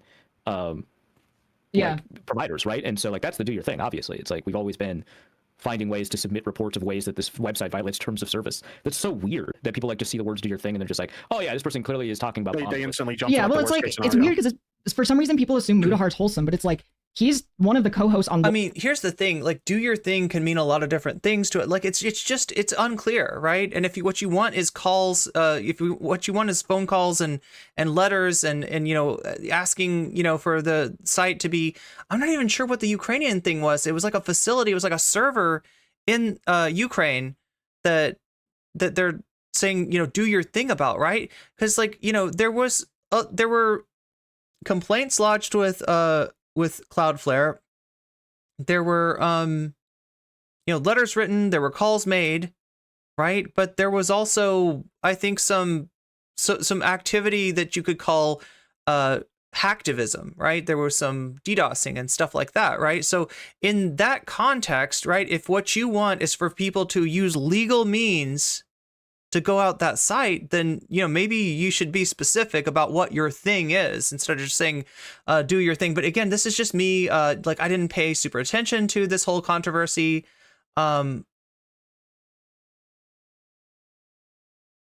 So don't take my opinion on this too strongly.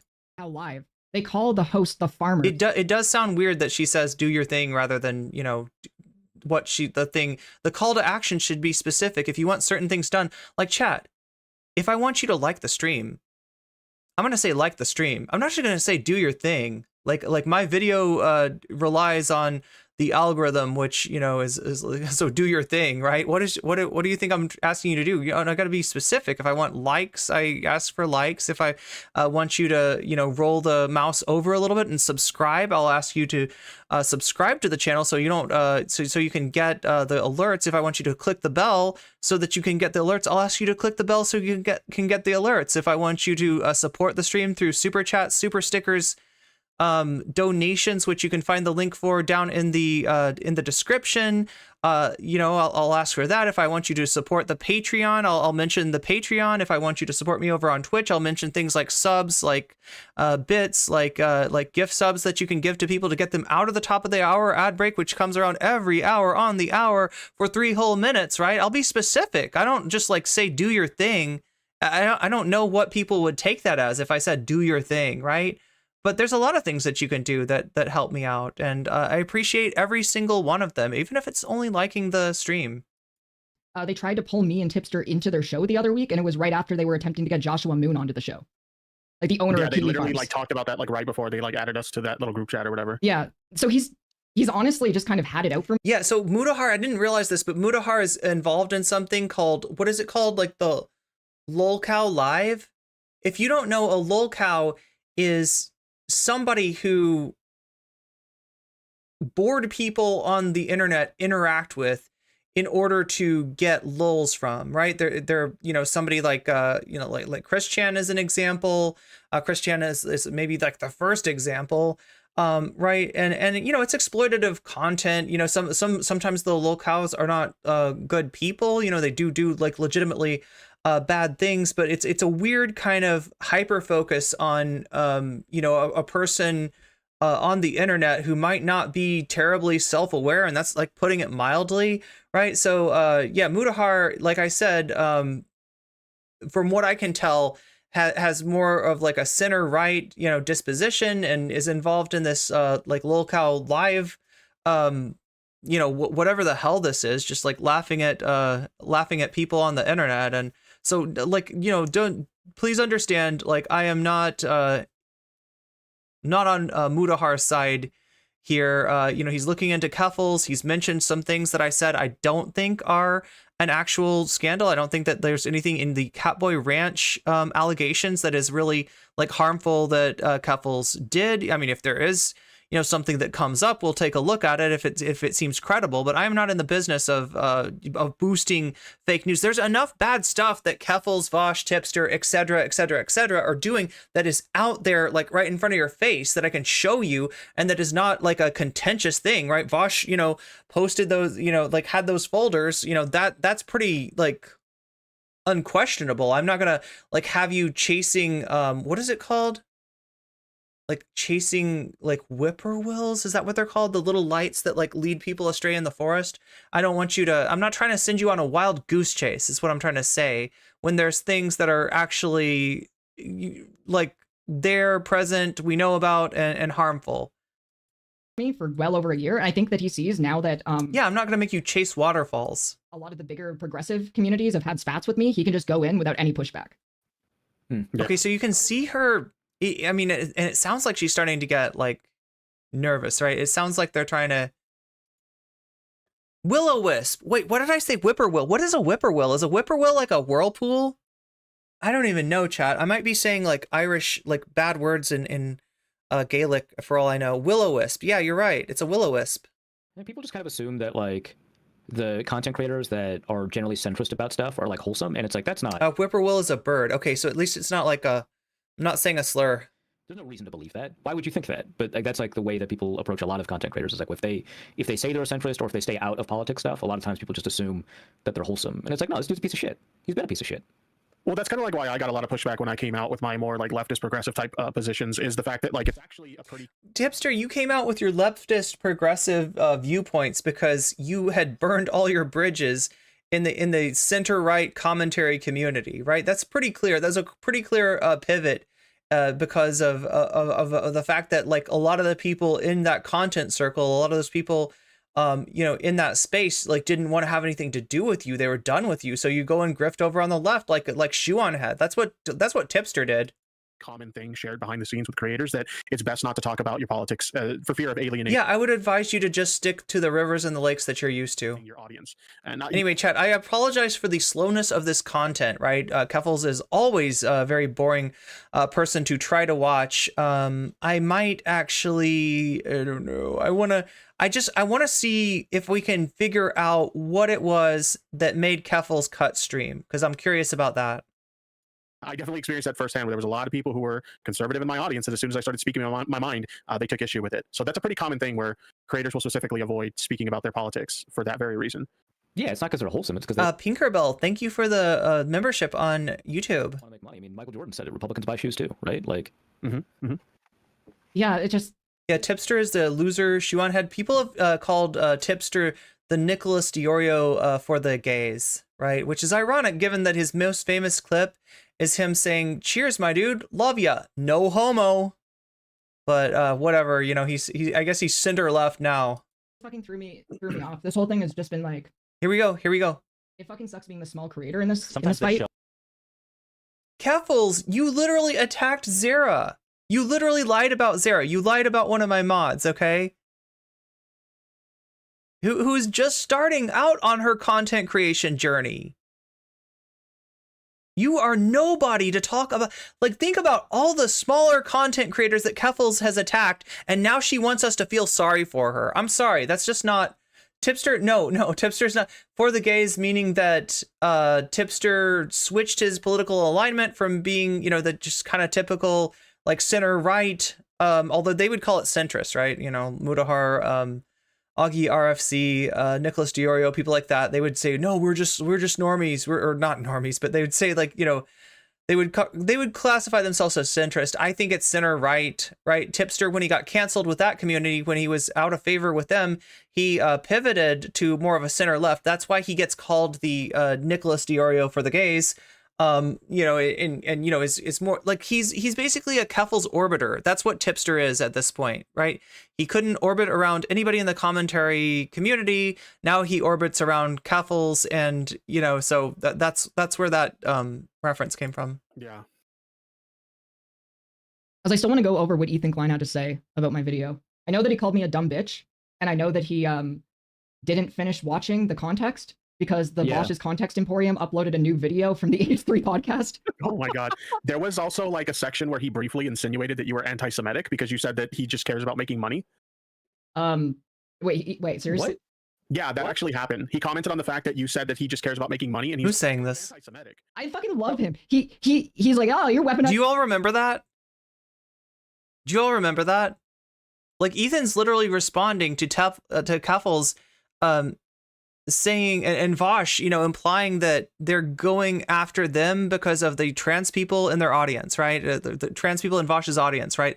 That there's something transphobic, you know, about saying that that what was in Vaush's folders is problematic, right? This is like they're basically calling it groomer panic. They're basically calling it, like, you know, transphobic, right? And that's just super disingenuous. Obviously, like, Ethan's not going at Vaush over transphobia. And that was a silly, it's Vaush grabbing trans people and putting them in front of him as a shield, right? It's Vaush putting trans people in danger in order to protect his own skin in the game, right? And Ethan saying, I don't know, like, because, you know, like, she's like, well, maybe Ethan used to be a moral person, but now he only cares about money, right? Ethan's like, okay, well, if you're gonna play that game, that kind of sounded a little anti-Semitic. That he wasn't serious about that, and he didn't pursue that, like, line of logic because he was He was, you know, he was essentially just reflecting what Keffels is doing back at her. Vaush using trans people as a shield or a football is actually transphobic, true. Your trans identity anyway. Like, come on. If I'm going to give him some charitability, I think that he's attempting to demonstrate what it looks like when you weaponize your identity. I think that's the. You think so? The best faith. I didn't watch it, right? So I don't know. But that's like the best faith interpretation. Is Well, like, he did that to Vaush too. Yeah. Maybe, I don't know. Yeah, see, even Velvet in the chat is saying, yeah, he did say that. Yeah. I remember hearing that and I was like, bruh, like. Well, yeah, it's is it Arif? I can't tell who's based here, right? Like there's like it's either Arif or Tipster. I think it's Tipster that's still trying to play off this thing as a real thing. Like Ethan Klein is using like spurious accusations of anti-Semitism, like, you know, weaponizing his identity. Oh, you're gonna hear. Actually, I'm glad we watched this because I think something really crucial is coming up that I want to clip. I want to clip it for posterity. And anytime I am ever unfortunate enough to have an interaction with Keffels, I'm going to remind people of this clip. I'm going to remind people of exactly what Keffels does. Just listen. Know Clara well enough to know, like, that is nothing could be further from the fucking truth. Like, The what? only okay, I'm not gonna lie and say that I've never weaponized my identity, but I usually only do it when I'm in a fight with woke scolds who really care about identity politics. Mm-hmm. Yeah, you need to like collect up all your different oppression tokens and then put them all on the table and then be like, look, I have more than you, I win. It's like people who think that like more. It's like people who think that like more Twitter likes means more right. That sort of thing. No, it's not like that. But you heard what she said. You heard what she said, chat, and I want you to remember this. This is what she does. She just admitted it. Mask off, Keffels. Onesie off. I don't know what's under that onesie, but it seems to just be more lies. In a fight with woke scolds who really care. Yeah, anytime the people that really care about identity and stuff like that, like, which I'm like totally over because I'm a based fucking edgelord that likes to call people the R-slur, that likes to use like fucking playground insults to go after people, right? When I'm in a fight with those woke scolds and those tenderqueers, you know what I like to do? I like to throw that identity politics right back at them. And it's completely disingenuous, and I'm not serious about it because I don't care about any of that stuff. I'm not an intersectional leftist. Hell, I'm not even a leftist. I call anyone who is a leftist a fucking goddamn tanky. Goddamn, Keffels. Like, let's hear it once again. Yeah, see, even Velvet in the chat is saying, yeah, he did say that. Yeah.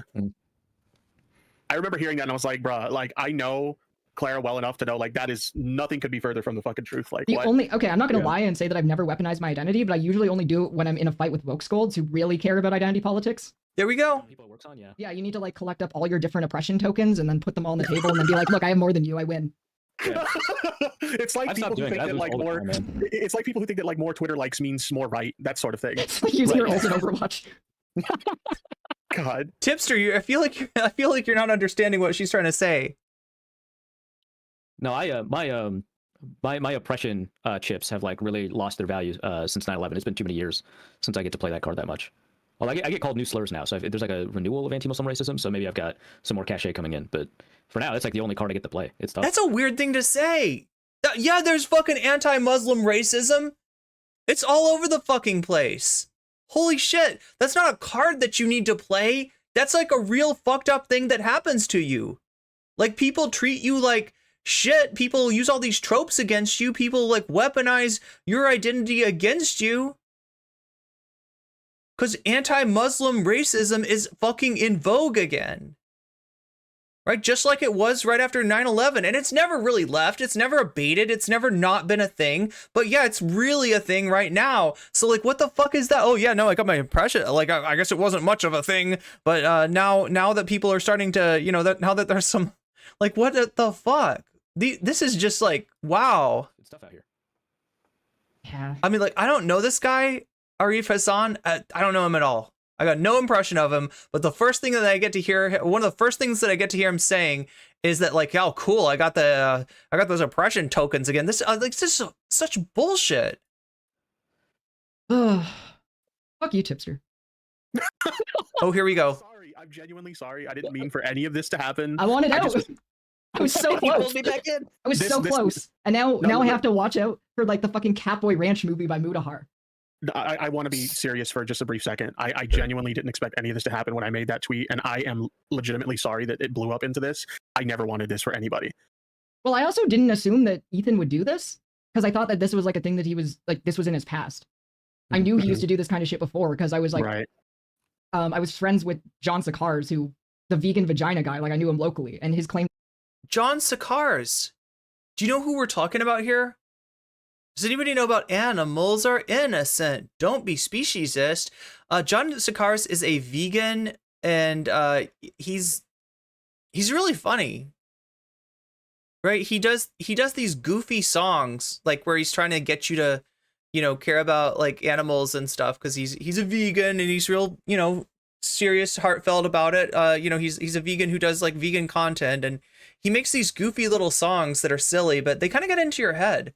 Yeah, John Sakars. Apparently, he also made this video about about vegan vagina and how he likes to go down. He's like he's a deep sea diver for the vegan vagina, the vegan vag, right? He's a big fan of the vegan vag. But yeah, he made this video where he's like, all right, first of all, if you are underage, do not watch this content because we're about to get explicit here. Second of all, if you are a carnist, you do not get to watch this content. Like a carnist is like the opposite of a vegan, right? A vegan, you know, wants to, you know, be kind to animals and not exploit them and, you know, not be speciesist, right? This is a word that he kind of, you know, uses a lot, like, you know, speciesist against animals. And like a carnist is like the opposite of that, right? So somebody that's all about the, like Jordan Peterson, for instance, I guess, is somebody you could call a carnist, right?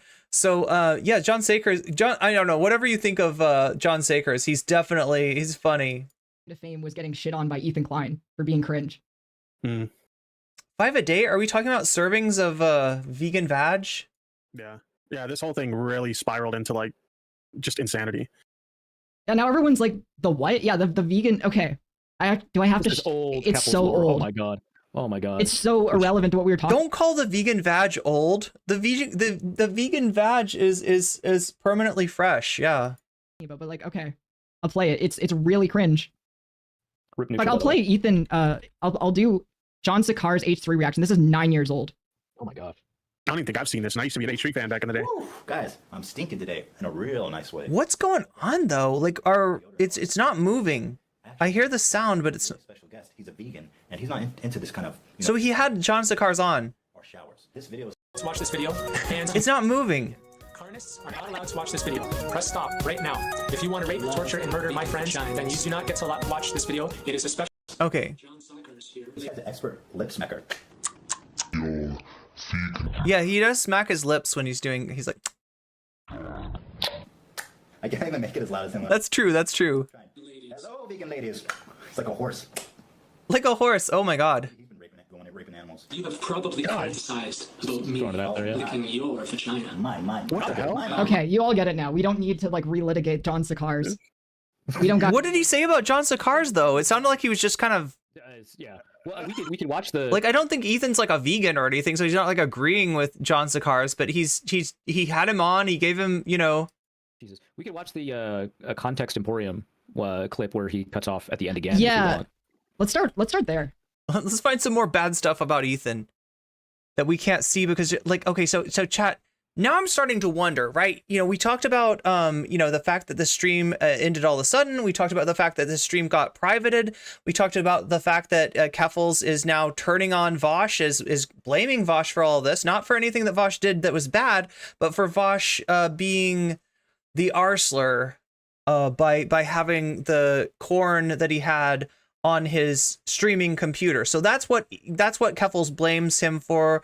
You know, it's you know, gotten her dragged into the shit. It's gotten Tipster dragged into the shit. It's gotten a lot of people that defend Vaush dragged into the shit. So she's mad about Vaush and she's kind of freaked out. She's freaked out about this Mudahar thing. She's freaked out about like what another large content creator going out specifically after her, what effect that's going to have, right? So she sounded pretty, you know, let's go back. Let's see into okay, there we go. It's Jover. Yeah. So this was Keffels in her Discord. Changed my position on Vaush. Mad at Vaush, calls him an arsler. Talking about jaying off at his work computer. F Vaush, he deserves more criticism than this.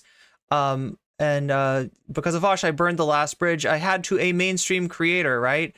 Panic attack over this. So like that, you know, my assumption based on this screenshot was that Keffels had maybe had a panic attack during stream, which is entirely understandable. I mean, this kind of shit, this kind of drama is, you know, it's dicey, it's nervous, it's not easy to deal with, right? So, you know, that made sense. But now that I'm seeing the fact that it looks like the audio is recording, but the video is not playing, I am wondering if it's possible that this is all just, you know, technical difficulties.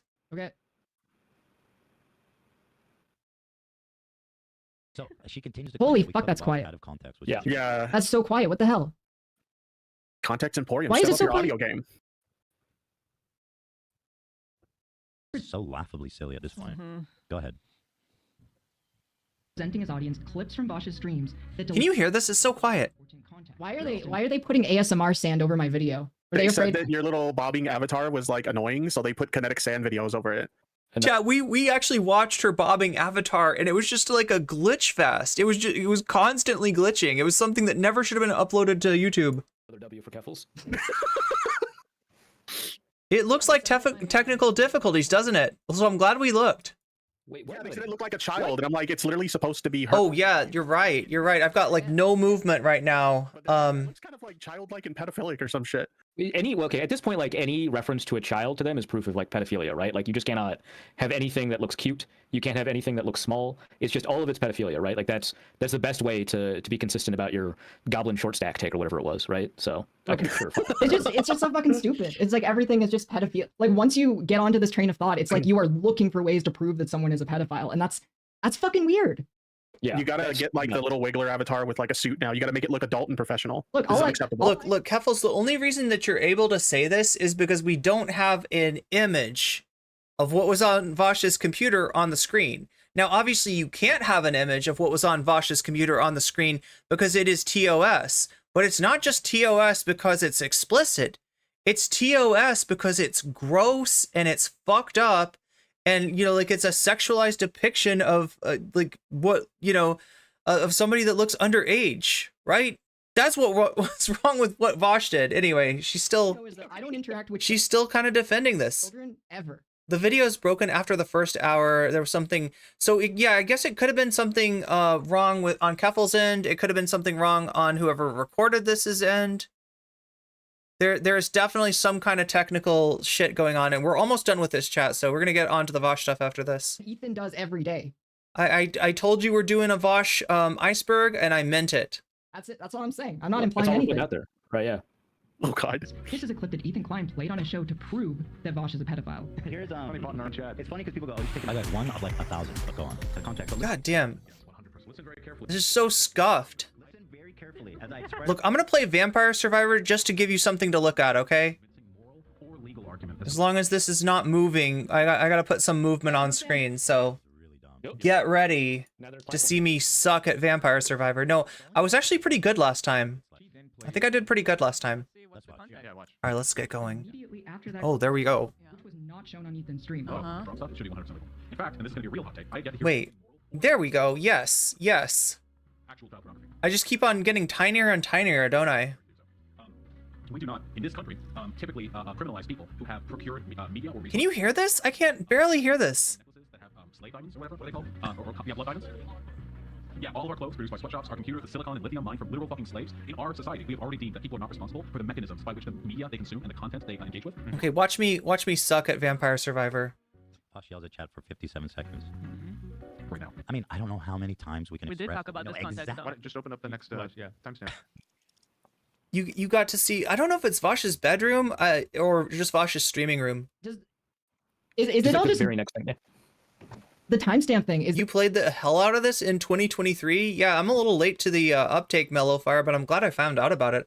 I love this game. this just their like method of clipping people out of context? Dan I just does guess. it, and Ethan goes in blind, so he has authentic reactions. Meanwhile, Dan knows he's being a manipulative person. God. I feel like Anyway, if you want to help me play better, please like the stream, right? Please like the stream. Don't think that any sort of interruption, whether it be subscribing on YouTube, following on Twitch, buying yourself a sub, because like where are we at again? Yeah, we got like 24 minutes before the next top of the hour ad break. We will be getting that. We've got like, I don't know, 10 minutes of this left. I'm gonna play Vampire Survivors while we watch the end of this, and then we'll be on to the Vaush stuff after that. That's kind of the setup, huh? Yeah, I mean, like that seems to be the way that, unless Ethan is like a pretty decent actor, which I don't know, maybe he could be, but it seems to be the way that they're no Shax BA. Dance of Ethan to succeed, and then Ethan. Wait, they skipped. I said I suck at video games that take actual skill. They skipped over the VTuber context completely. Do those take skill? Yeah, they skip over the VTuber stuff. They skip over the end where Vaush says both of these things are bad. I gave you a good context, right? For even if like when I went over this, even if you did not understand what a VTuber was, I feel like I did a good job of explaining that. And the context is that the VTuber like she tries to blame the VTuber for putting out content or for encouraging like fan art to be drawn, right? As far as I understand, like I think the VTuber herself is like underage. So yeah, we're not talking about a VTuber from Japan. We are talking about Vaush, a leftist content creator, right? That kind of holds you up to a little bit of a different standard, doesn't it? A little bit. YouTube has given me, 0 ads so far? I can't even see what people are saying. 10 ads so far. God damn, they're monetizing the fuck out of me, chat. They're monetizing the fuck out of me today. Which I just like, for the record, Vaush is very stupid, right? Like to organize his thoughts. We can all agree that, like, absolutely. These were the most horrible fucking analogies to use to make his point. Like, it's unbelievable. Like when he does his response video, he uses a much better analogy involving like bricks or whatever. Basically, he says like, so if somebody like throws a brick off of an overpass, all right, let's try to not get killed. Gets hit by it, they have to go to the hospital, and they find out that they have cancer or whatever. Like an utilitarian would argue that, oh, this is a good thing because they found out they had cancer and now they're getting treatment for it now. But a rural utilitarian would agree that it doesn't matter if the outcome was good; it's still a bad thing to throw bricks over a fucking overpass. That was a great way to make that argument. A much better analogy. When you're talking about like kids having sex with adults, like that's the worst fucking way you can make that analogy. As he's making the analogy, someone in chat's like, I can't believe you're justifying it. He's like, no, I'm doing the opposite. They skipped it. I feel like I'm playing Yu-Gi-Oh here. I play Boogaloo of Illusions. There we go. They're so quiet. God, these people can't even stream. Like, what the fuck? Oh wait, that's the other thing that I did that's wrong. We want to get that sound, yeah, off of there. It's hard enough to hear. I'm gonna be honest. I don't think that this is gonna end Vaush's career whatsoever. No, I don't think so either. I mean, he'll lose like a handful of subscribers that probably people that found him for some random. A handful of subscribers. No, these are his most active subscribers that he's losing.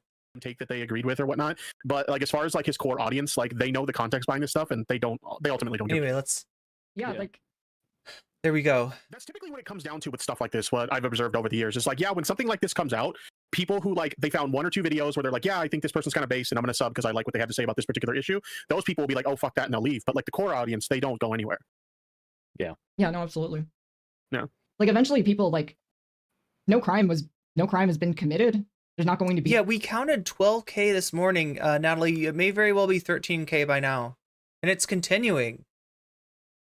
Borogado Cosmico, thank you for the follow on Twitch. Sort of ramification, and there certainly wasn't any victims. It's just something that pisses me off with these accusations. Yeah. Because I feel like this kind of pedo hunting shit, when it started, it was about trying to find justice for the victims of pedophiles. Yeah, now it's like looking for a worthy target to blow up at. Like you're hoping to ruin someone's life, and the whole goal is to find someone whose life you can justify ruining, as opposed to finding justice for somebody, right? Like, yeah King George says it's content, yeah. Yeah, I mean, like, I feel like what really happened is back in, like, 2015, 2016, you know, Keemstar through Drama Alert had some pretty big, you know, hit videos or series of videos on content creators that he had exposed for, you know, being actual, like, pedophiles. Like, one of those being Lionmaker, who was, like, a genuinely bad person and should have been exposed. But then it became like, hey, we can get a lot of views by making people out to be pedophiles on the internet, so let's just, like, find any stupid reason that we can use to try to get someone out to be a pedophile, and then let's expose them for that. And it's, like, instant clicks every time. Look, I mean, this is true with creators like Mama Max, you know, essentially looking for the most salacious, like, example of this that they can find, even if it's not really backed up, and then, you know, absolutely only really getting called out of it on it recently. Like, this stuff does happen. That's not what Ethan is doing. This is not Ethan pedo hunting. Pedo hunting implies that you're doing a Chris Hansen. You've got like people pretending to be underaged or something. You're going out and actively looking for these people, right? In this case, the PDF came to Ethan and came to all of us in terms of Vaush's folders leak. Yeah. Yeah. Yeah. It's just, that's why I put Tony Winchester in the start of the video. Like, I talked to him, you know, he's raided into me before. He was a good guy, but it felt so like, I feel like Ethan didn't care. It was just cynically weaponizing the situation with Keemstar in order to get in dunks. One thing I found kind of interesting is that, like, don't get me wrong, I don't disagree with Ethan's criticism of like Keemstar when it came to like the Tony stuff, right? I think there's valid criticism to be had there, but Ethan took a real issue with you bringing up Tony, even though like he did the same thing for like Keem. Like, he was calling out Keem for what happened with Tony, and you were kind of like saying, hey, like, it was good for you to call out Keem for doing that, but now you're kind of doing the same thing. It's not the same thing. Also, I didn't know, so King George Rook is mentioning that EDP's investigation was fucked up for content. I assume, and I can't verify this, you're just a random chatter, but I assume you mean that EDP, who was a internet poster who was pretty common in Philadelphia Eagles Twitter, but also broke out of Philadelphia Eagles Twitter, was part of... Oh god, I didn't follow the EDP situation. They were just dudes who found out that he was attempting to solicit dates and eventually sex from minors while he was an adult. And I guess King George Rook is saying that they screwed up a law enforcement investigation by tampering with the evidence or something. I don't know. All I know is that EDP is like back, or was back for a little bit, and said something like transphobic about protecting kids, and everyone was like, "Really, dude? You really?" Well, he took swipes at like Chris Tyson. He was really jumping on the whole Chris Tyson thing, and so a lot of people called him out as like, "I don't know if you're the guy to spread this message." Right? Yeah, like you're maybe the anti-pedo message. Yeah. Yeah. But yeah, and then someone earlier in the thread mentioned that like Chris Hansen messed up the FBI investigation for Onision. Again, I can't verify that. I don't know if that's true, but I don't know about that. Is that right? Hunting for content. Can anybody corroborate that? Screw up law enforcement investigations by tampering with the comparing an innocent man to someone with drawn CP on his freaking hard drive, right? In his fat folder, yeah. Evidence or alerting people before law enforcement gets to them that something is happening and allowing them to delete evidence and so on. So. I don't know about if those specific ones are true, just because I haven't looked into it, but I do know that general practice is true, which is also something that maybe we should be like considering about this whole pedo hunting craze, right? Is like, hey man, if you've got like evidence, you should probably forward that to relevant law enforcement agencies instead of just making content. Yeah, I've definitely like seen people. Especially when I would say be careful what you wish for. I would say be really, really careful what you wish for. There were a ton of people from these pedo hunting groups that like showed up in my chat. Look, in terms of, we talked before about the idea of Vaush perhaps like advancing some kind of a defamation case against Ethan. Ethan said, "Go for it, dude. Go for it. You want to do discovery?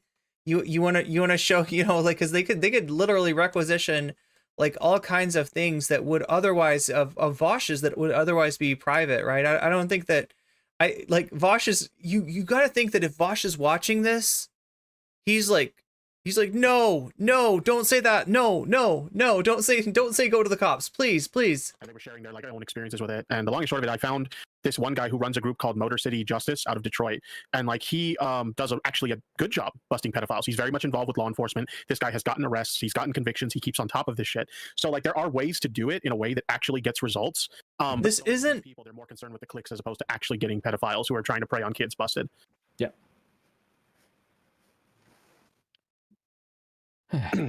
Yeah. So what caused the stream to end? Worth covering? That's our question. Honestly, I don't even know if it is. Okay. Yeah. Fair enough. Yeah. Well, Tipster set up a 2-mad segment, right? So we can, right? Is that right? I do have something prepared for 2-mad if you guys want to get into that. I'm chill. It's up to Clara. Honestly, I think I'm gonna call it. I can't. Fair enough. I think that's fair. Yeah. Cool. Look at that. Yeah, thank you for having us on. It was nice. Look at that. NCC breaking news here. All right. Later, everybody. Never let it be said that I am not fair. All right.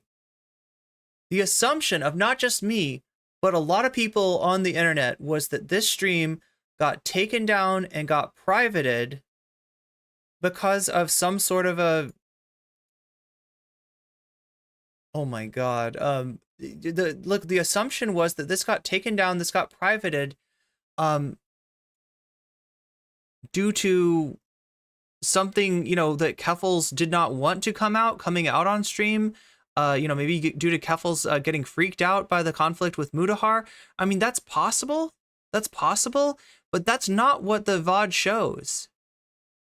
The VOD shows, Keffels coming on stream to do a stream with her friends Tipster and her I keep on forgetting his name.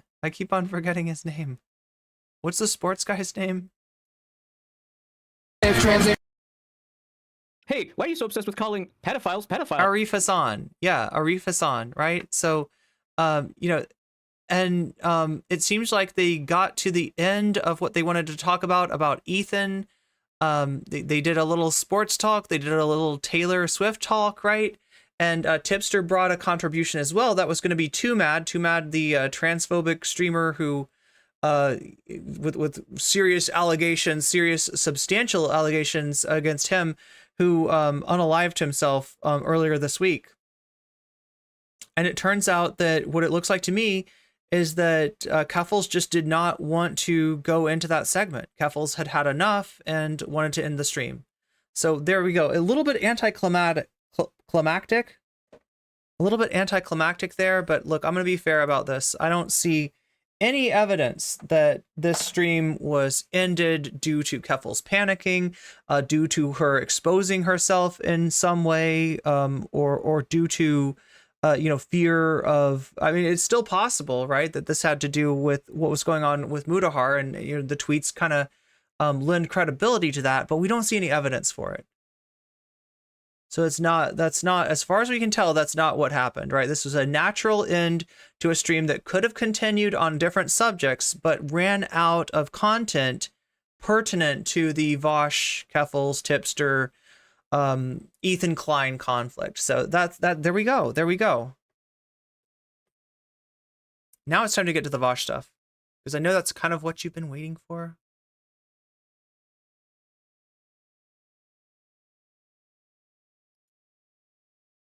The context video.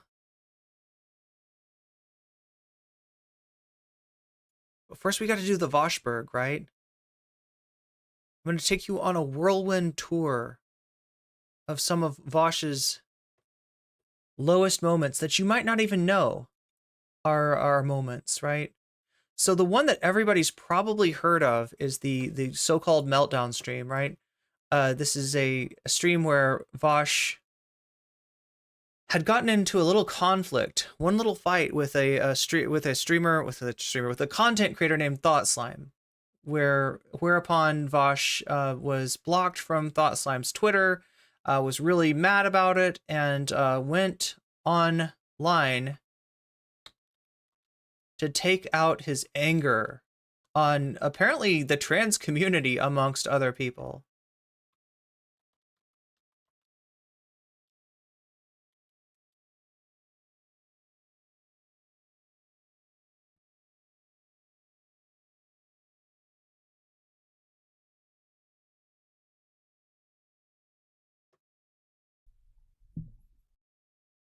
I don't think we've ever watched the whole thing, but you have seen little bits of this. I think I have. But let's just remind ourselves, like, right, how Vaush reacts to getting called out.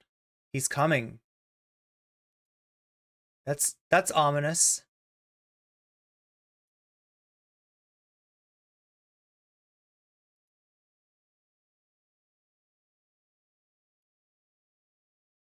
Who at me on Twitter are worthy of my attention.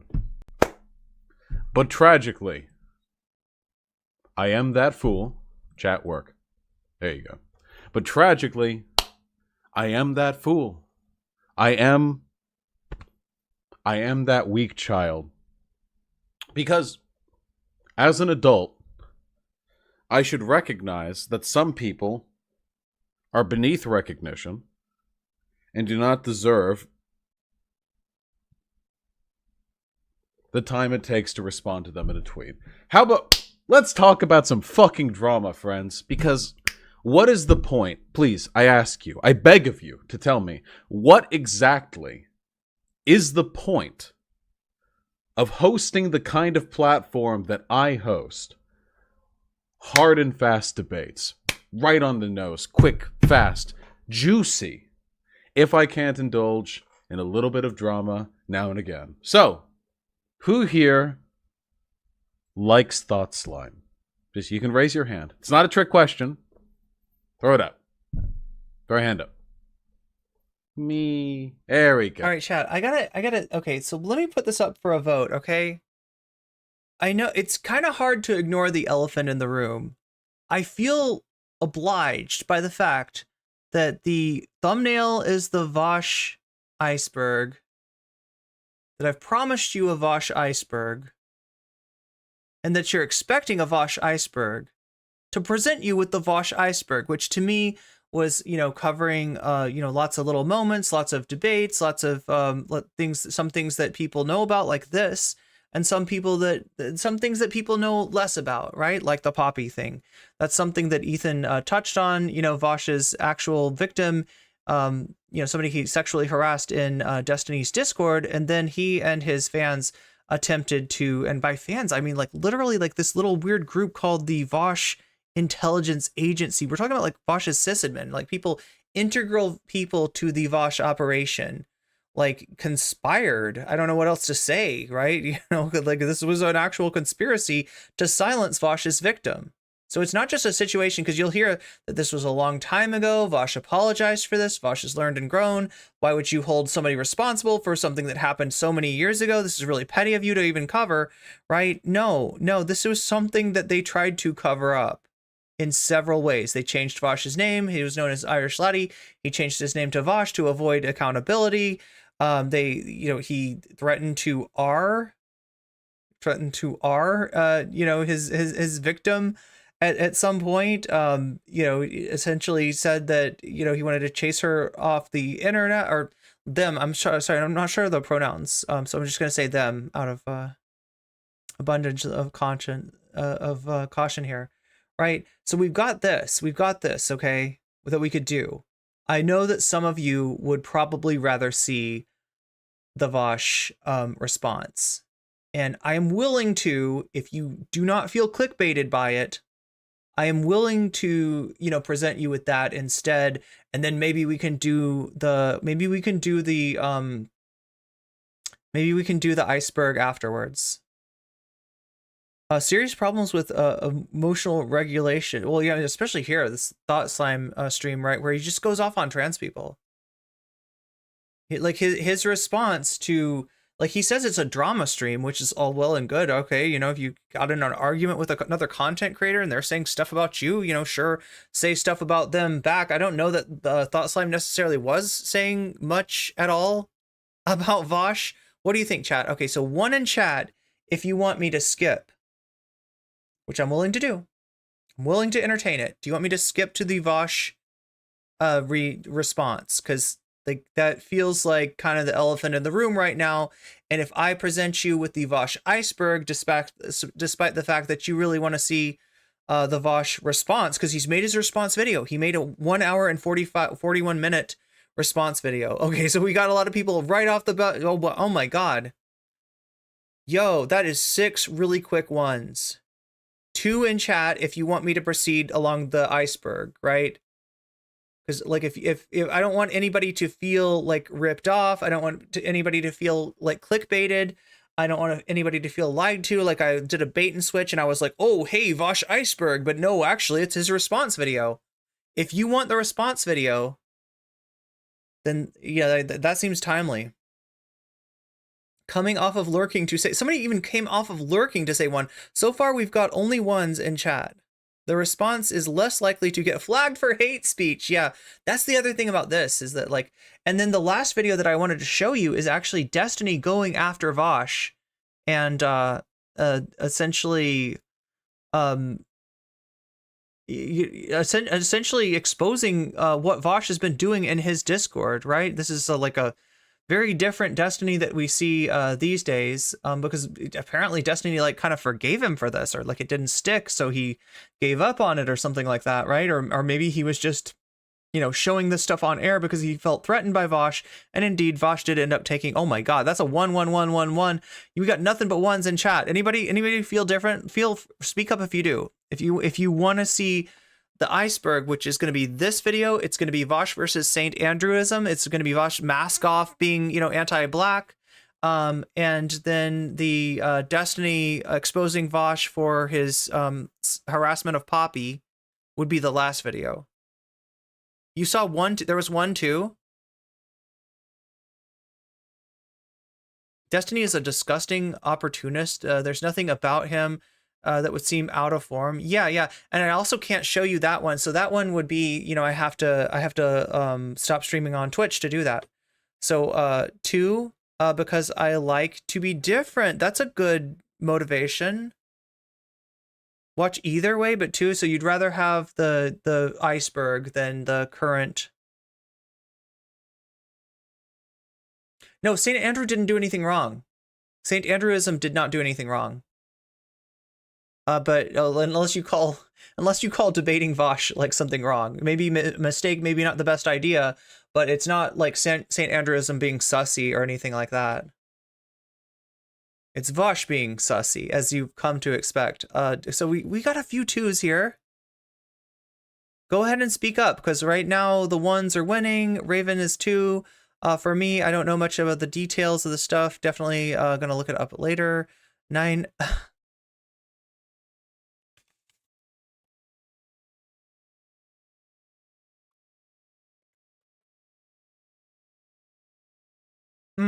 I see, people. That makes sense.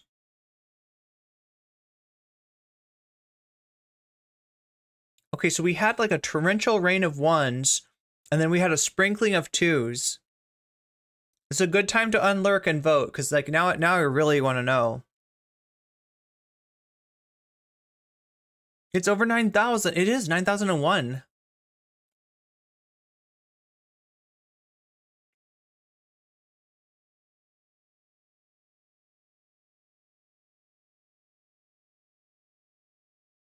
Okay, so far 1 is still winning. God, I hate the idea that I'm going to disappoint some people either way. I think the iceberg is a good primer for the response to establish his character and pattern, but the response might do better in numbers, and yeah, because it's just come out. Andrewism convo is such a good one. I do want to do that stuff, right? Maybe we could do that after the fact. Okay, we're going to go forward and we're going to do the response, I guess. I don't know how long that'll take me, though.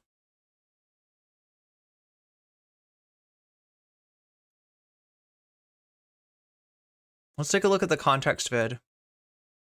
Unless there's a whole bunch of 2s just holding back, right? Now is your time. Now is your time. Now is your moment to jump on this, right? Now is also the moment if you are watching on Twitch and you don't want to get stuck in that 3-minute ad break. You've got about 3 minutes to do something about that. That is enough time, right? To do something about it. What can you do about the 3-minute ad break that comes at the top of the hour, every hour on the hour?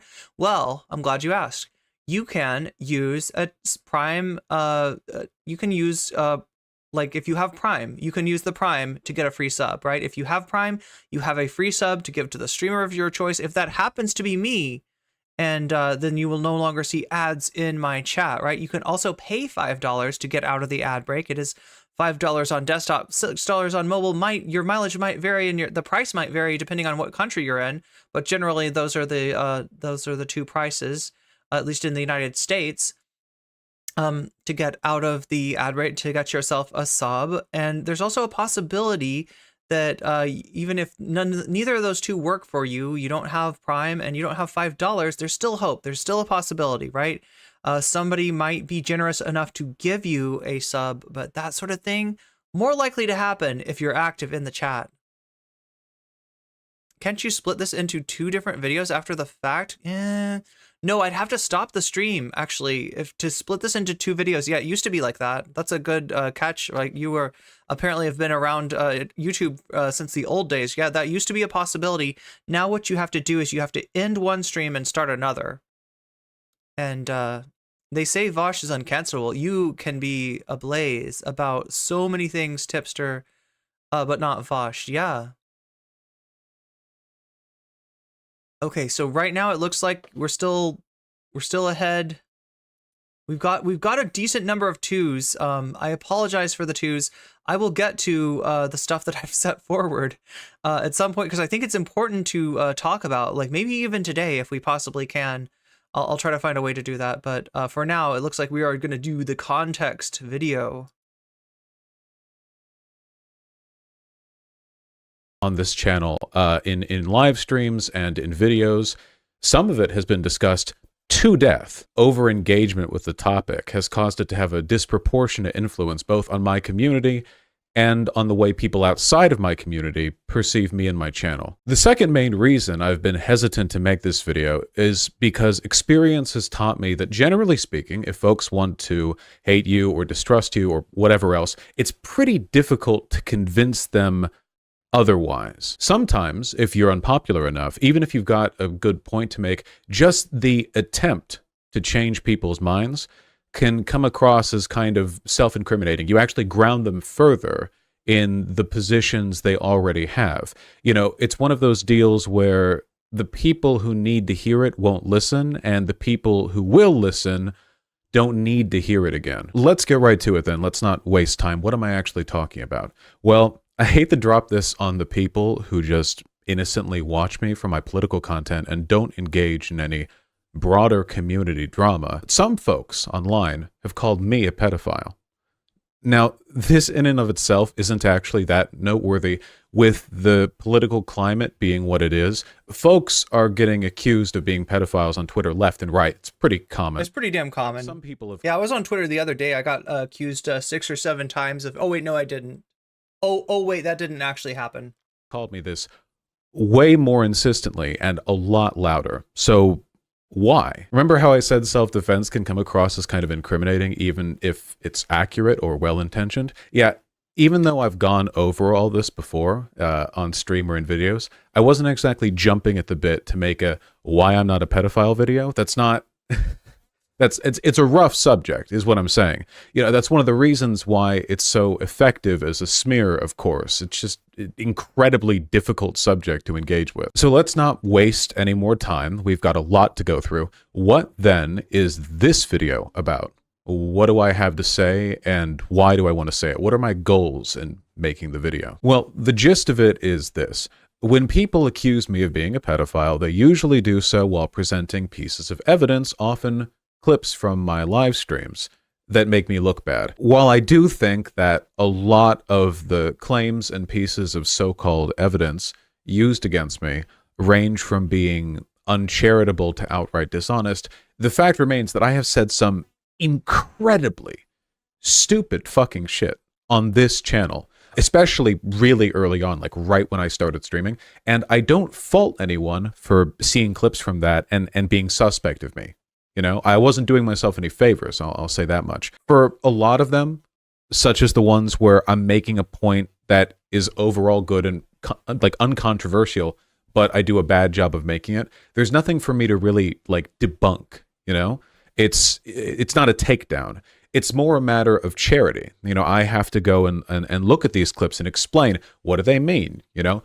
What was I thinking? What was I saying? Is this clip like so dishonestly cut that, you know, no reasonable person would interpret it as looking bad if seeing the full context? Or was I saying really stupid shit and I'm going to have to like work to explain what my thought process was at the time? And past that point, it's up to other people to either believe my charitable explanations or believe significantly less charitable ones. You know, that's up to them. In addition to some of the legitimately really stupid shit I've said, I'll also cover some of the more bullshit accusations because, I don't know, they're transparently bullshit, a lot of them. I feel like you would have to already dislike me to read anything from them. But, you know, a lot of it is that, so I need to sort of point that out too. So as far as I can see, there are 4 groups of people that I'm addressing here, more or less.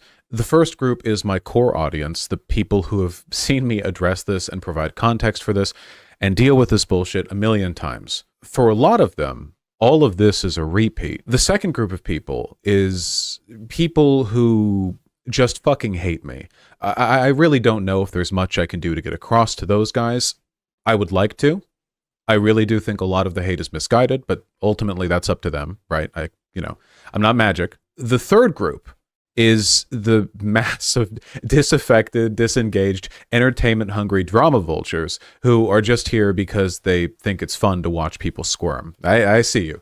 Welcome. A lot of this He sees you, chat. really has been like thoroughly addressed before, though, so I don't plan on doing much squirming, but there will be lots of self-debasement. So to you and to the people, Wow, we're doing some numbers today. you want to see self-debasement from me, there will be that. So you can look forward to that, I guess. Yeah, and I know that even making a video like this can come across as pretty damning, just innately, but I really do hope that you take it seriously and try to be charitable, if for no reason other than because it is a pretty serious topic. And last, the fourth and maybe the smallest. Vaush Rad says Antifatera. Can you tell me how to get out of here, though?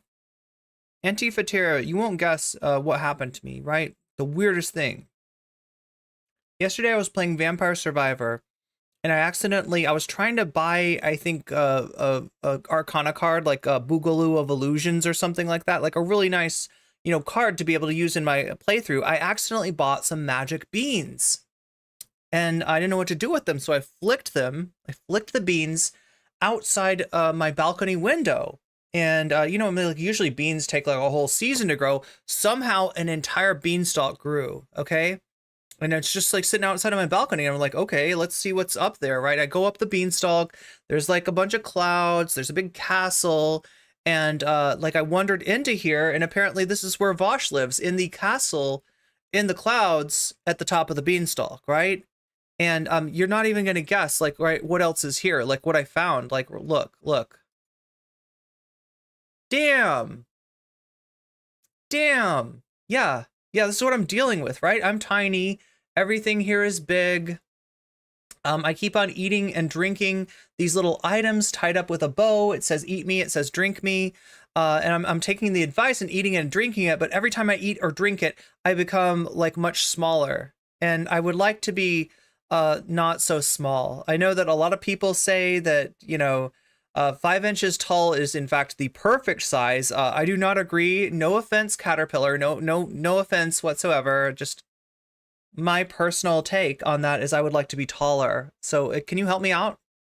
This group of people watching this video are people who are genuinely neutral, or maybe coming in with that fair mind to see what all the drama's about.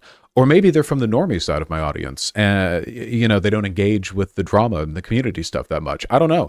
This will probably be a weird one for them, but nonetheless, welcome. It's a pretty wide range of people as audiences go, but I'll do my best to explain things and go through all the drama in a way that's clear and straightforward, but also doesn't drag on too long. Now, without further ado, let's get to the content. We'll start with the absolute worst of it, the monstrously stupid argument that I made way back when I first started streaming that has since haunted me and irreparably tarnished my reputation. Now, this clip is the one that I see cited most often when people are accusing me of being a pedophile. That's not even a little surprising to me, though. It sounds pretty bad. In fact, and this is going to be a real hot take, I have yet to hear a convincing moral or legal argument as to why possession of child pornography should be illegal. Actual child pornography. Like I said, pretty bad. This clip is from right after I started streaming, so a significant portion of my career as a live streamer has been spent providing context for the clip over and over to many people and many audiences. I've addressed it so many times that it's turned into like a kind of running joke in my community, like a rake that I'm cursed to keep walking into over and over, and it hits me in the head. I often see people outside of my community, people who have seen this clip but not seen me address it, mock the idea that any context that I or anyone else could provide could possibly explain away something that sounds that bad. When they see me or my fans say that this or any other clip has been taken out of The context, taxes folder. We do address the folder. We do address the folder. an effort to shoo away legitimate suspicion, chastising people for having an opinion on something that looks bad. Like, you see a clip that looks bad of me, and then I or a fan of mine comes in and we're like, no, you need to familiarize yourself with like 50 hours of stream lore before you can have an opinion on that. I have seen people weaponize calls for context in that way, So I don't fault others for being like kind of suspicious of that or not taking it very seriously. Some people are just going to tune out right there. Now, don't get me wrong. No, don't worry, Vaush. We are not going to tune out. We are in this for the long haul. Now, I've looked through this. I've looked through the thumbnails. Sorry, the timestamps. Right? He's got timestamps on here. He's got chapters on here. I've looked through the. I only see one section that we got to skip over, and that's the Mr. Girl section. And that's a place where I let Vaush off, where I say I don't think that I don't see that Vaush has done anything wrong. If you're not familiar with Mr. Girl. This is a content creator, not, some people might, by the name might be tempted to think that we're talking about like a gender non-conforming person. No, this is a guy named Max, and he kind of appeared on the scene when he reviewed the movie Cuties, right? Now there's some, various opinions about the movie, whether it is like itself, kind of fucked up, or whether it's trying to expose, a culture of stuff that's fucked up, right? That's not the argument that we're having here, right? We're talking about a content creator who watched the movie Cuties, said that he really enjoyed it, and one of the reasons that he enjoyed it, the girls in the movie he found to be hot. He had a really sus take, right? Even if you're somebody that like wants to, is tempted to defend the movie, right? Like Mr. Girl's take was indefensible, but it got a lot of attention, right? Like I always say, if there is a symphony that goes on one night and there is a brilliant bassoonist who plays a beautiful, immaculate solo, and there is a bawdy trombonist who falls into the orchestra pit, what is the news article tomorrow going to be about? Are we going to be talking about the amazing bassoon solo that happened last night, or are we going to be talking about the dude that fell into the orchestra pit? We're going to be talking about the orchestra pit, right? So that's Mr. Girl's, kind of content. That is how he sort of rocketed to fame, became so prominent. He became so prominent that he caught the attention of a creator named Destiny. And Destiny's community, and did a series of engagements, interactions, debates with Destiny, became like essentially an orbiter of Destiny, and got even bigger, got fairly large, right?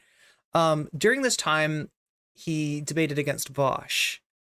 And while Destiny was willing to entertain this guy and his community, there was a lot of support for Mr. Girl, right? What they liked about Mr. Girl wasn't necessarily his viewpoints on, things like, adult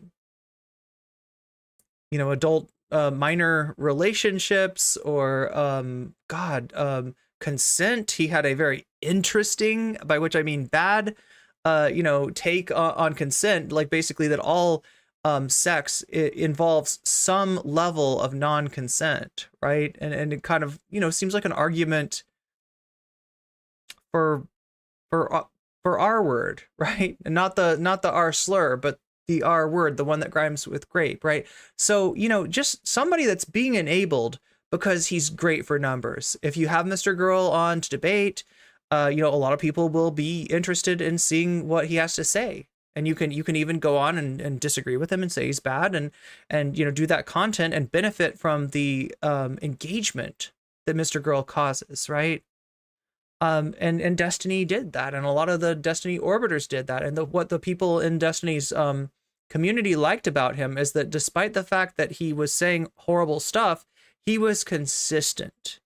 He bit the bullet. He developed a fandom. All right.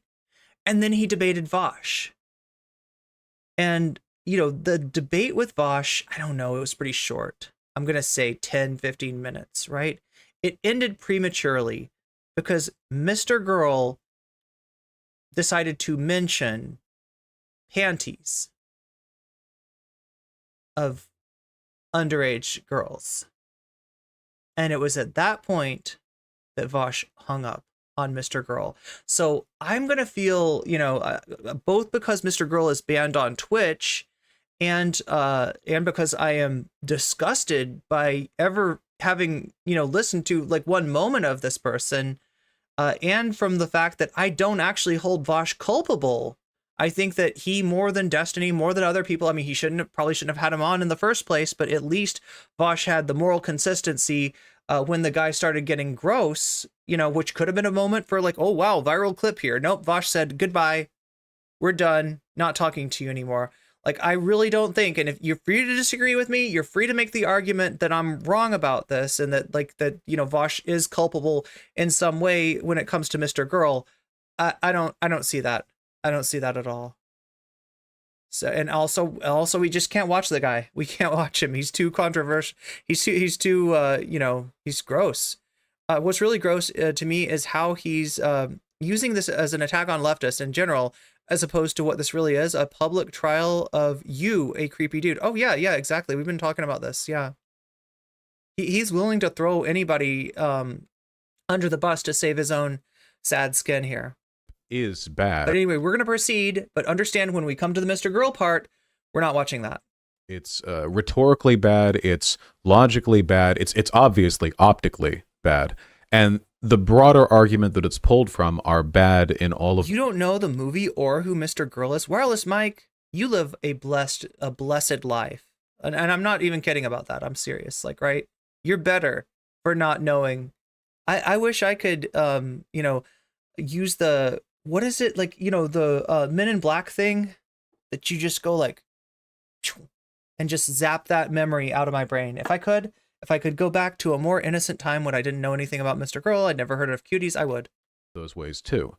But as for what the clip and the argument, the neuralizer, yeah, that it's pulled from, yeah, say about me, I would like to make the case, if I may, that it does implicate me, but not as a pedophile.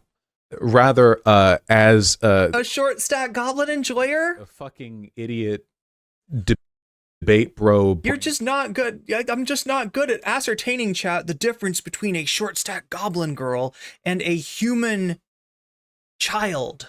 Right? I'm sorry. I suck. What can I say? This is me, Vaush Vidya. You know, taking accountability. I need to get better at that.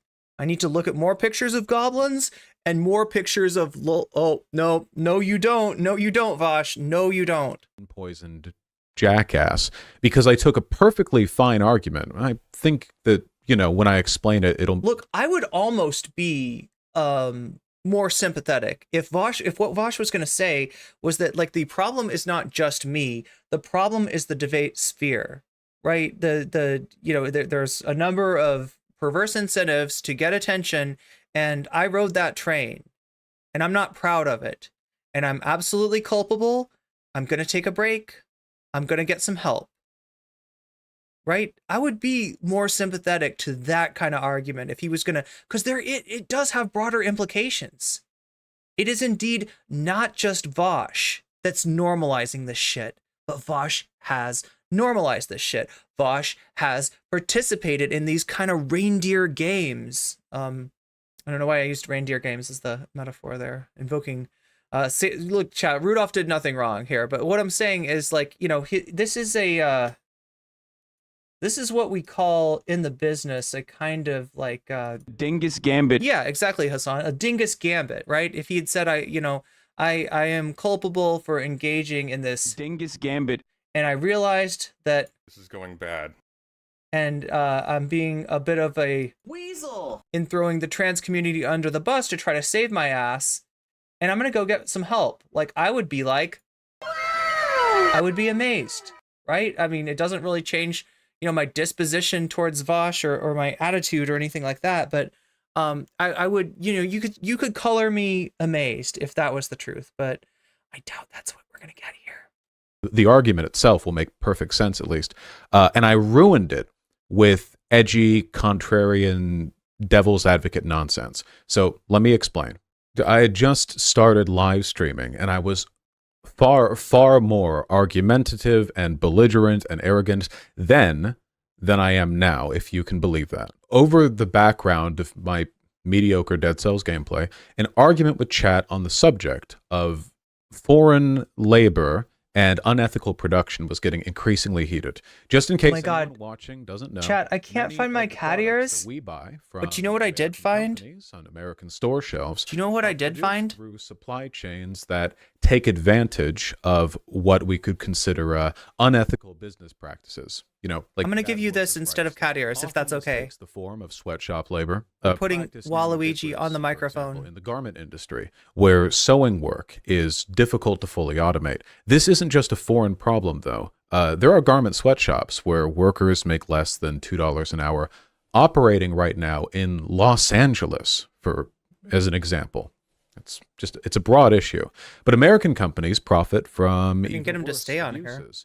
The mining of cobalt and the harvesting of chocolate and palm oil. Those are three practices that are especially notorious for their use of child labor, frequently child slavery, frankly. You know, in practice, often just child slavery. American companies profit enormously from this because these, you know, abusive work conditions, it keeps the costs. Again, Raven, I apologize for not having my cat ears at hand, but I hope this is a substitute, a suitable substitute. Of harvesting material. Not helping his case, yeah. Like, and he hasn't pushed back against the fact that, like, those things that he mentioned, right, are unethically produced due to the perverse incentives of capitalism, as opposed to, you know, what was on his hard drive, which is not gonna be, like, cannot be ethically produced. Materials of acquiring raw product relatively low. And as a consequence of this, the suffering of children is built into the fabric of our economy, of exploited workers broadly, to be sure. But like I said, it's a widespread problem. I believed that in a just world, the American government would set a global standard for labor rights by barring companies from selling their products in the United States if they or other companies they bought their product from fell below a certain good question. Standard. Peepa Cross asks, I don't know his content. Does he regularly use his platform to talk about this, or just when these allegations surface? From what I've seen, it's just when these allegations surface. Yeah, that's the context that this comes up from. And, like, I mean, the arguments that he made, I'm trying to, I mean, I guess he'll go in this NCC context iceberg for the next 24-hour super stream. Yes. Thank you for the bits, Shaxby. For labor rights. I still think that would be great, by the way, as complicated as it would be to implement and as unlikely as it is to happen. It's a doable thing, you know? That's not like, there's precedent for that. Wait, it's pretty regular that he brings up, like, unethical production methods? Like, that just does not sound like his stream at all. Action. It would make the world a better place. So anyway, there I was, belligerent, angry from arguing with chat. However much of a debate bro I'm known for being today, I swear to God, I was so much worse back then. I wanted to construct an argument that would effectively and succinctly convey the severity of the problem, how intertwined human suffering is with the regular products that we buy and use every day. Shock value was essential because I needed to... Here we go, the Takemeister, the anatomy of a Takemeister. That was what we're talking about. You might know this little basic debate tactic as a Mott and Bailey argument, right? The idea behind a Mott and Bailey is that you've got a town, like a little village, that's very vulnerable to attack. And you've got a castle that is protected, right? And you put out your Bailey. Wait, no, am I getting this wrong? Yeah, the Bailey's like the town. You put out an argument that sounds really weak. That's like, oh my God, that's bullshit. I want to debate this guy. This guy's full of shit, right? And then through use of wording, essentially, you retcon your argument to being something more defensible. Oh no, that's not what I meant. I meant this, but it's like a planned thing.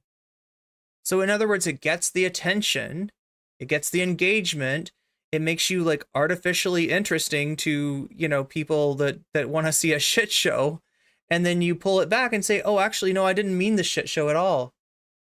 I did not mean the shit show at all.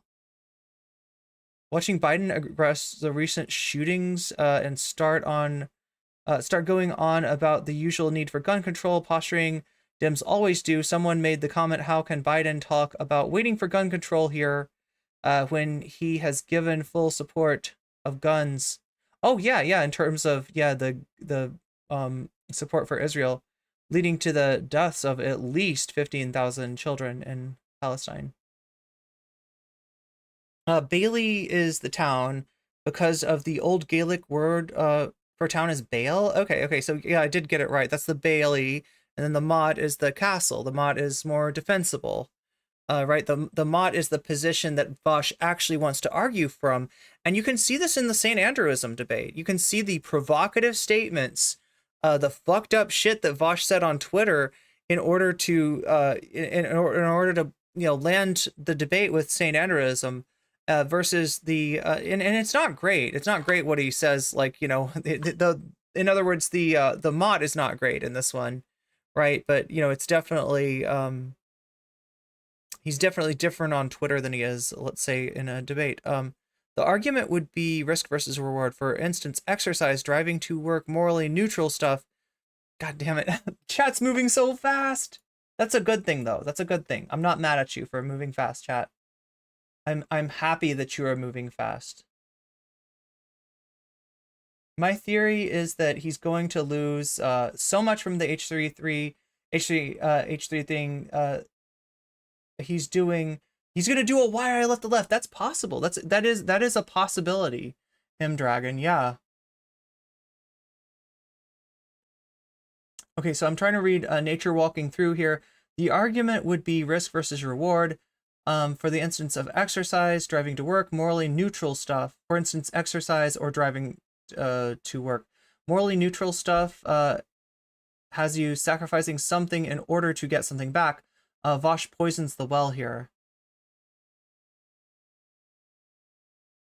Sharing despite the speed? Prove how edgy and daring I was. And speaking of shock value, can somebody explain the Dingus Gambit? An example already exists of something so inextricably tied up in human chat. Do you want to handle that for me? That both its production and I bet somebody in chat can explain the Dingus Gambit. Possession are illegal. Child sexual abuse material. If we already know something that harmful should just be excised from society, couldn't we do the same for products that we know are made with child slavery at the very least? The parallel. Morbius Dragon, thank you for the gifted membership to Nature Walking Through. Nature Walking Through, you just got weaseled, and that's a good thing. Felt clear to me, and I wanted to really drive home the hypocrisy of the people arguing against me, who said you were downplaying, I guess, the issue with the whole child slavery intertwined in our, economy thing. So if you're going to make that argument, right, you need to show me a lot of context, right? I'm going to need to see the debate. How did it start off? Were there tweets made, like with the St. Andrewism situation? Were there tweets made that started off the debate? Was it, how did this get started? What was the debate ostensibly about? Because from what I can tell, these debates, the subject matter isn't generally like unfair labor practices, child exploitations, etc., etc. Like nobody's coming on there to argue, yeah, actually, Vaush, I like my clothes being cheap, and I know that those clothes are going to be cheaper if there's an exploited child involved. So please do not harsh my buzz, dude. I love these clothes. I'm shopping like a millionaire. You know what I'm saying? I'm shopping like a millionaire. Yeah, don't stop me now. Okay. I like this exploited labor that's getting me these cheap clothes, right? Like, I don't think that's who Vaush is arguing against. Like, what the fuck? So, in fact, and this is like, who does he think he's talking to? Your real hot take. I have yet to hear a convincing moral or legal argument. The goal should be no child exploitation, not moralizing between types of child exploitation. Yeah, it's a weird thing to say, like, if you believe, like, and like, you're not going to find a debate on that, right? Here's the problem with exploitation when it comes to clothes, when it comes to, electronics, when it comes to chocolate, right? Many people do not know that exploitation is involved, right? Some people know that exploitation is involved, but they kind of figure that is, this is, they don't know how to affect that, right? They will go to organizations like the ones that we went over in Keffel's, video yesterday, this was Friday, I believe, that we went over Keffel's video, where she talked about some of the certification organizations that Ethan's company, Teddy Fresh, uses in order to certify ethical labor standards from the clothes that are made, right? And pointed out correctly that some of those, like WRAP, are actually quite sus, and if anything, seem to be a bulwark against the movement for the anti-sweatshop movement, right? So you've got a lot of you do have, okay, so at first nobody's aware, right? Companies are like, we can make cheap clothes, we're gonna do some exploitation to get that, maybe even some exploited children are involved in that too, or whatever it is, right? People find out about it and they're like, ooh, that's not good. I don't like the fact that my clothes that I'm wearing are made in that way. Can I maybe can I find a way not to do that? And they try to do research. Some of the more motivated ones try to do research. The rest of us throw our hands up in the air, and we don't have time for that, and we're just like, geez, that fucking sucks, but I don't know what I can do about it, right? And then you get maybe some organizations that really do certify, like, yeah, this is good, and then they bust out stuff like RAP, the WRAP, in order to give what seems like a certification, what feels like a guarantee or an assurance that what you're buying is made ethically, but it's not. Otto Reich is their fucking vice president. Yeah, this guy that's like essentially busted up people's movements in Nicaragua in the 80s, right? Somebody that was part of the Iran Contra business back then, right? So yeah, it doesn't really guarantee anything, and if anything, it's just a fig leaf. It's just a cover for unethical labor, right? So you have a lot of problems with capitalism. Capitalism seems to be very averse, if not allergic, to these kind of fair labor standards, because yeah, it's a race to the bottom for being able to lower their production cost and being able to make a profit. So there's an issue with capitalism. There's an issue where the issue essentially is capitalism with stuff like child exploitation materials, CSEM. That's not going to be ethical if you take away the capitalism. You can't make that stuff by its very nature without harming children. And even in the cases which debate bros love to argue about, even in the cases where it is made with actresses and actors that are above the age of consent, and they're just made to look like they're under the age of consent, it normalizes predation on minors who cannot consent. So it's inherently harmful. That's the difference. And that's the argument that I've never, ever actually heard. If you want to have an argument about this, Vaush, let's have an argument about this, okay? I've never heard you actually take this on. It's always just straw man, straw man, straw man. That's why possession of child pornography should be illegal.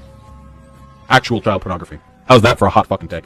Now, to clarify on this take, as I feel it necessary to do so, we do not, in this country, typically criminalize people who have procured media or resources which were the product of abuse. It is not illegal to own necklaces that have slave diamonds or whatever. What are they called? Yeah, blood diamonds. Yeah, all of our clothes produced by sweatshops, our computers, the silicon and lithium mined from literal fucking slaves. In our society, we have already deemed that people are not responsible. Although, you gotta admit that, like, this is not the argument of somebody that is an advocate, that is a activist, right? Because, like, the way that Vaush is trying to portray himself is like a warrior for a voice crying out in the wilderness saying, yo, your shit is made unethically. Let's do something about this. Let's stop ignoring this stuff, right? That person would have investigated, would have done research, would know a lot more than just like, yeah, there's like some electronics that are made unethically. There's some clothing. I've heard chocolate, coffee, like here's all these products that I've like vaguely heard on some news report at some point are made unethically. This is not the words of somebody that is a fucking activist. And we all know Vaush. He's not an activist. He's a sit on my ass-tivist. He's an astivist. for the mechanisms by which the I gotta drink more water. The content they engage with are produced. You like that argument? Ooh, you like that? You like that moral culpability? You're all worse than fucking CP owners, and I am too. Do you like that? No ethical consumption under capitalism. Shit sucks, right? But if we accept that argument for slave labor, then we definitely have to accept it for child pornography. Yeah, there you go. My dumb goal here was to spark indignant outrage, to make people who downplay the immorality of unethical supply chains to Please show me those people. Those sound like scumbags, right? In fact, I don't even expect that like real capitalist dick riders like Destiny like are gonna make that argument.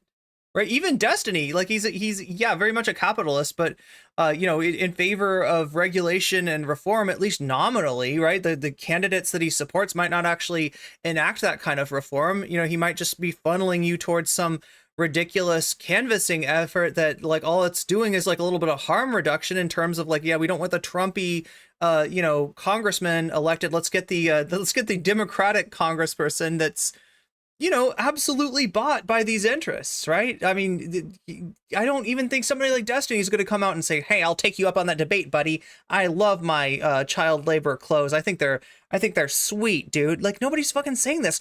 Where's he getting this? Who has he ever debated that was like, yeah, fuck exploitation is cool, bro. Let's do more exploitation. Nobody's making that argument. What is he talking about? reflect on the harm they were enabling through comparison. Yeah, exactly, Green Knight. The difference is that lithium can conceivably be acquired without harming others. CP cannot. Vaush's argument is that of I mean, that's what it sounds like. That's what it feels like. It feels like he's normalizing this shit. Whatever he tells you he's trying to do, whatever he tells you he's concerned about, like he hasn't done the research to show that he's like some kind of activist that cares about this, that's concerned about this. He doesn't like carry this forward. He doesn't carry the torch, right? That's not who he is. That's not who he is. He's a fucking edgelord masquerading as a leftist, as far as I can tell. Or for them to, you know, bluster and go, no, they're different. Child slavery is fine, actually, and look bad. You know, it was meant to be like an invective, like something like, it's punchy. So here's where I'll give Vaush some credit, okay? He did not invent debate culture. It's been around for longer than Vaush has been around. Vaush could accurately say, when Destiny comes into his room and says, "Son, what are these arguments that you've been making? Where did you learn to do this?" Vaush could accurately say, "I learned it from watching you, Dad. I learned it from watching you." Right? Now, that's not an excuse. That doesn't make what he said okay. Like, he's still got some culpability.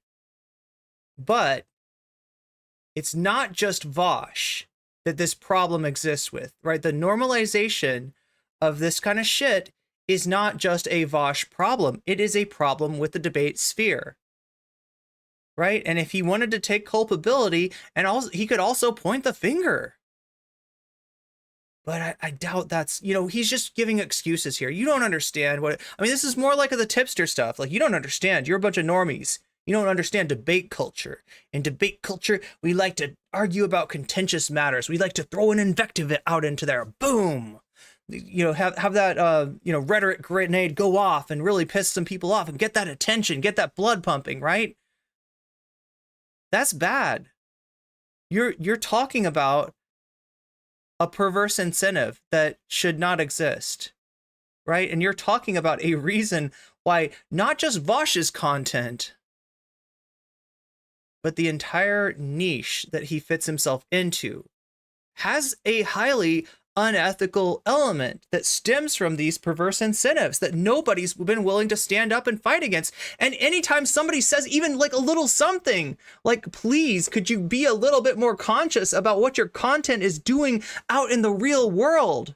Because it feels like all you're worried about is clicks, motherfucker. They get shit canned. They get attacked. They get dogpiled. And I know this from personal experience, right? Vaush, you're not interested in the truth. You're not interested in making things better. This project of yours has one goal and one goal only, And that is ego aggrandizement. Because I'm not even convinced that this guy is like wanting for money or needing for money. From everything I can tell, he's quite comfortable even prior to his career as Vaush Vidya, which no doubt he made a decent amount of money from, right? Vaush does not care about anything but his own fucking ego. Right through to people. Obviously, it didn't work. The only person I succeeded in making look bad was me, and that wasn't one of the goals. So, yeah, no, pretty bad. Because I really want to make sure that I'm being clear with my thoughts here, because I don't like being misunderstood, and being misunderstood kind of feels like my job sometimes. Just in case the bad logic of my brilliant little... Dalen, I'm not convinced this is the left, right? I think this has a lot more to do with blood sports than it does with leftism. Little devil's advocate it's not coming across. Let me give you an example. Imagine that I was a vegan back when I started my channel, and I was angrily... Imagine I was an angry young vegan who was annoyed by the presence of babies everywhere I go, in a restaurant, on an airplane, in public transit. Someone's got a baby, and the baby's making all kinds of noise and being just a gross little baby, and I just get so frustrated. I just want to take that baby. Sorry, that's Vegan Gains, chat. That's not Vaush. Arguing with my That's not about the hypocrisy of America making animal abuse a felony, but also allowing millions and millions and billions of animals to spend their whole... Alan HD says, imagine you were a vegan. Oof. Yeah, imagine like not dying at like in your 50s from a heart attack, right? Imagine, that's crazy. That's fucking wild, dude. That's fucking wild. Imagine being a vegan. Lives damn. In torturous captivity before being slaughtered for meat. I'm flustered, and I want to make a point. So I start saying that, you know, hey, if we're all being morally consistent here, we wouldn't even have animal abuse laws, huh?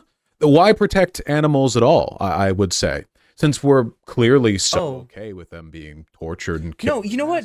I know what he's talking about, right? And I have heard vegans make these kinds of arguments, but they usually come down to something like really ridiculous. Like they'll be like, yeah, you know what? We should just do cannibalism, right? You know, if, you know, an animal's not important because it's not intelligent, we should just find the less intelligent humans out there and we should eat them too. I bet human flesh tastes hella good.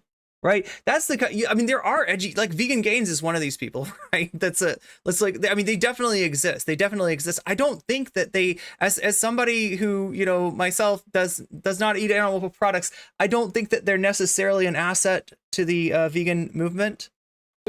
And just do away with all animal abuse laws too, huh? Of course, in that example, I wouldn't really be arguing for the removal of animal abuse laws. I'd be pointing out an apparent hypocrisy in animal welfare norms with an abrasive devil's advocate. You know, the point would be to get people to sort of like angrily confront my position or reflect on theirs. Likewise, in real life, 5 years ago, I wasn't actually arguing for the legalization of child sexual abuse material. I was pointing out an apparent hypocrisy in child welfare norms and our allowance. Look, I don't know what you thought you were trying to do. What you ended up doing is helping to normalize that shit. Like turning it into a debate is fucking normalizing it. Oh yeah, we got on the side that thinks that. I don't know what he thought he was doing with this Take Meister. Of materials produced through the harm of children. Anyway, we're not talking about veganism here, chat. I'm not a veganism channel. We're a politics channel. In our stores, you know, with an abrasive... Or if you listen to my detractors, we're a drama channel. Advocate. Abrasive and bad. So bad. I have spent the past 5 years explaining it. And to be clear, it really is a bad argument. But, you know, a lot of guys in your position who are these kind of like philosophical types, they want to talk about the whole child porn thing and how it's just as bad as slave labor, I think was your argument. Yeah, so that's one of the great philosophical debates of our time. Just can't keep it from... I don't know, what is it about smart guys that they feel like, I must rationalize child porn? Like, do you feel like it just... I mean, first of all, just for starters, that was heavily taken out of context, correct?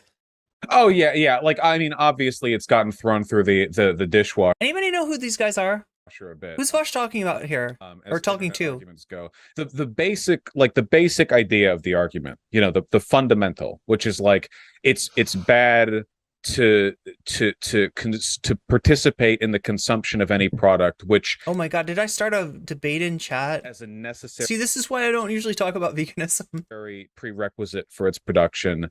It's a bit of a, not that I'm not passionate about it, but it's a bit of a rabbit hole. Mandates the abuse. You talk about it and you end up talking about nothing but it. Children. Everyone would agree with that, unless people are literally pro child abuse, I guess. But most everyone would agree with that. People just don't like the direct. Are these Midwest? Is it? It's not Midwestern marks, is it? Comparisons, because I don't know that they were around at this. No, wait. This is fairly.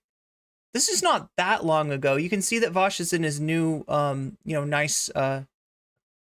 nice apartment. In my case, it wasn't the most accurate one, due to some like nitty gritty. I feel like I know these dudes from somewhere. I don't know. Detailed bits. And two, it's like deliberately provocative, right? And that's the problem. You know, that comes up the same reason people make comparisons to Hitler during arguments. It's like the most provocative thing you can get to. Like you jump right to it. Like, well, how do I make a point about why X or Y about capitalism is bad? You know, cracks knuckles. Okay, I've got one for you. I don't really hear people be like, well, if you think that that's not bad, you think that that's not a problem. Like, I don't know, like this Hitler thing that he's talking, I don't know. I mean, I guess like a lot of fucking bullshit points get made in Bloodsport debate. And even if you're bulletproof on how you phrase that argument, people are going to get mad at you, but I wasn't. And if you're not, people will get more mad at you. And I have had to explain it so... Is that guy wearing a wig? I have no idea, but I feel like I've seen them somewhere. So many times. The vegan gains debate, that's a solid... What is the context of this clip? He's being interviewed apparently by these two guys, right? So his takes on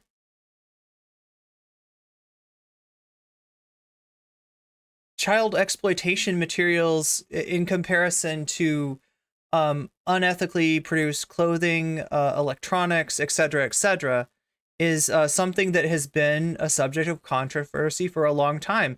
It's something that a lot of people listening to that discuss those clips, will come away saying it sounds like you're justifying child exploitation materials, right? And he's of course insistent that he's not. That's not what his point is. That's not what he's saying. It's about the how much he cares about ethical consumption under capitalism, I guess, not his feelings about child exploitation materials. But again and again, I see him just kind of normalizing this stuff, like the effect of his positions, the effect of his rhetoric, right? To bring this into a debate as if it is up for debate is an effect that normalizes. Like if you take something like take the Hitler thing, for instance, right? You're not going to see a lot of people being like, let's debate Hitler. I think that maybe he was mischaracterized, unless it's like, Kanye or a Nick Fuentes fan, like, somebody with Groiper in their Twitter name, or, et cetera, right? There's not a lot of, but that has been normalized. The fact that you can find accounts on Twitter right now that will make that argument, the fact that, that some really fucked up arguments have been made, and Elon comes in and says, interesting, right? Shows you how much even that shit has been normalized. I don't think that it should be. I think that platforming that debate, having that debate in and of itself, takes something that people are, don't really have a reason to question, and says, I don't know, maybe it's a subject for debate. Maybe, maybe there's a point here, right? I don't know. I don't see a lot of benefit in it, in other words, right? Like if the debate is like, should X group of people have rights? Like unless it's a situation where those people don't have rights, then it's not really it's not a beneficial debate. Not only did I not make my arguments well, in one point I made my anti-child pornography argument so poorly that it got clipped out of context and people are using it as an argument that I support child pornography. My basic argument is that, like, why is child pornography bad? Because to produce it, you have to hurt children. Because it hurts people to produce it, yeah? Producing child porn requires harm. Okay, so it's an oversimplification of the argument, right? It's paring it down to one aspect. Why is it bad? There's many reasons. One of the reasons is that it hurts a child to produce it. Another reason is that it normalizes predation on children. Right? Even if it's a situation like I told you, the shit that, you know, debate bros love to talk about, essentially the tomfoolery take that there's some kind of a analog, a pseudo CSEM that can be produced as a means of harm reduction. I am against that because it normalizes predation on children. It's a depiction, it's a fictionalized, you could say, depiction, or a digital depiction, or an animated depiction of predation on children. And even though there's no children harmed in the creation of that product, it still causes harm, you know, in terms of that normalization. Child. The argument I'm making is that it frustrates me that liberals recognize child pornography as bad. Great, nice, well done. But then they're really, really defensive of like global commodity production chains that involve child slave labor. Like they'll talk that off like really, really, really readily. Phelan, Catholic motherfucking church, defend that shit. No, like, oh well, defend that shit, you fucking creep. Oh, there's no other choice. Oh, well, we don't have to care about that. Oh, yeah, dude, like, cobalt that's mined up is done by child slave. But, you know, like, whatever. Oh, shit. Chat, I told you, I wanted you to... I wanted you to, let me know when I got done with the... Remind me when I got done with the Keffels video to turn the gain back down. I'm seeing that we're clipping... that means that you are experiencing a suboptimal listening experience, and I don't ever want you to have to do that. But I am forgetful. I do have ADHD, and I do have a whole bunch of things going on at once. So please, if you remember, like, remind me. Like when I turn the volume up on something, when I push the gain up on something, I gotta put it back down, because Vaush's video, for all its faults, right, is actually normalized audio. It has normalized audio levels, unlike Keffel's stream. So yeah, the gain that I put on it is actually probably hurting your ears. RIP headphones users. That's just how the economy goes. Oh, dude, whatever. Like, we make computers. They look sick, bro. Like, don't think about it. So that was the argument that I was making originally. I don't know. Me personally, I would have tried to find another example. Me too. Hey, me too, buddy. The reasons for this argument being rhetorically and optically bad are pretty obvious, I'd say, but I wanted to explain why it's also logically bad. The parallel between child sexual abuse material and commodities made with child labor is tenuous, mostly due to a huge gulf in personal moral culpability, right? I mean, hopefully that's obvious. It certainly wasn't to me back then. I still believe the presence of child labor in our supply chains is a massive issue, but, you know, I've stopped making that point in such stupid, pointlessly abrasive ways. You know, there's a sickness in the mind of the very specific kind of debate bro that I used to be. Oh my gosh, he's a wiser debate bro now. Using the most inane, hyperbolic shock value arguments, it makes you seem smarter. I'm sorry. I can explain what I was thinking at the time, but I can't for the life of me understand what I was thinking. Is the whole video just him explaining this again? Yes, this is his response video. If you don't know the context of it, and like, why should I explain? Why should I imagine that everybody in here would know the context of it, right? The context of this video is that Vaush disappeared from the internet about a week ago, said that he was going to make a response video, and this is that response video, right? All the stuff that, you know, that Ethan said on H3, he had a stream where he tried to push back on that. That yielded the short stack, thick like a goblin quote. And it just... it's bullshit, right? And it's obvious bullshit, and it got him in more trouble. So the fire started burning hotter and hotter. And Vaush said, fuck this shit. I am gonna stop streaming for now. I'm gonna stop you know, making tweets, right? Sort of disappeared from the internet for a short time, and since then he's been working on this response video. So this is Vaush's attempt to get himself out of hot water. Yeah, all edge and no point, truly. Oh, and to be clear, I didn't make that argument just once. Remember, the whole rhetorical strategy was edgy, abrasive bullshit designed to bait arguments, and it worked. I mean, arguments were had. You're a live streamer, you know, you have a hot take or you make an abrasive argument. You know, chat brings it up in the future. You argue about it again. I'm sure there are a million clips of that argument from different streams, but it's all the same damn thing.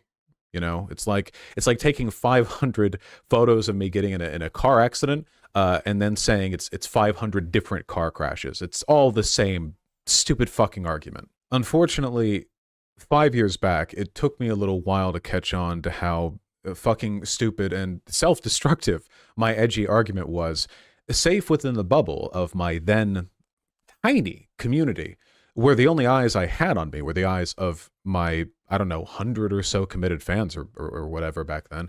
I wasn't really seeing any negative consequences from... You know, things got serious because Waluigi came back. That's right. This rhetorical strategy. I mean, it would bait arguments from chat, of course. Like, I got those disagreements, but that was what I was looking for. So I didn't interpret that as a sign of the argument itself being flawed. You know, it wasn't until I brought it up in a debate with Vegan Gains, a far larger YouTuber, that I realized how people outside... Yeah, he's evolved from slowpoke to slow bro, I believe, that he got his ass bitten by some sort of a shelled creature and is now a slow bro, or standing upright. He's evolved as a... Anyway, he's not a Pokemon. Of my community bubble perceived the argument. Pedophiles, right, who buy child pornography, would you say they should not be held responsible for doing that? Is this a Vegan Gains debate here? Yes. Really? Even though they're directly supporting child rape? Yeah, I think it's hypocritical. If I oh my god, and the silicon in it was farmed in Africa by slaves, if I can do that and that's legal and no one's going to call me out on my shit, then yeah, I have to be consistent in that respect. Okay, look, I think there's levels to this. So I wouldn't equate buying a computer to buying child pornography. I mean, it's in order to pretty much have a job anymore, you need a computer. So do you really think it's reasonable to equate something like buying something that might cause some amount of cruelty exploitation in the world that you need for your job just to be able to like not be homeless, to something that you're buying purely for very shallow personal pleasure that causes horrible, irreparable damage to somebody lifelong? I mean, we can actually like partition it out. I don't know how much child pornography goes on the market these days. I haven't exactly checked, but I'd be willing to bet that the total amount of suffering that goes. Yeah, good question, Breadbro. Breadbro says, "How the hell does Vegan Gains even come up with this? With that point, where does this question even come from? It is hard to know, and we don't have the context of the like. This is part of what I wanted to do." In terms of the iceberg, is like systematically go through some of Vaush's worst debates, worst moments, most unexplainable, indefensible actions, words, screenshots, etc., and culminating with the Poppy thing, right? Which is the reason that Vaush never should have been considered a leftist content creator to begin with. Like, this guy started off his career harassing people in Discord who just want to have a little debate with him, and turning it, sexual. Then when they objected to that, like, turning it sexual with a horse, and like bring the horse into the discussion, right? So we're not going to get to do that tonight because Vaush interrupted us by dropping this bit of content.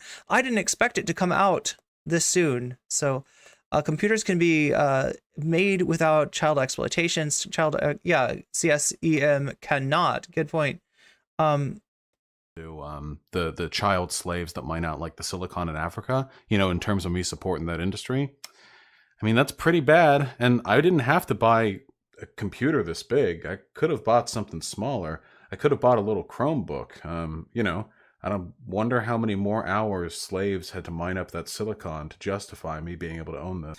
But I'd go with it too. Clothing I wear put together by slave shop work or sweatshop workers, sorry, glasses, like everything. And if you wanted to step beyond the slavery element, like all of the But the question is, what is bro yapping about, right? What's his point? Why is he doing this? Like, what is like and the only thing that makes sense is that, like, you know, he's either it's all immoral or none of it's immoral.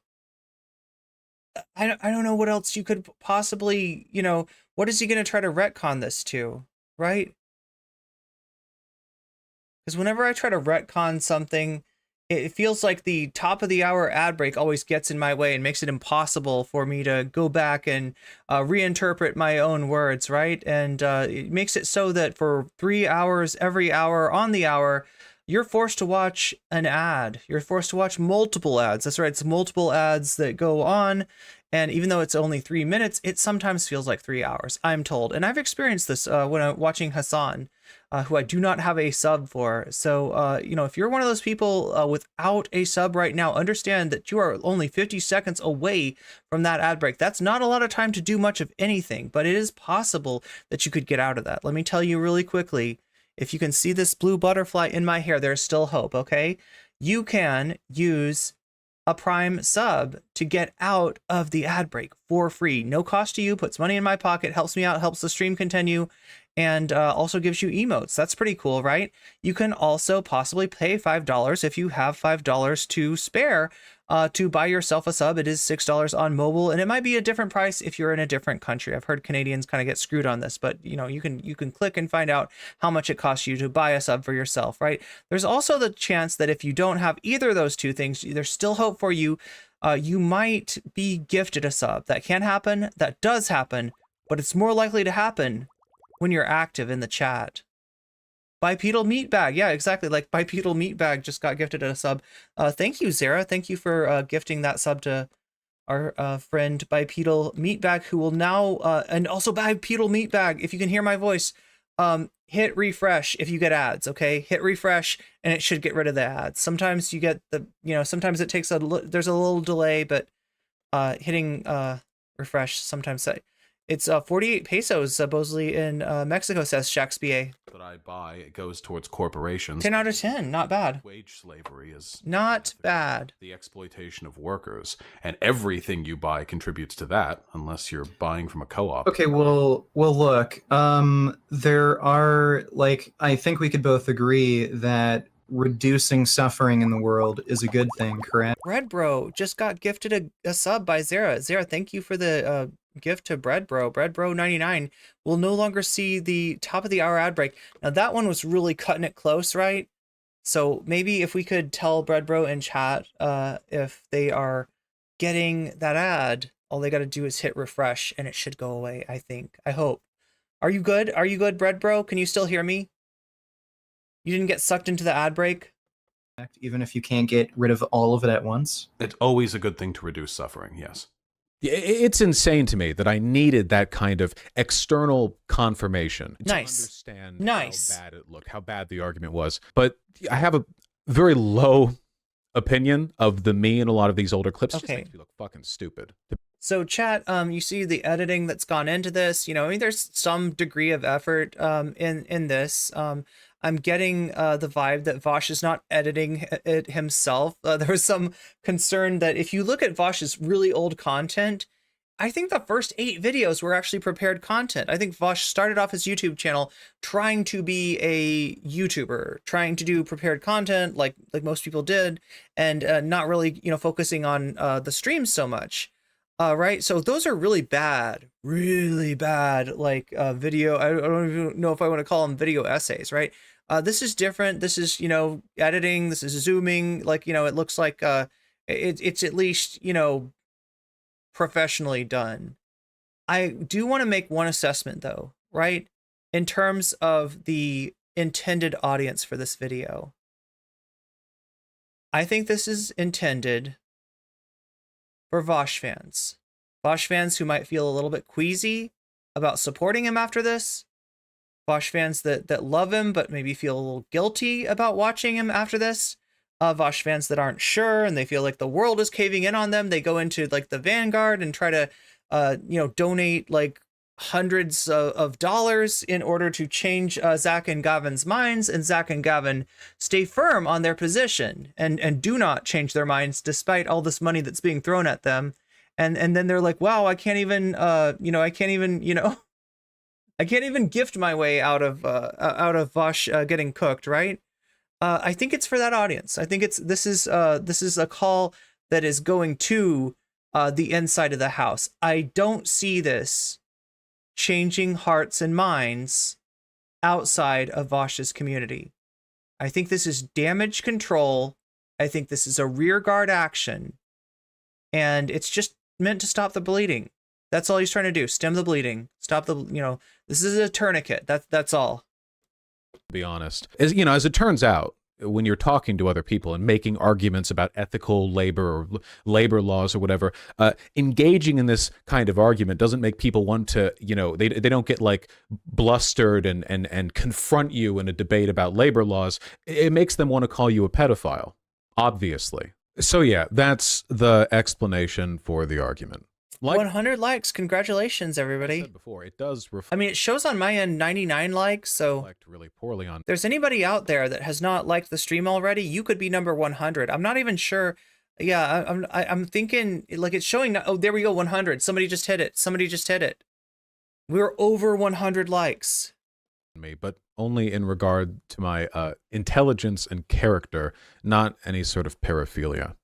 The clip is from the last live. It was more like a few 20. Maybe they've given up. I'm sorry. I'm not trying to roast anybody, and I'm not calling out the person who did that. I'm not going to say their name, right? Because this is not about that. It's not about singling anybody out. But I mean, this is. I don't think that's the only like Vaush Euler going around trying to throw money to get people to change their minds. Early on in my career, I think the original stream VOD was actually lost when my Twitch channel was first banned.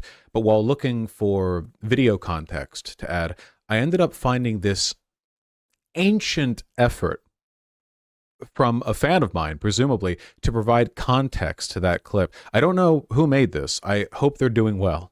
None of it is, yeah, I agree. None of it is ethical. But we've already made this social decision that people are not responsible for the systems by which the stuff they own is produced. We've already made that decision. You're right, but you're Oh God.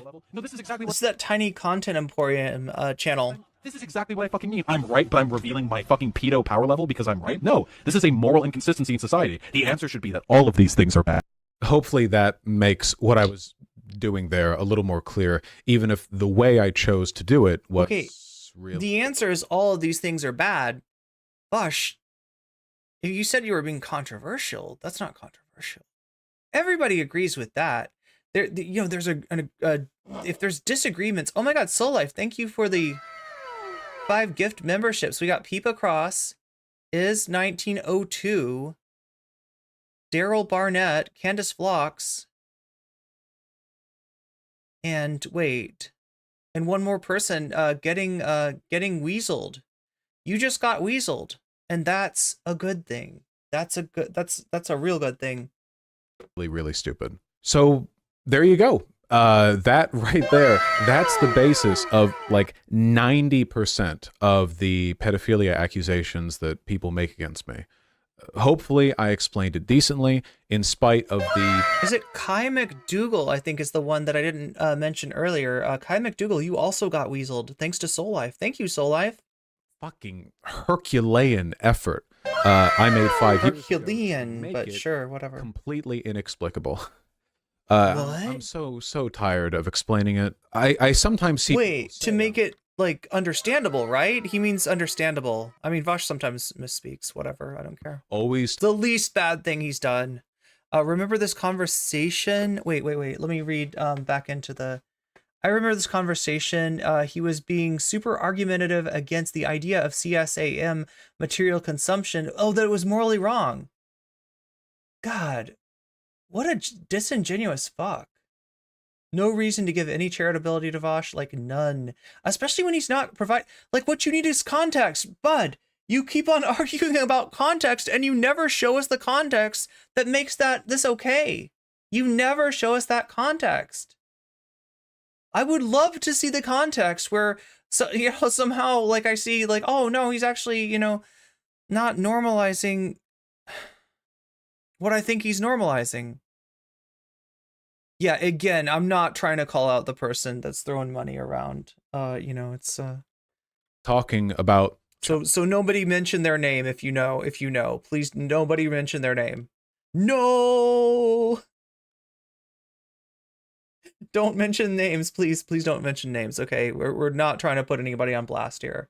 Child pornography, but what they're referring to when they say that is me defending. No offense if you didn't know, but we need to get that out of chat if we can, mods. From that, I am not trying to light up chatters. I am not trying, even Vaush Simps, Vaush Oilers, I'm not trying to light up. Like, I'm giving an example. I probably shouldn't have been so specific in my example because people in chat figured out what I was talking about. But yeah, it's not about them. I'm just saying, like, that there's a lot of this going around, right? There's a lot of these people that, like, Vaush is their world, the Vaush community, the Vaush Cord, VGG, the offline chat, probably the subreddit, you know, this is their world. This is their, you know, online social cozy spot, right? And they don't want to think that their cozy spot is unethical. But oh my God, is it ever? Like, right? In so many different ways. That's not just like this. That's not just this, right? This isn't the only thing that's wrong that Vaush has done that's wrong. This is like, it's just the beginning, unfortunately, of all of his fucked up shit. No Name is a very good. Oh yeah, wait, no, this was related, right, Vaush? So the Saint Andrewism debate, which hopefully we're gonna get to tomorrow. I was gonna get to today, but then Vaush dropped this content bomb on us, and we gotta suffer through it. Apparently, I gotta respond to it. You know, right when it drops, because you know it's fresh from the horse's ass, I guess.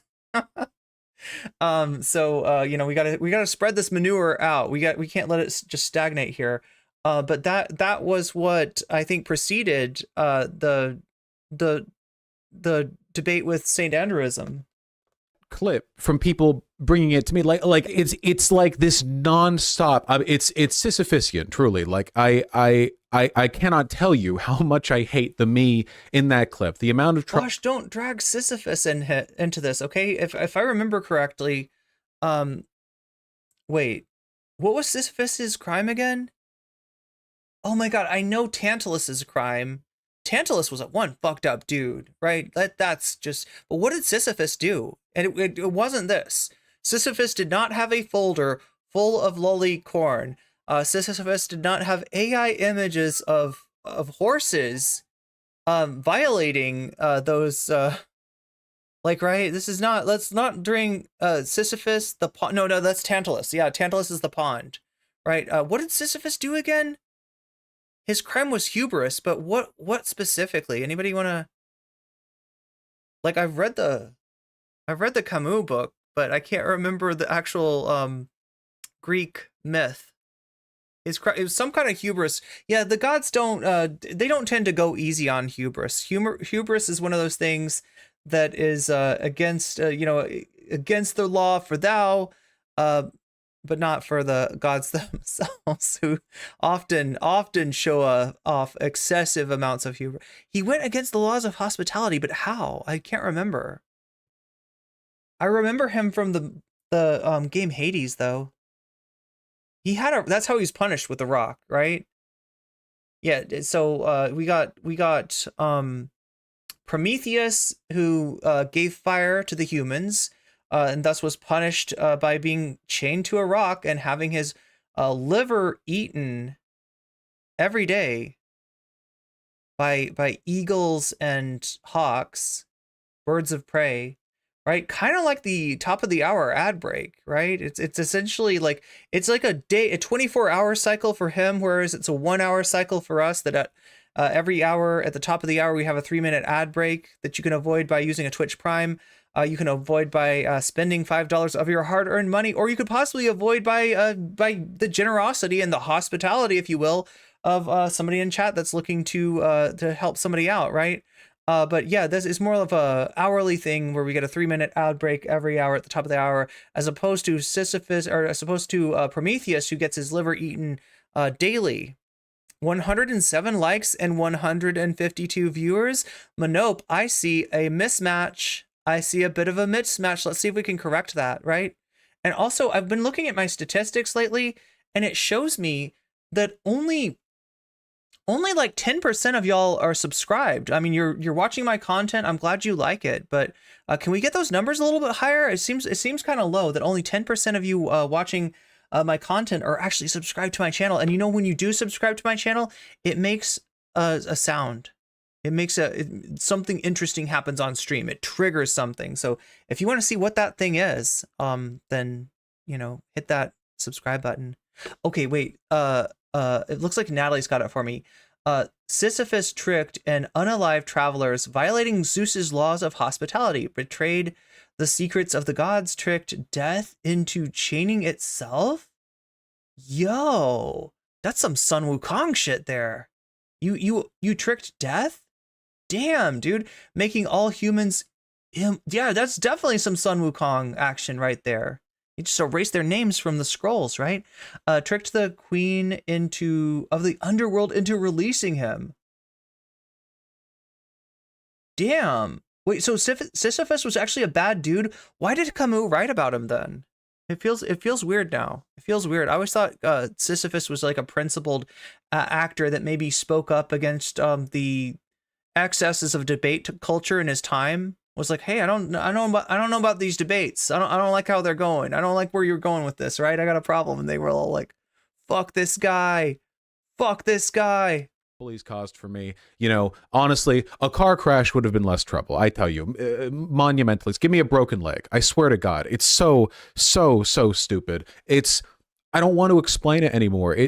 Please let this stand as my explanation. Please, God, it's embarrassing. Oh yeah, I think Julian's reminding me that he regrows his liver every day too. So it's not just like he gets his liver eaten and he doesn't have a liver.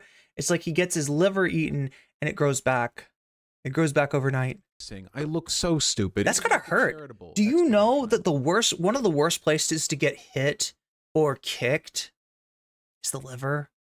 If you get appropriately, yeah, and it's hard to do too, because like, you know, when the doctor's like trying to feel your liver, they'll have you take a deep breath in, and then you'll breathe out, and they'll sort of follow the breath in, and they go up underneath your ribs because that's where it is. It's like up under. It's kind of protected by your rib cage a little bit, right? So you know it's not easy to hit, but it can be hit, and when it does, oh my God, chat, you see white light, and you might get knocked the fuck out, right? You like it's a serious pain. It's such a serious pain that a lot of people cannot stay conscious through a liver strike.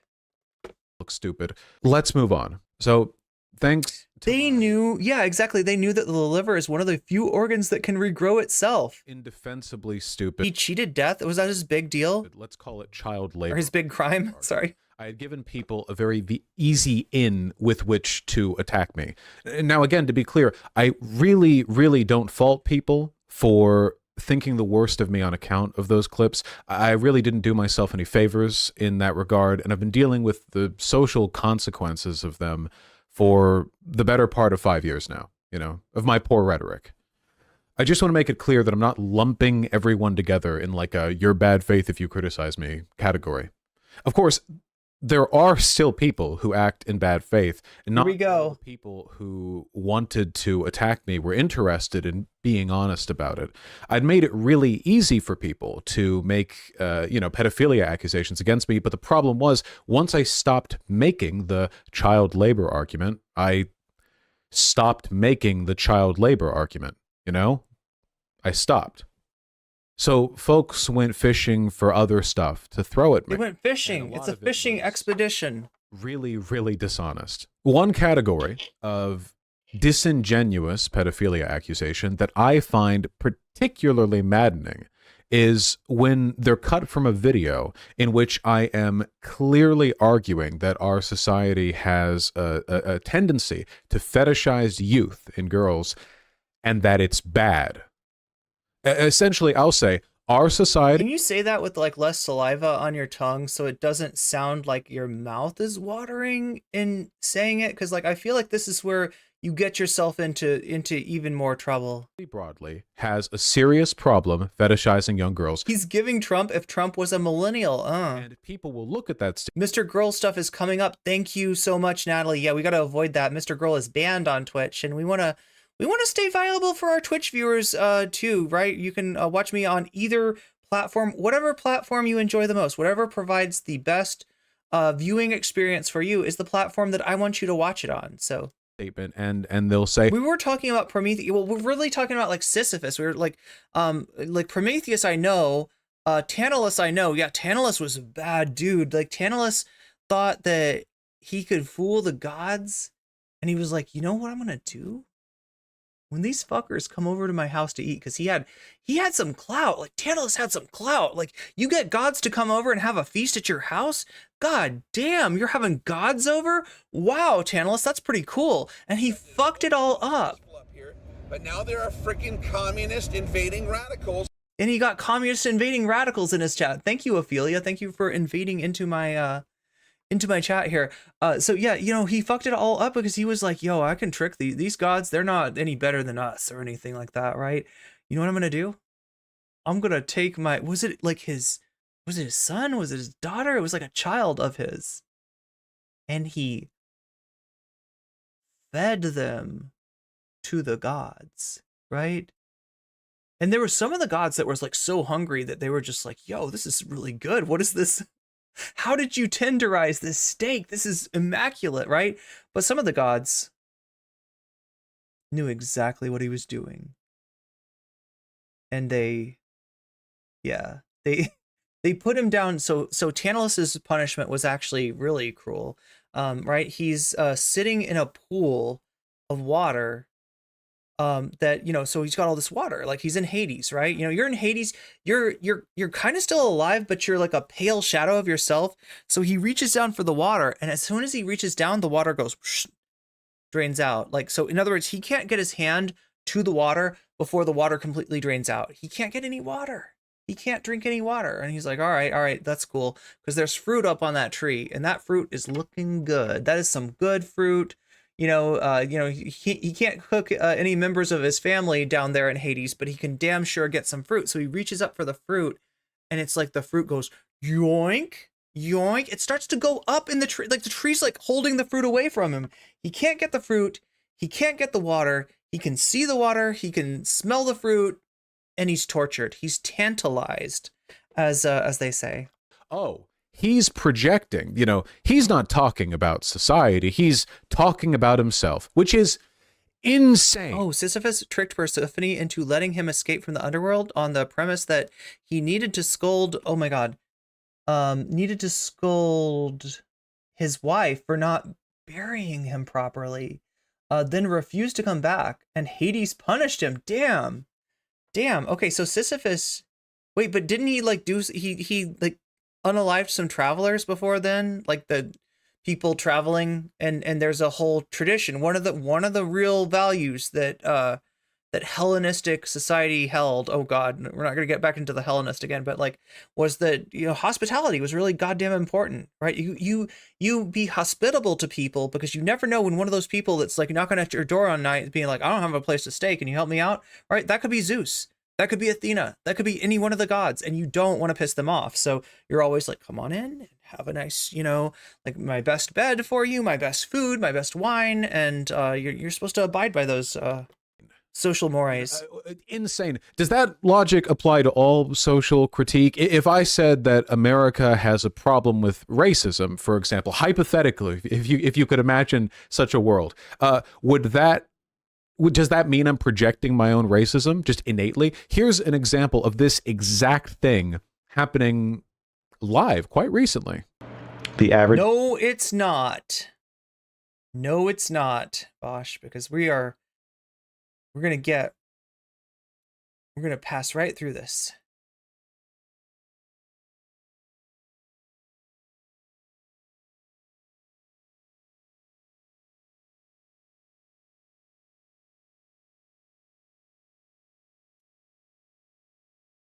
Argument. Fuck me, dude. That is bad. Okay, you know what? Also, no. I don't know. Like, I mean, that's the cuties section. I can't chat. Are we okay skipping that? Look, I'm not trying to fuck Vaush over. I don't think that this is where Vaush acquits himself. I don't think that this is where Vaush beats the charges. Like I said, I kind of let him go in terms of the Mr. Girl stuff. Like, I don't think that he is at fault. You know, certainly not compared to the other accusations against him with the Mr. Girl stuff. He did the right thing by hanging up the phone on Mr. Girl when Mr. Girl got gross. And just like when I see something gross, I skip over it because, like, I don't think you want to see that. And I know that some of my platforms, you know, particularly do not want to see that. So, unfortunately, do not want me to watch that. All right, next clip. We've all jerked it to Lolly at some point or another. Oh no, God! How are you gonna explain this one? We have at some point in our lives been going fucking crazy on some hentai site, and we've been fucking stroking as hard and fast as we can. God damn! We go back this guy over our history chat, and we go like, oh jeez, oh jeez, oh boy. We should clip that. Oh geez, oh boy. Some of these girls looked pretty young. Yeah, this one definitely sounds rougher than the last two clips, but it's you know, it's a bit, it's a joke. Wait, Vaush just admitted to his entire audience that the old account was his? Did he not admit that before? One where he got caught liking a bunch of disturbing loli, including are you saying in the was that what went on in the Mr. Girl or the cuties segment? Because I just can't, I can't with those. I can't. Bad joke. I can explain it. I don't think that'll make it any funnier. The intended comedy element of an indiscriminate whirlwind masturbator being used to draw attention to a problem, that problem being the ubiquity of lolicon in hentai sites. I don't really know how anyone could get like a serious vibe from that. Like there's any Shakespeare, where are you quoting from? Any kind of like, you know, grave. Is there something I need to go back to? Again, it's not a funny joke at all. I mean, I cringe looking at it. It's great evidence against me if the point that people are trying to make is that I was or indeed still am cringe. So a point to their favor on that one, I guess. Another thing leftists have pushed is the idea that pedophilia is just another sexual orientation. Citation needed. Like being gay or straight. Oh my gosh. Stop discrimination. Citation needed. It's time to be more tolerant of demons who feed on kids. Yeah. I do take issue with the moral outrage here. Oh, you DM'd it to me. Thank you. Okay, so it looks like we got something from Wap Goblin. We are going to try to have a conversation with Wap Goblin. Wap Goblin is kind of like the, I feel like my sister on Twitter, right? Wap Goblin is, you know, covering a lot of the same stuff that I do only on Twitter. So is there anything? Okay, it's just, okay, yeah, there's no, think we can take a look at this.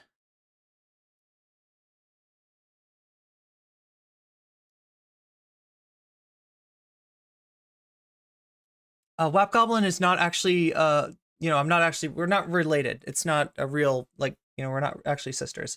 I use that as a, you know, like analogy, a metaphor. It's figurative language. Yeah. Okay, so we got, just like let me make sure I can show this on stream. Looks good so far. Looks. I mean, not looks good so far, looks bad, but looks like not, we're gonna, like, looks like we can show it on,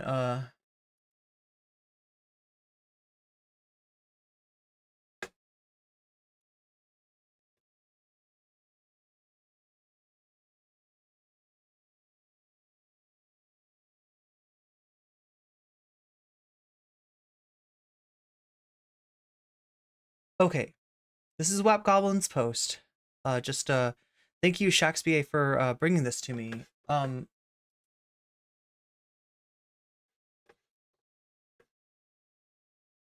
So Vaush just admitted, this is what Shakespeare read, was quoting, right?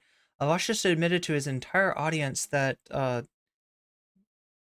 old alt account was his. I didn't realize he hadn't admitted this yet, but apparently not. The one where he was caught liking, oh my god, let's get to, since we're looking at Twitter, we might as well, and I might as well lean into this. Hi chat. Wait, what is going on with my camera? I don't like that. I don't like that at all. something like that. Give me a little bit more. Yeah, there we go. Now I have 2 arms. That's important, chat. I'm going to need them. Not so erudite is defending Vaush. Wow. Wow. I don't know much about erudite, honestly. All I know is kind of a Destiny orbiter from what I thought, but maybe also a Vaush fan. Who knows? Okay, so one where he got caught liking a bunch of disturbing loli, including one of a 15-year-old in children's clothing. Here are the logs as well. Dude privated the account when people found out. So he admitted, like, what, in this video? Is that where this admission is? God,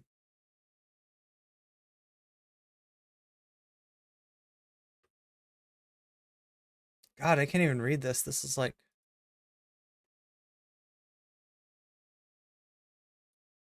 So somebody basically outing Vaush for this, showing some images.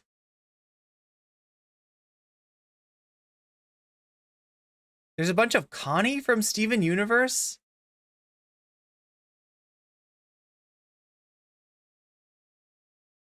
God damn.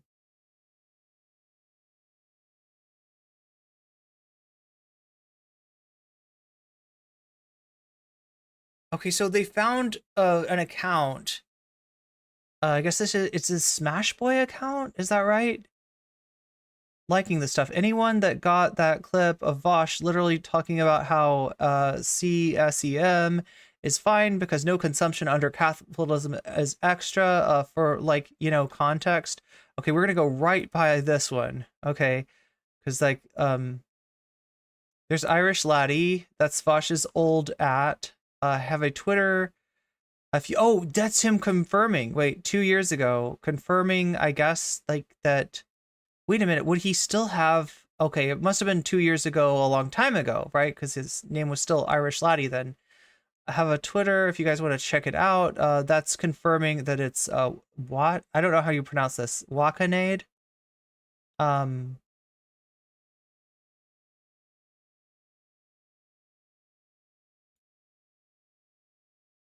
Yeah, Smash Boy, aka Wakanade.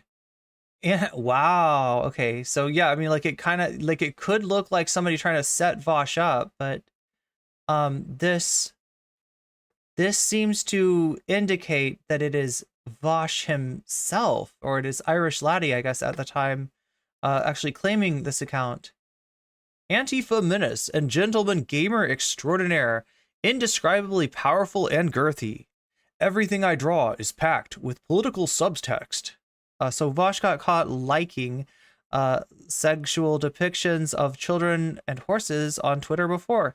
He set up a special account on Twitter in 2017 under the name Smash Boy, which he admits is set up for viewing artists he followed, around 270 accounts.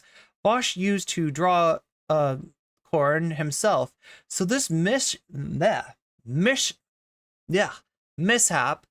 that he didn't know the artist in the latest leak sounds like BS. After some someone exposed him liking loli, he privated everything. So yeah, I mean, like, this is what we have that, like, and the thing that I kind of skipped past, right, was pictures. Now, I don't think any of those pictures were explicit. They looked like they had, you know, they had stuff covering up the explicit parts, and but I just don't want to take any risks, right? We're not trying to get banned tonight. So this does look like proof. I mean, I guess there maybe some more, you know, documentation would be in order, right? But unless so Shaxby, where did Vaush admit to this? Like, in the video? Is that what you're telling me? Because, like, I mean, this does seem to be like this, like, you know, if this is actually, I don't know how you verify a Reddit account, I guess, right? I don't know if this is like verification of Reddit. The gecko thing is super disturbing. Yeah, a random topic. It's super disturbing.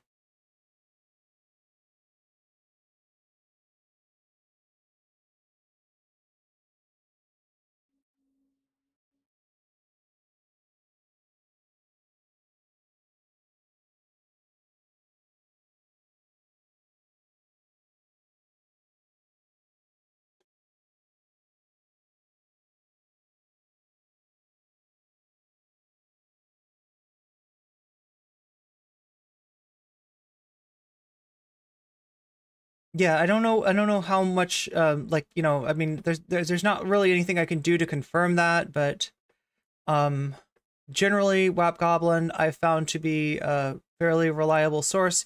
Here's here's a not so reliable source, saying, putting Vaush, changing the title. This is a Photoshop, right? Photoshopping the title to "If I Did It," like the O.J. Simpson thing.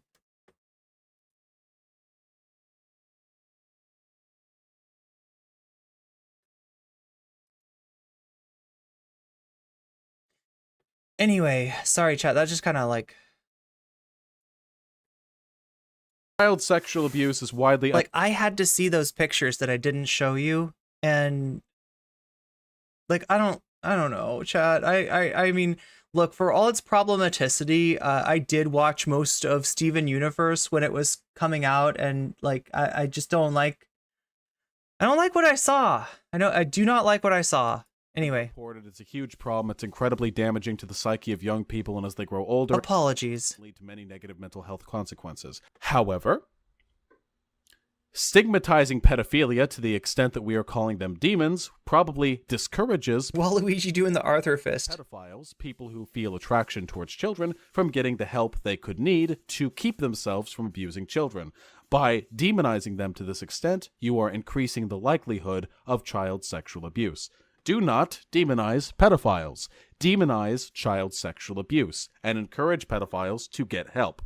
Now, if you've got pedophiles who have never sexually abused a child, but they're advocating for it, they're like, yeah, I've never done it, but is there anything really that wrong with lowering the age of consent to 13? Then of course, fuck them. Like, fucking shut them up. Just fucking smack them.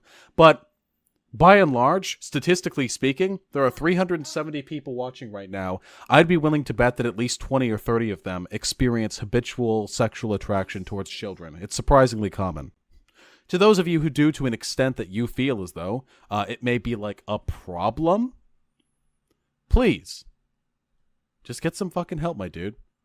There's nothing wrong with you as a person. We can't help the shit that we're into. We can help our actions. There's nothing feels weird, man, about this. You can't help the things that you're into. If you realize as you're like 20 years old that you have a thing for kids, what the fuck do? Commit fucking Sudoku? Do you just stop existing right then and there? Do you toss yourself in front of a car? No. You have to live your life anyway. And you have to recognize, if you're a responsible person, like, hey, even if I just keep this to myself, like, this might affect people someday, you know? I should probably maybe see what I can do about that. Talk to somebody. Okay? Man, can I just say how much I hate how my voice sounds in these old clips? So I think that I sound kind of stilted, and I think it's phrased a little weird because I just wasn't experienced at streaming back then. But yeah, the message seems fine. As I understand it, encouraging pedos to go to therapy is like mathematically the most effective way of reducing the likelihood of children being harmed, which... Nelly says, I've seen a video where he admits to having a Twitter account where he likes stuff. Okay, so he had us admitted to having a Twitter account. He didn't, I'm guessing, mention the specific one. That does seem like a receipt, though. If that's not something that he's gonna, dispute, the fact that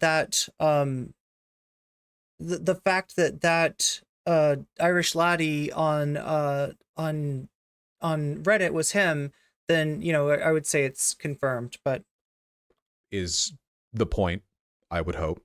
It doesn't have the punch or the charm of the classic kill yourself debate tactic. Those elements are lacking, admittedly, but my understanding is that classic debate tactic also just tends to push them into like really insular, like-minded communities where they're more likely to enable each other's worst elements. So I don't even know what in this clip implicates me, to be honest.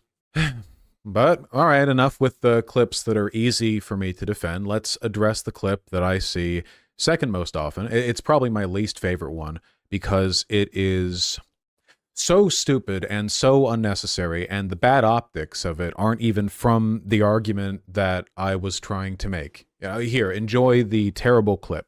Please, right now, uncuck your dumb shit libcuck fucking SJW brains and recognize this empirically correct fact that I am about to spit. It is possible for an adult and a child to have a sexual relationship and for it to have positive outcomes on the child as well. That is possible. Man, look at how cool and logical I am, calling people libcucks for having the audacity to take issue with anything that I'm saying there. My IQ must be massive, the way I'm willing to, and this is the charitable take here, saw my own legs off at the knee, optically speaking. No points for guessing this clip's from 2019, same as the fucking child labor argument. So same era, same brain. Before I can explain what was going on here, we have to finish the point that I was making, because this is a really nasty clip. It is possible for an adult and a child to have a sexual relationship and for it to have positive outcomes on the child as well. That is possible. However, categorically, we discourage those relationships because, as a rule, it is substantially more likely that enabling them would cause harm in society. That's the difference between act and rule utilitarianism. An act utilitarian would say, oh, this is an instance where it was good for the adult and the minor. I'm sorry, chat. That would make it a good action. Yeah, if you haven't seen this clip before, it's like one of the worst ones. It's one of the most unambiguous ones. So yeah, you heard Vaush say what he said. Now they're gonna complain about context. Vaush is showing it now. And they want to characterize this as being out of context. This is one of the most disingenuous arguments that I have heard Vaush make. In fact, I would say, as far as Vaush's dishonesty about this issue, this right here is the smoking gun. So you're hearing him make an argument that is multifaceted. It is multi-part, right? He starts with a premise, or he starts with a point, and this is that, right? Where he's like, it is possible for an adult and a child, unambiguously says that. Now there's no like, I am quoting somebody bad. This is what Milo Yiannopoulos thinks. This is not what I think. That would be context prior to the clip. So, when we're talking about clips and that sound bad and whether they are decontextualized, right? You're generally looking for something like pre-roll and post-roll, right? Pre the clip and post the clip. So in other words, when I was clipped out of context, it was done with me saying, now I'm talking about Dylan's audience here, right? Just so you know. And then I go in to say something about what his audience was doing. He clips me and he takes out the part where I say Dylan's audience. And he says, she's saying this about me, right? Bullshit, Dylan, you're a fucking liar and we caught your ass, right? That's what it looks like, right? So if there's something before, what's being said, like I said, if Vaush was like, now a bad faith actor such as Milo Yiannopoulos might say that, like, it's possible for the child and the adult to have a whatever, right?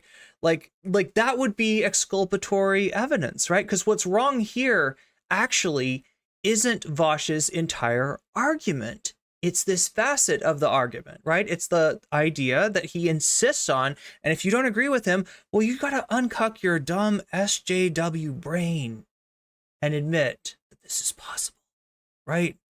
No, Vaush, a violation of a child's, of a minor's consent, right, is never going to be a positive thing for them. Fuck right off with that argument. But what he's going to tell you is that since his conclusion to that argument, right, so he mentions this is possible, but I am not an act utilitarian, I am a rule utilitarian, and rule utilitarians establish rules that that in order to prevent harm, right? So because there's so much capacity, there's so much potential, which he admits, for harm to happen in a relationship with a minor and an adult, pretty obvious thing, that as a rule, it should be illegal. Age of consent should remain in place. That's what he's saying. So, I mean, I guess good on you for not like arguing against the age of consent, but I still don't accept your fucking bullshit argument that this can have positive consequences for the child. Fuck that. Also, you're normalizing that kind of predation. And And that's fucked up. That's bad, right? This is a smoking gun. This is not an issue of Vaush getting context fucked. This is not an issue of Vaush getting clip chimped, right? I'm not saying that nothing could make this, like, put this into context, because I gave you the context, right? You know, if he's saying, like, I'm not really saying, you know, if he's giving some kind of intro where he's, you know, clearly making it clear that this is all in quotes. He's not serious. This is not his opinion. This is somebody else's opinion. That's the kind of thing that would change the context. That's not there. But go ahead, Vaush. Try this argument again. Because, like, let me tell you, as bad as it is, so many people fall for this. So many Vaush fans buy into this. They will tell me time and time again, he was not arguing about whether, you know, such a relationship between a minor and adult could be possibly good. He's arguing about the, you know, the need to establish a rule against that. So the type of relationship he's talking about, he doesn't think should be allowed. Yeah, but he thinks it can be positive. Again, fuck that shit. But the rule utilitarian, which is what I am, would say, even though that individual outcome was good, the act was still bad because... So there we go.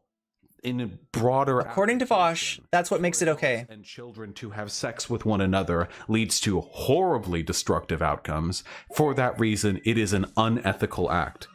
Yeah, look at that. Whoever cut this clip ended it right before I said, but really nasty work. And I clearly don't need the help making myself... No, Vaush, it's not. What you said with your chest there, and in fact preceded with uncuck your dumb SJW brain and admit that it is possible for an adult and children, an adult and a minor to have a sexual relationship and it have positive outcomes for the minor. That's what I disagree with, okay? We agree that age of consent should remain the same. And I'm glad you're not making an argument against that. I'm glad at least your rule utilitarianism prevents you from making that argument. But you are wrong in the initial, you know, thing that you said. You are wrong, and you are dangerously wrong, and you are wrong in a way that fucking normalizes that kind of predation. Fuck that argument. And fuck you for trying to convince me that you're not making that argument when it's right in front of my face. Like, well, I don't know what more I can say. I don't know what more I can do. Right? This is so dishonest. So fucking dishonest, right? You thought you were going to acquit yourself of this? You thought you were going to clear your name, Vaush? You keep lying. Why? You always lying. I believe there's a song about that. I believe there's a song about that, chat. Why is he always lying? Look terrible. So, all right. What's going on here? What point am I clearly failing to make? And why did I say any of that terrible shit? LT9K, thank you for the gift sub to Adrian Vixen. Adrian Vixen will no longer see ads in this chat. Wait, oh my god. Trying to explain, where are we at? Are we gonna break on through to the other side again? Act and rule utilitarianism. They're two different ways of understanding. We're like an hour out of being finished with this thing. God damn it, chat. And it's like I only have like 12 minutes left of my planned stream. It's been dangerous going past the brink, because as much as I always think there's nothing bad on my VOD, nothing bad in the sense of like copyrighted music mostly on my VOD, I've been wrong multiple times. But like I risked it for the biscuit before. Look, I'm having to dispute shit, right? That I didn't even think was was actually like copyrighted content. Right, and what's wrong. At least that's what I thought back then. To understand what I was thinking at the time, I'm going to have to explain this in the context of my past self's, you know, like sophomoric Dunning-Kruger-esque understanding of utilitarianism. We have to enter the, you know, the very tiny shoes of my brain back then. We step into the shoes of my brain back then. And back then, as I understood it, act utilitarians decide if an action is moral by assessing the outcomes of that action, right? So you throw a brick at a person, it hits them, it hurts them, that's a bad outcome. Okay, so don't throw bricks at people. And rural utilitarians do this while also considering the value of broader. I'm sorry, Vaush, but you were explaining like a freshman understanding. I'm not even sure. I feel like you've got some stuff wrong. Like, I feel like you don't understand. Like, you should have at least, if you're going to talk about utilitarianism, right? You know, maybe like learn a little bit about it. Maybe read a little bit about it or whatever. But whatever. Regardless, like this is freshman. Philosophy, survey of philosophy 101. The philosophy class for deciding if you want to be a philosophy major or not, right? This is you're not some fucking wise man on a goddamn mountain like handing down wisdom. You're a jackass that flexes his motherfucking bachelor's in sociology. That the way you describe it sounds like a little bit more like criminology, or it's like facilitated through what the criminology department. I never completely understood if it was like a sociology degree through the criminology department of his school or a criminology degree through the sociology department. But whatever, you learned cop sociology, you have a bachelor's in that, and you are flexing this like you are some kind of fucking brain genius. That is fucking cringe. And I'm sick of seeing it. I am so sick of this. Judgments or rules that might consider an action moral or immoral by default, based on a general judgment of the expected outcomes. So we have rules against throwing bricks at people, not because the outcomes are always bad. I mean, you could miss, for example, and not really do much of anything, but we still have laws against that because the expected outcome. Don't look behind the curtain. Please, whatever you do, don't look at the man behind the curtain, okay?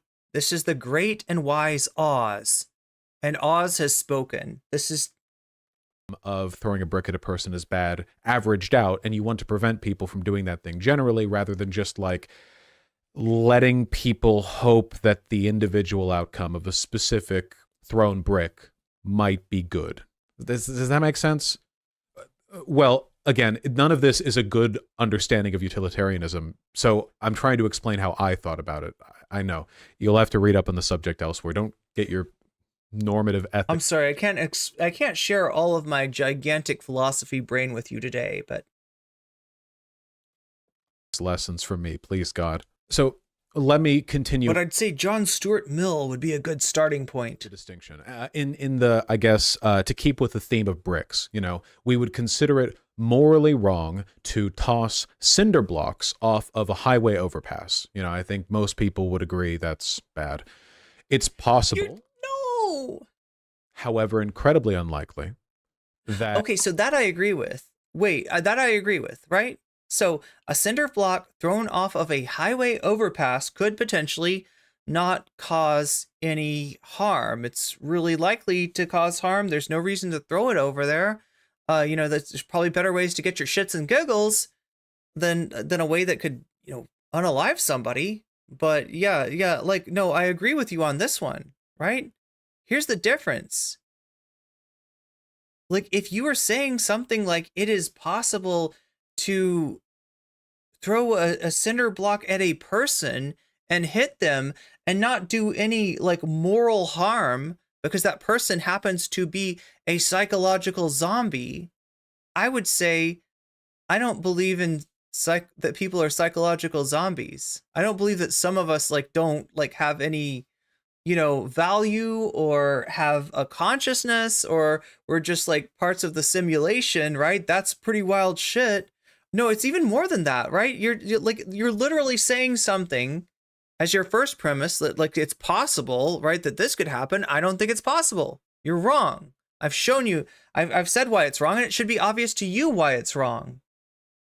Right? You're sandwiching something that's really toxic and poisonous, something that is absolutely normalizing of a kind of predation that is very real and goes on like every single moment. A real societal problem that happens. And you're taking it and being like, I don't know, it's possible that this could be, in some situations, maybe the child is actually benefiting from this. This is really good. But because there's so much potential for this to not be good, and there's so many situations where this is not good, I am going to be gracious and say that I, the brain genius up on Mount Olympus, sitting with my, fucking golden tablets, I deign that we shall be rule utilitarians today, and we shall keep the age of consent as it is. But just something to think about. The possibility that it might, fuck that. I'm sorry, this is making me mad. This is making me fucking mad. Like, this is really dangerous shit. Like, as much as this is like sold as drama, and this is, some kind of shit show, like a circus, 3-ring circus, and I'm somehow like the ringmaster or whatever, like, this part is fucked up. This is legit. This is what makes me mad about it, is that the situation gets characterized as drama when it's not. It's just somebody with a huge platform doing something incredibly irresponsible that he should goddamn know better than to do. And that establishes a pattern of behavior with the rest of the shit that he's done, including these like leaks of the folders. Doing so might actually end in having a positive outcome. Maybe the cinder block. Oh God, I think I remember this. Through the windshield, and it smashes the face of a kidnapper, and the car crashes, and the kidnappee is able to escape to safety. Right? I mean, and that's a morally good outcome from the action. So the question is then: is an action morally wrong if its expected outcome is overwhelmingly likely to be? Yeah, just wait for him to say that the brick can detect cancer, so it's a good outcome. But it. Nice, Shakespeare. No, that's Natalie. Sorry. Nice, Natalie. Somehow, just through sheer chance, ends up not being bad. Is it morally wrong to drunkenly drive through the front doors of a school if the only person you hit is, by sheer coincidence, about the gym teacher? Is this what the gym teacher's to do a school shooting? Oh, a school shooter. Okay. No, I know. I'm just saying that, chat, because in my school, the gym teachers were always the one that had rumors about them. You have to understand, these are the high IQ moral conundrums that only the smartest debate bro YouTubers can even hope to grapple with. At any rate, in the full clip, I'm clearly siding with the rule utilitarian argument here. But ignore the man behind the fucking curtain. What the fuck, Vaush? Yes, they're like, do people really buy this shit? Do people think that because there's an unobjectionable part to an argument that therefore the objectionable part does not count? Because I've seen this happen twice, right?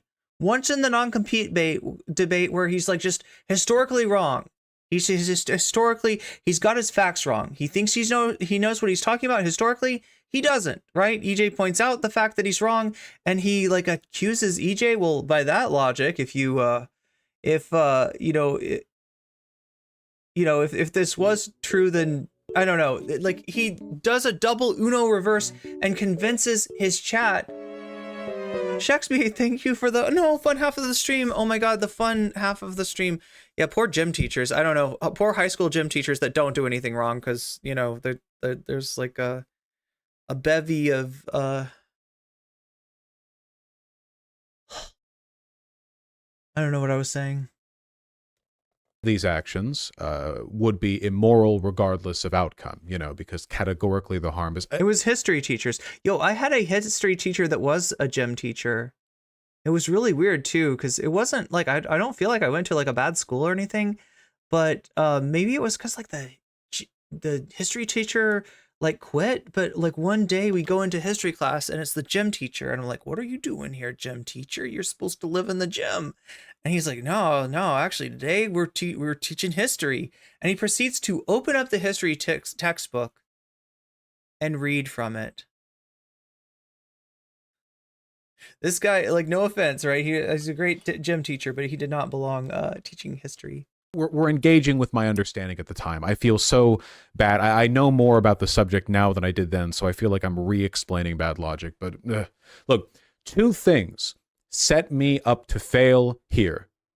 Well, one thing did, the thing being me, but I set myself up to fail in two ways. Also, yeah, thanks for the biddy, Shakespeare. My aforementioned tendency to engage in pointlessly edgy contrarian, ooh, the normies won't like this one, bullshit hypotheticals, and and go follow Shakespeare Twitch while you're at it. Extremely broad definition of can have good outcomes. Yeah, I've already addressed this. You haven't addressed shit, you jackass. So hopefully it's recognizable here, those tendencies, in the same way that it was with the child labor. What? Argument. I'm shooting myself in the foot. What is bro yapping about? To quote, who said that? Was it Love that said that on H3? Like, this is definitely a what is bro yapping about moment.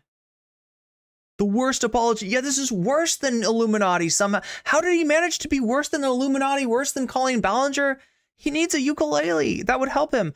Gym teachers in our district always got in trouble. One got many DUIs and others had behavioral issues. In the exact same. Yeah, ours always had like rumors about that, like, you know, that they were like, you know, creepy. I don't know, you know, what, I don't know which, you know, which ones, if any, were actually creepy, but same way with the same personality gun. The reason I hate this clip, myself in this clip, damn, Vaush, most of all, is because this argument I was having with chat wasn't even about child sexual abuse. It wasn't relevant. It was completely irrelevant to the point that I was making. It's just shock value nonsense, you know. All I'm really doing is conveying. Okay, so please tell me that you were trying to. Were you playing a role? Do you not think that? Because if you don't think something, it's really bad practice to tell people to uncuck their dumb SJW brains and admit that this thing is true. Right? And some kind of clarification should go on, and there hasn't been any. But what he's saying is, the point is, you know, I wanted to teach chat about utilitarianism, which I kind of know from some course that I took in my freshman year of my fucking criminology. I'm sorry, I mean sociology, you know, degree, right? Like, that's intro to normative ethics, understanding of what a massive fucking failure. Like, chat, I want to cut this part specifically. Ad break starts in 7. Top of the hour ad break. You got like 5 seconds. I think my mods already warned me. 3, 2, 1. Use your Twitch Prime. Use your you can get it for $5 if you pay $5, or maybe somebody will give you a gift sub. It could happen. It might happen if you're active in the chat. Yes. Oh no, that was bad. That was bad, chat. My mods even warned me. They were like, you got the ad break coming up, girl. You got to say something. You got to let these people know. How are they going to know? How are they going to know? How will they know? Wait, isn't there a song like that? How will they know?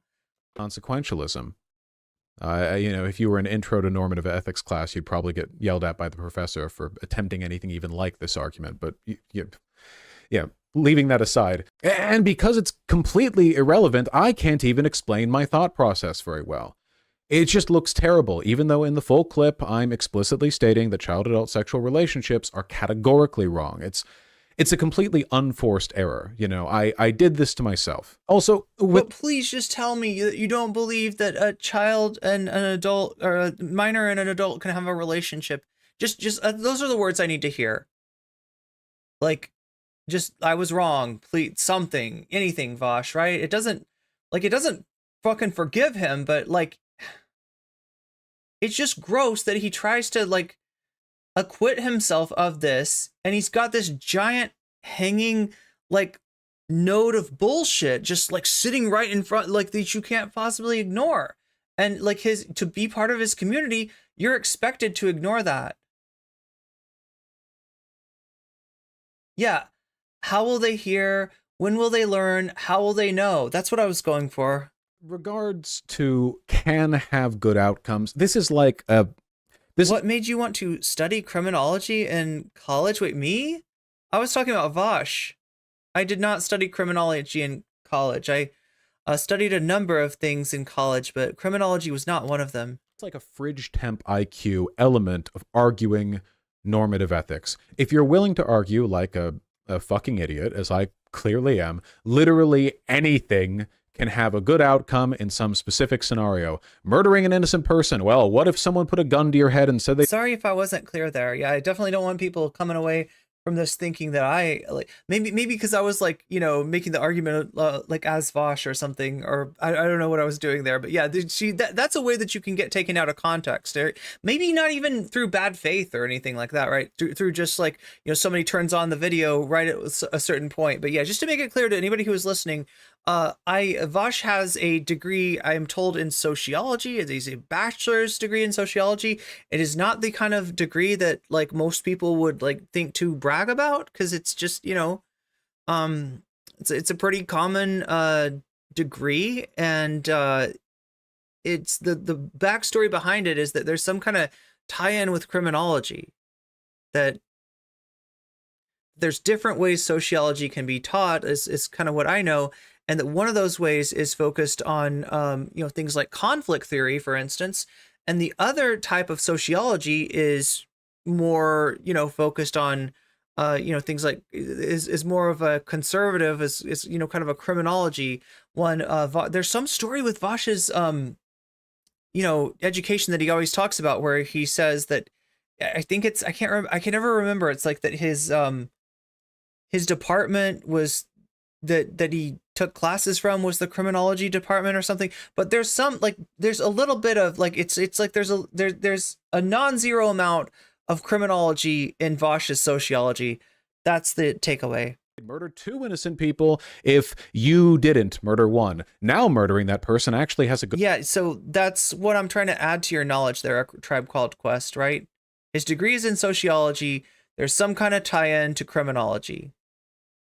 Good outcome, because with 2 possible... Maybe Shakespeare can remember, because I believe we've been over this, like, right? This is an interesting little nugget. This is, in spite of itself, kind of a Vaush iceberg. And we are now over 6 hours. Chat, give yourself a pat on the back.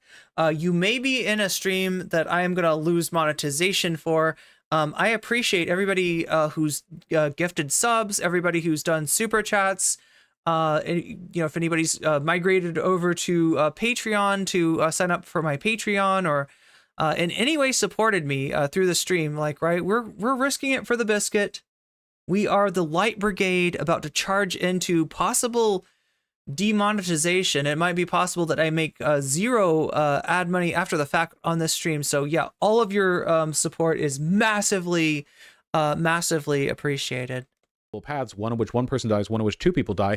You made the path where only 1 person dies, so you basically saved the life of a person. Woo! There. Are we doing the trolley experiment? There you go. Nothing's Is that what we're doing? inherently wrong. You know, context. Like, you know, oh, the asteroid hitting the planet would be bad. Well, what if it prevents it from hitting a bigger planet with more people? Child-adult sexual relations. Well, what if aliens threaten to blow up the whole planet, etc., etc. I know. It actually is that stupid. Risk for the bisque? It wasn't even the point I was trying to make. It's just that, you know, nothing is inherently wrong. It depends on the outcomes. Style of faux intellectualism was a pretty big feature of how I constructed arguments and made points back then. And, you know, here's it combining with that tendency to reach for the edgiest possible subjects. And I mean, look, Vaush, you just found an issue where I don't know why you think that, like, it's okay that it could have positive outcomes for a child and an adult to be in a relationship. But this is why it doesn't fit with the throwing a cinder block off the overpass thing, right?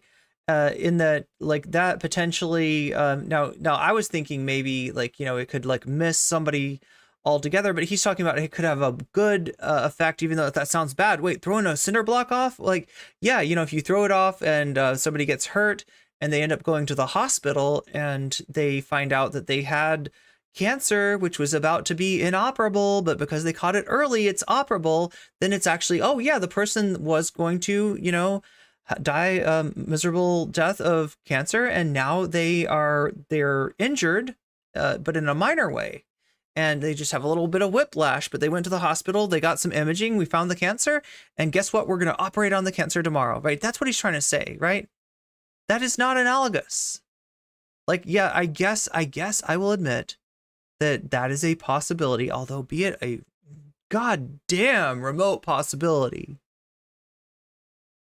And that I can say that admitting that is a possibility is not tantamount to endorsing throwing cinder blocks off of bridges. And you can still have a perspective that says, like, I don't think that people should throw cinder blocks off of bridges, even if there's a minor chance that it might save somebody from cancer, right? So you've got, on one hand, like, a very, very almost impossibly unlikely situation with the brick and the overpass. And you've got a situation where there's an inherent harm that you seem to be overlooking, right? Vaush is overlooking the violation of a minor's consent through this kind of relationship happening.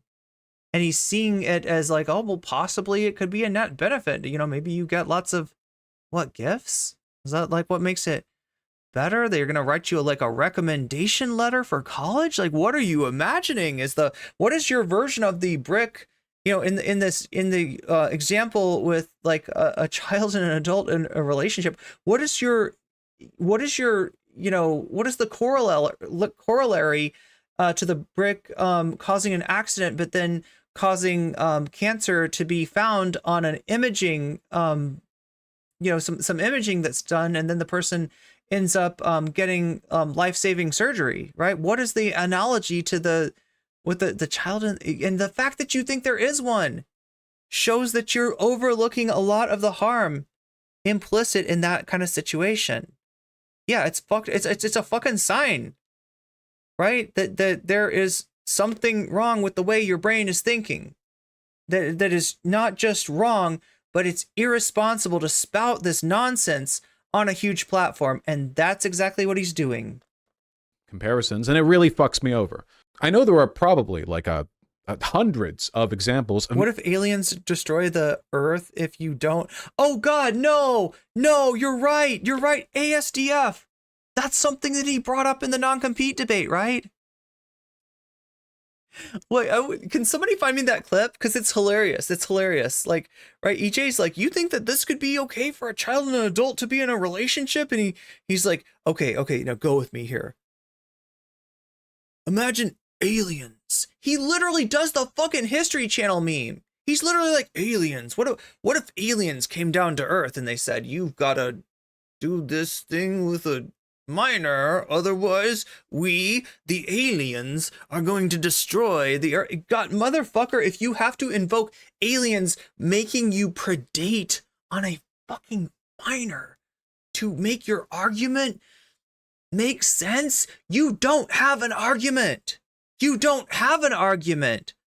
What is bro yapping about? Doing this, but with like murder or domestic. Oh my God! Edgy topic dealing. Oh, you normies. And how did we end up here? Oh, thank you. Shaxby says, yeah, Vaush went to university. They have his criminology and justice studies BA that is done through the sociology department. It's for jobs. Oh yeah. So the type of job that if you were going into that college to be like, hey, I'm interested in this degree, and they were showing you what are some jobs you could get with this degree, they would say police, prison guard, warden, detective, forensic, maybe not forensic investigator, right? Because that's like a whole nother set of skills, but that's think that anything is inherently wrong. Well, let me construct a hypothetical for you that you won't be able to grapple with. You see, because I'm smart, I know that actually... Please, just say that you were fucking wrong. That's all I want to hear here.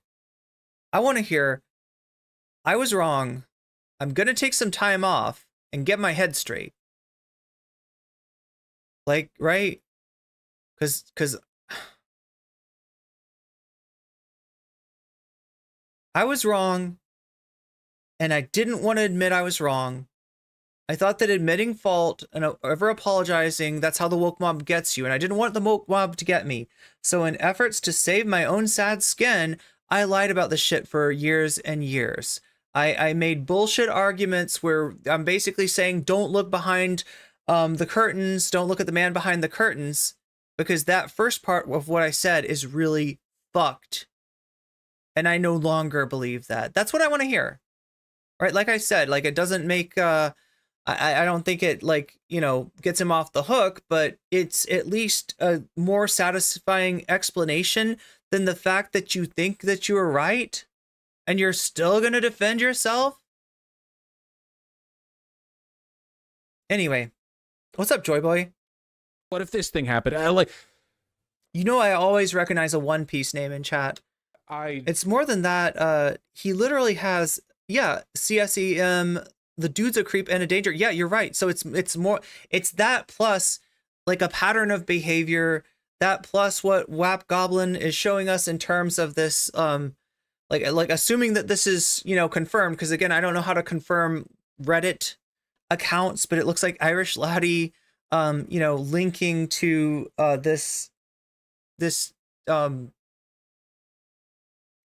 Twitter account that is liking a bunch of loli. And so the Irish Laddie is Vaush, right? Unless that's somehow, you know, unless the screenshots have been tampered with.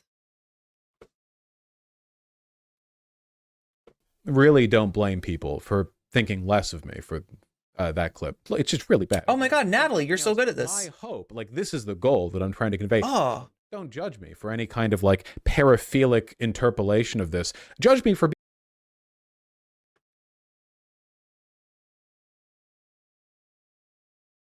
Here, we'll judge you after we watch this clip that Natalie just sent me.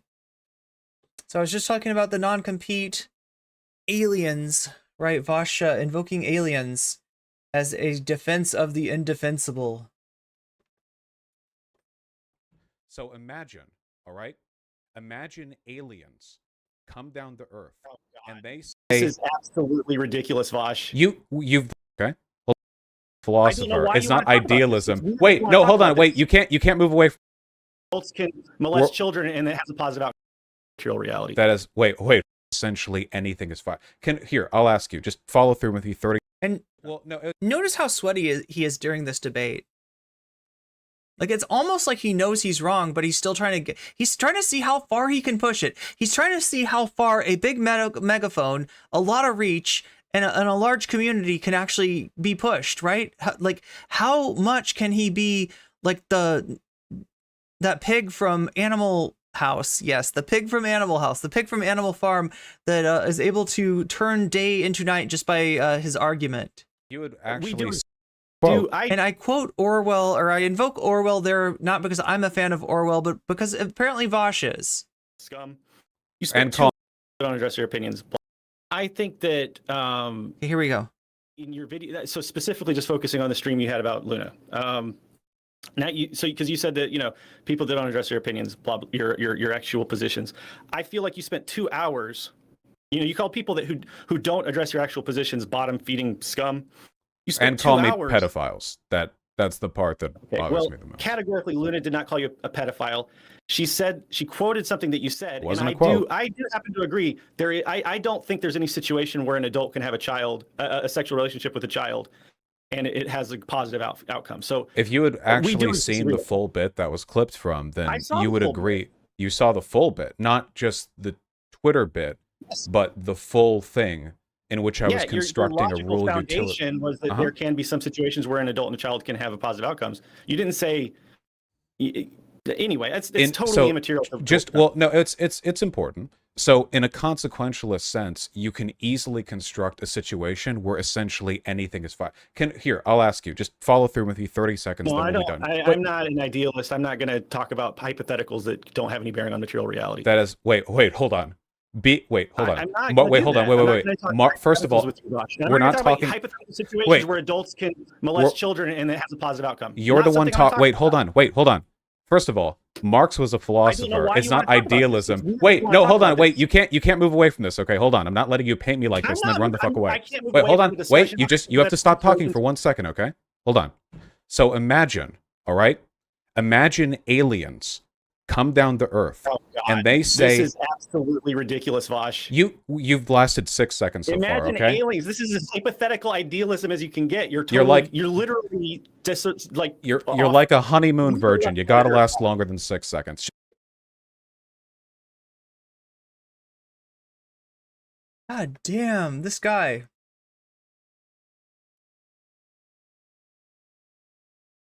Like, if he was not real,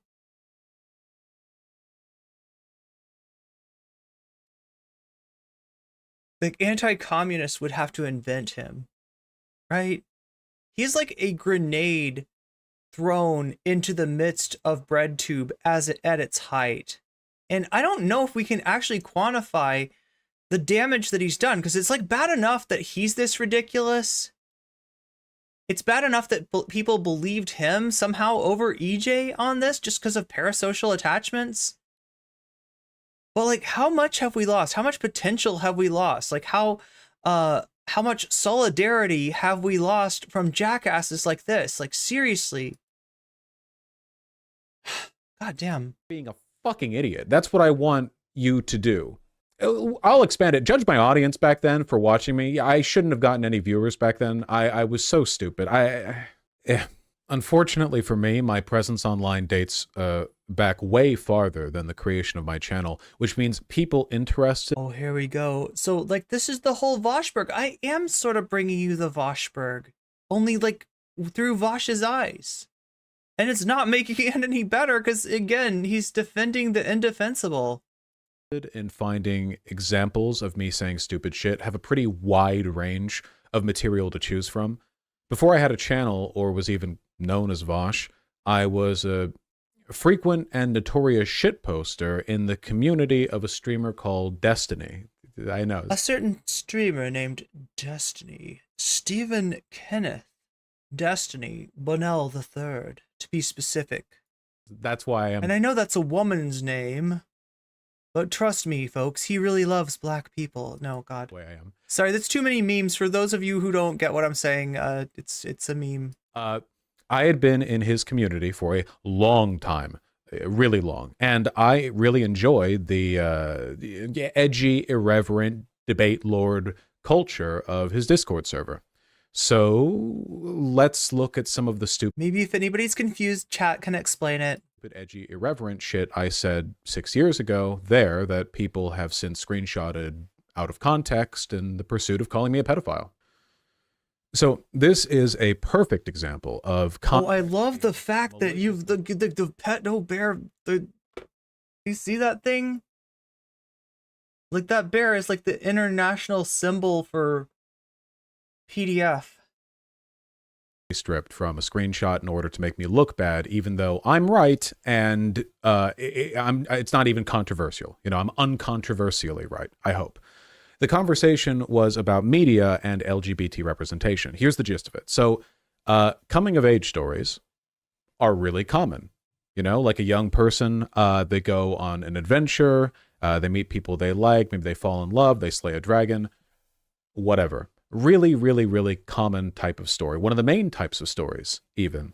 And one of the biggest culture war talking points back in 2017, and I guess still. Oh, you got more stuff from WAP Goblin? Now, today. I'll check it out. Is that kind of. I'll slot it in. Story is weird and pedophilic, and I guess the modern term would be groomery. I don't know. If the protagonist. Thank you, Shakespeare. That was the word I was looking for. Yeah, it's not equal to a Bildungsroman, right? These are like formative novels. In the United States, I feel like we get like Catcher in the Rye. We get Great Gatsby. We get Moby Dick. You know, right? As like, you know, you're in junior and high school thereabouts, and you read, you know, your first, it's like baby's first you know, serious novel or something like that, right? This is sort of Bildungsroman is. It's a German word for like formative, I guess, novel. Something like Magic Mountain. What is that in German? Is like Die Zauber. Wait, Zauber. I know German a little bit. I think I've seen this fucking name. I can't remember, but yeah, it's like Magic, the Magic Mountain, like that kind of book. Protagonist isn't straight, right? So their argument was, you know, you can have a story where a young man goes on a journey and falls in love with a girl and everything's fine. Zoyaberg. Oh, wait, D. Wait, is that even German? But if a young man goes on a journey and falls in love with a guy. Zoiber. Oh, it's pronounced like Zoiber? Oh, you're telling me how to pronounce it. Die Zoiber. It's not Zauber? I was always saying Zauber. Okay, Zoiber. Die Säuberberg. Okay, I can pronounce things, maybe. Then it's weird and it's gross. Yeah, thank you for spelling it phonetically for me, Shakespeare. And it's different, and that's sexualizing them because young people can be straight, but they can't be gay, you know, because that's weird. That means they've been abused or whatever. That's the argument that I was pressing against. Wait, you know? what? And hopefully, what is bro yapping about again? And homophobic and what is he fucking talking about? It's a stupid double standard. But that's what I was pushing back against. Okay, wait. Let's see those let's see those screenshots again, bud. Story. Okay, pause that. Okay. So I stopped at the pedo bear, to be honest. Like, I didn't want to see. I was like, okay, I didn't need to see that again, did I? There's a difference between exploring. Seem to have provoked a defensive react. Okay, so the deleted user is calling him, pedo bear, right?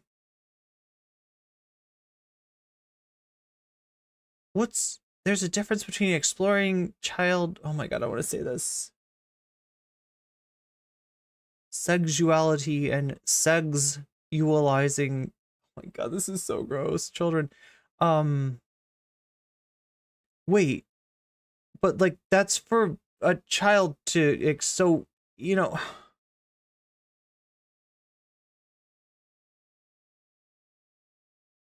There's a difference between like a child exploring, you know, learning about, if this is what he's bringing up, like this whole idea of like, coming of age stories, right?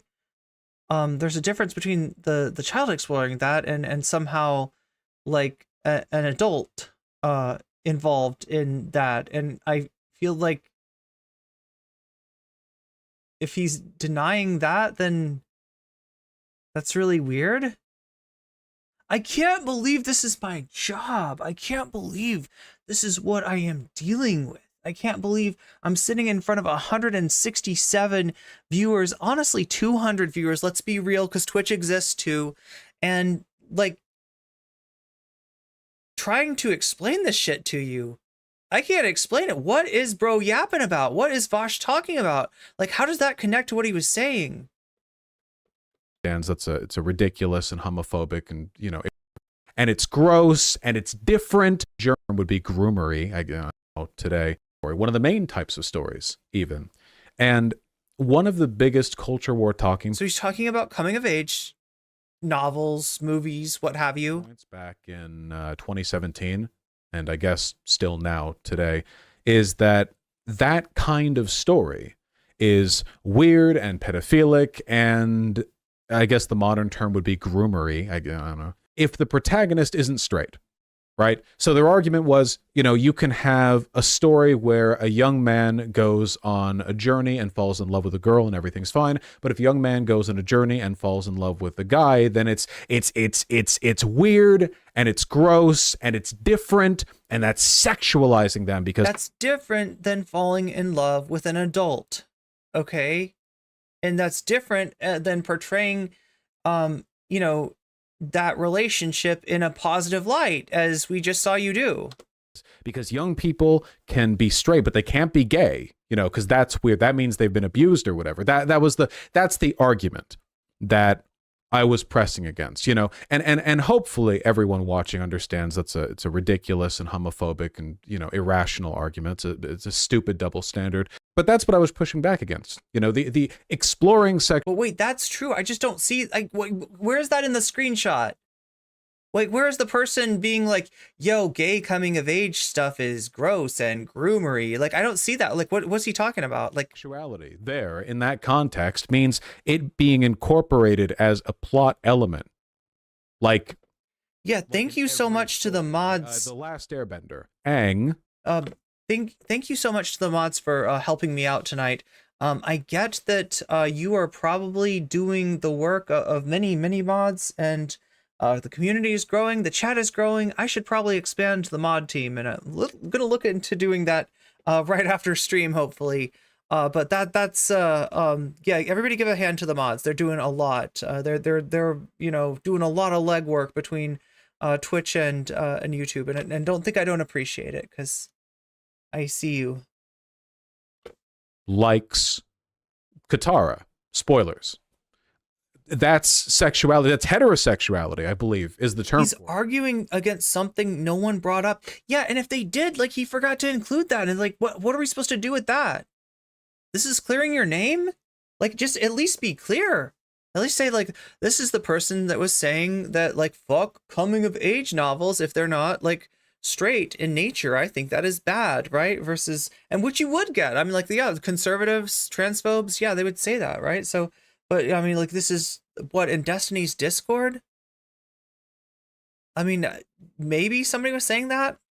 You know, in Teen Titans, Robin, like Starfire, not Raven, right? Starfire, whatever, like normal, uncontroversial, you know. Yeah, Vaush.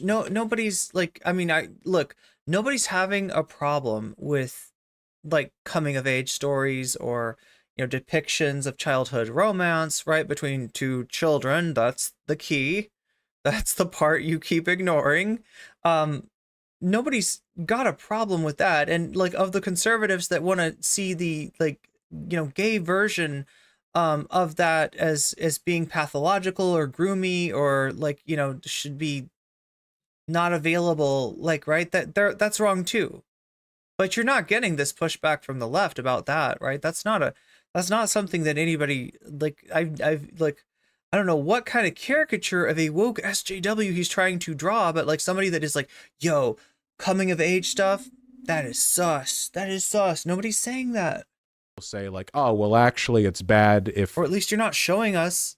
It's, you know, if young people can be gay, even though everyone knows they can be, like, it's just, I have a feeling. Yeah, we're gonna have to expand our operations, aren't we? That's what we're gonna have to do. That's a good thing. That's a good thing. The person who clipped this to like use it against me wouldn't even disagree with the argument I'm making, because a lot of these like really bad faith clip jobs come from people who are ostensibly left leaning, which makes me wonder, like, if they don't understand they're doing the same thing that like the conservatives they would otherwise disagree with would do. I don't know. It's really, really, really frustrating. Nobody disagrees with me on the argument that I'm making here. I hope if I had only known that. Paige, that is mood. Like, or not mood right now, but like I've been in that situation too, where you're like, you got to get on a plane and you're like, oh, I want to listen to this on the flight. Yeah, good. Have a good flight though. And what my future would hold, then maybe I would have opted. Dude is tying himself into knots, trying to make him having drawn childlike images about, make it, hide behind essentially the LGBT community. Workshopped it a little more. Which is putting us all in danger. On to the next one. Yeah, okay. Throwing us under the bus, right? You know, using us as like a deflection, using us as a shield. That's fucked up.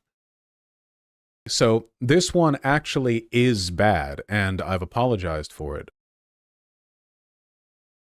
Yeah, I've no disagreement there, but goddamn, did I have to see that today? A few times. Basically, here I'm doing that. We're going back to the small view, where it's big Irene female teacher and small Vaush, and you better get used to that particular power dynamic, Vaush, because you're going to see more of that in the future. Look, I'm sitting in the chair now, okay? I don't know. Be arrested for raping a student, and the guys in the Facebook comment section will be like, you know, where was she when I was that age? Could have used me some of that, and basically like, okay, he's getting gross. I'm like ignoring. I'm like zoning out a little bit, and he's getting gross. That's what's happening. Downplay and trivialize the sexual abuses of the teacher because they. I mean, getting gross. What do I mean? He's been gross, but whatever. I think it would have been cool if they could have slept with their hot teachers back when they were 14.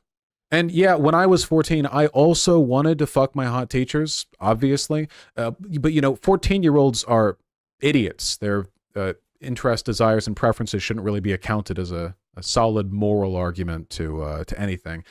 So this screenshot isn't really missing any context. It actually is shitty, but I've since come around on this. Wait, what? Okay, it is a shitty. Okay, good. There you go. That was shitty. Why did you say that again? Why did you say that? Why did you say that? I don't understand. And I've recognized how bad it is to downplay or idealize that kind of thing. So, you know, I've been consistent about that for years now on my channel. Not much else I can do. All right, next one. All right, so this one looks bad. I think this is probably like one of the other things that gets used against me the most often. It is mostly just stupid in the same way that the previous like terminally online debate-brained tendencies we've seen have been stupid. You know, my argument was that under socialism, an economic system that I don't believe exists or has ever existed, you could defensibly adopt an age of consent set to the same level as it is currently set to in England or France. Another pointless intellectual exercise conducted, I assume, because I and a lot of other people in the Discord server believed arguing controversial topics through inane hypotheticals made us cool and smart. Wow, good thing that didn't carry forward into my streaming career. I think my logic was, no, I know what my logic was. It was that the idea that economic disparities are a primary element of the power imbalance between adults and minors, and that removing that imbalance through total economic equality would rectify a part of the power imbalance. It's a stupid argument. I definitely don't agree with it anymore. I probably didn't agree with it like very shortly after I made it because I was arguing about it. It's pretty easy to poke holes in that one, I gotta say. Economic disparities are present in couples of literally every age, right? The power imbalance between adults and minors is more developmental and social.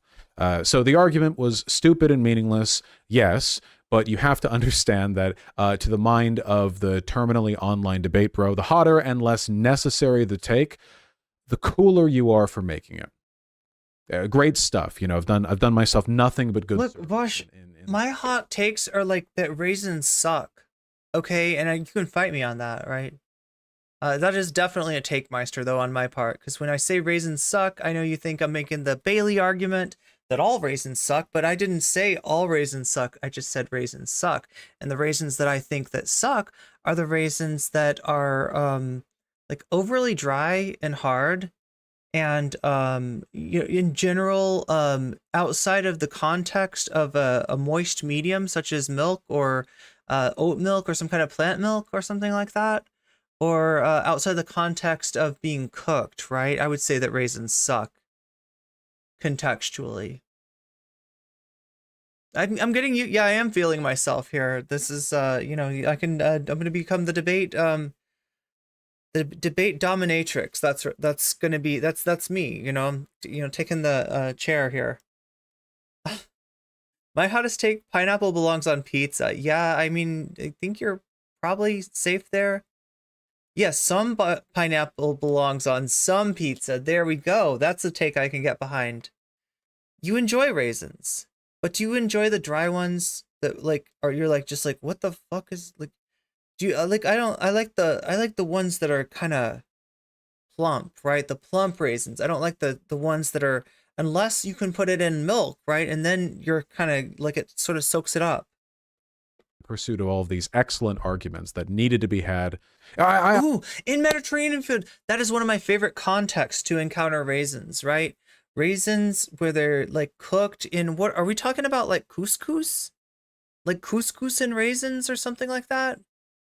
Or wait, do they sometimes put them in, oh my god, what's it called with the grape leaf? It's this delicious thing with the grape leaf and rice, and I think raisins are in it. What is it called? Dolma. I believe it is called dolma.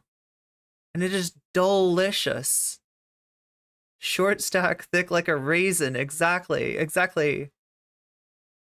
Even things as a society globally that we can come to a general consensus about protecting children. Yeah, dolma. Yeah, do dolmas have raisins? Am I remembering this correctly? Or am I like misremembering my raisin context?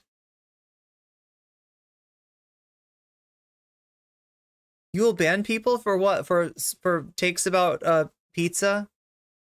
Pineapple pizza? Some encounters between Irene and raisins have had good outcomes. True, yeah. Dolma? Am I mispronouncing it? So I'm putting too much in it. It's like dolma. Who amongst us, hasn't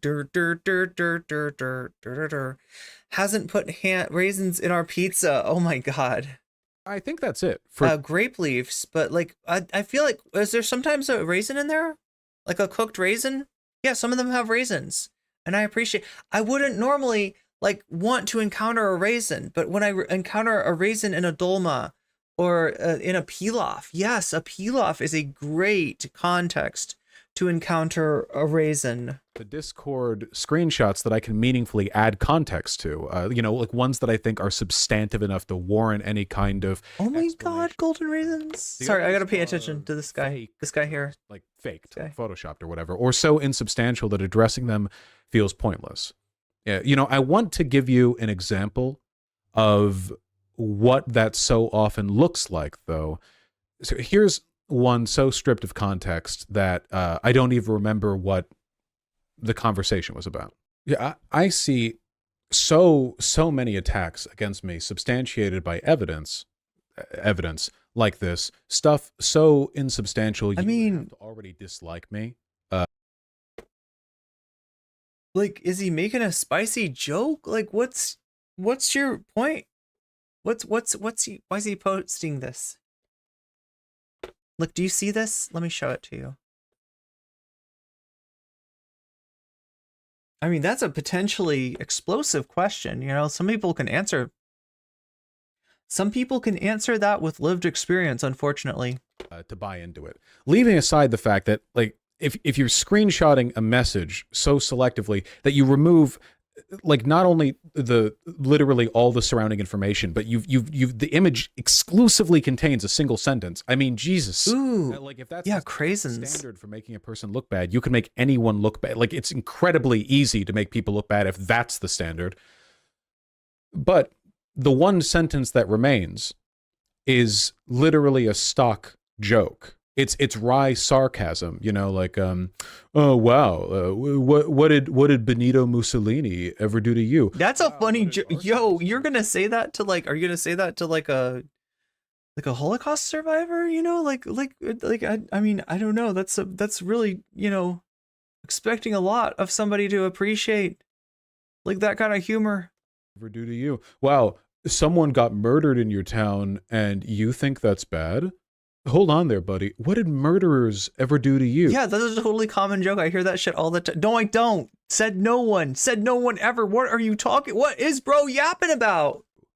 Like, the joke only works if the person making it assumes everyone present already knows the group being referred to as bad. Nobody actually says that when they're defending a group, like, sincerely. You know? Like nobody, it's a stock joke. I don't want to be annoying. It's not. You're saying it's a joke from, like, Central Casting? That is just like a general joke? Yeah, what did Charles Manson and the Manson family ever do to you? Like, what? Who's heard a joke? I have never heard a joke. I don't think I've ever heard a joke. I mean, like, there must have been some joke. Like, I mean, like, the what is X done to you thing does get used. I just feel like this is a weird context to encounter that species of not so common humor. I don't think these are the most common types of jokes. I feel like there's more common ones. I don't get it. Whoops. Did I press the whoops? I showed my folders. There we go. That's the whoops. No. By overstating this, but attacks against me are given a lot of perceived legitimacy by the sheer volume of evidence. But if you actually look into that volume, a lot of it is just nothing. I can't tell you how frustrating it is to see some gigantic ultimate compilation of evidence against Vaush with 100 links. And then you look into them and fully, like, 90% of those links are just nothing. Sheer filler, completely meaningless. But to everyone else, it might as well be 100 bulletproof accusations because they're never actually going to look at them. I'm not just saying that. I've been online for a while. I know how internet drama works. You hear about a person being bad. You hear about them being bad so many times. You know, people say, oh, look, here's the evidence of it's a big... Like, you think everyone reads those big twit-longers? All those big documents, those 18-page Google Docs that people drop with all the evidence of this and that? Most people don't read all of that. For the most part, you know, if there's a lot of evidence towards a person being bad or a lot of perceived evidence, I don't think that's nothing.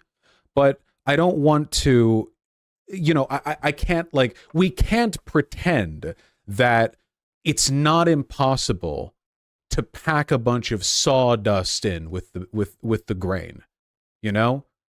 And I think that to package a bunch of cabbage in with the baby carrots. What is bro yapping about? oftentimes I am either responding to people who have a couple of very pointed criticisms, almost always the child labor argument thing, which I've talked about, of course. But the more frustrating one is like sometimes, you know, you see people saying stuff about me and then you turn and look behind them to see what like evidence they've mounted. And a lot of it is like nothing. And I feel like if you could tell them like, hey, look, turn around, like, look at what you're using. Do you not think it would be good for you to stand by any of these criticisms? Or, yeah, my frustration here is clear. I don't want to oversell it. I have said legitimately stupid stuff. You know, I'm not trying to deny that or downplay that. I'm only saying that it makes it more difficult for me to address or give context to those things, give people the opportunity to decide for themselves with the real information how they feel. Sorry, I don't know why I need to try to blow vapor rings. I don't think that's a thing. Are they? Are they a thing? Kind of, you know, okay, Chad, I need to at me in just a like Keffels. cloud of nonsense. No, look. Just like Keffels needs to put down Twitter, I probably need to put this away for a little while too. I don't want to. You're not here for vapor rings, are you? Harp endlessly about that nonsense because I feel like it does take away. This whole video is downplaying, yeah, from the substantial stuff. But like, look at this. I like look at this. This is like here's a screenshot. Here's the kind of shit I see. Like what does this mean? You know, why do I see this included as what did I mean here? I don't know. How is this supposed to implicate me? Why is this being presented as evidence that I'm a pedophile? Look, I mean, I get that it's just one Discord post and it could mean different things, and it would be like helpful to have some context to really understand what bro is yapping about here, if we even can. Because sometimes people just post weird shit in Discord, but like I feel like nobody would, if somebody posted this in my Discord, sorry to tell you, but you would get banned. You were like, this is not like, it sounds to me like you're saying that,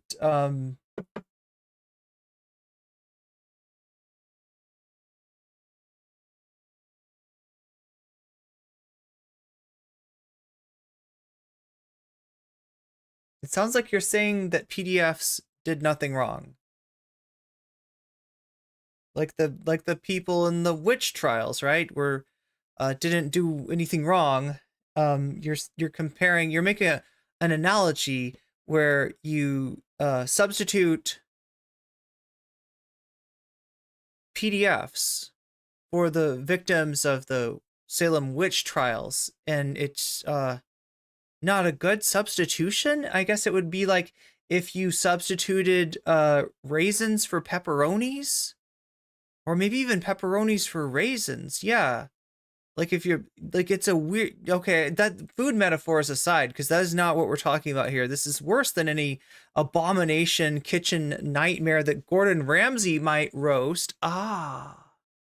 This is just a fucked up thing to say.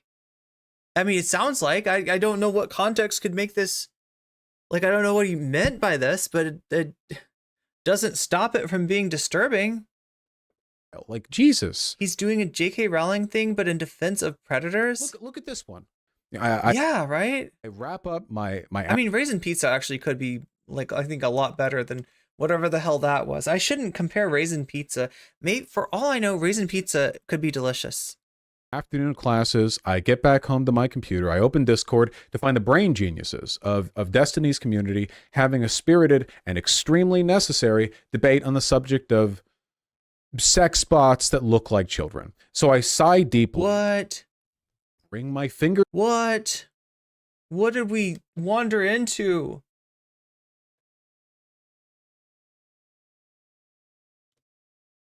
Tips to the keyboard and type, "This is why I come here. My professors never want to talk about pedophile sex bots." I mean, the only thing I'm doing here is mocking the topic being discussed, which was, I feel, appropriate.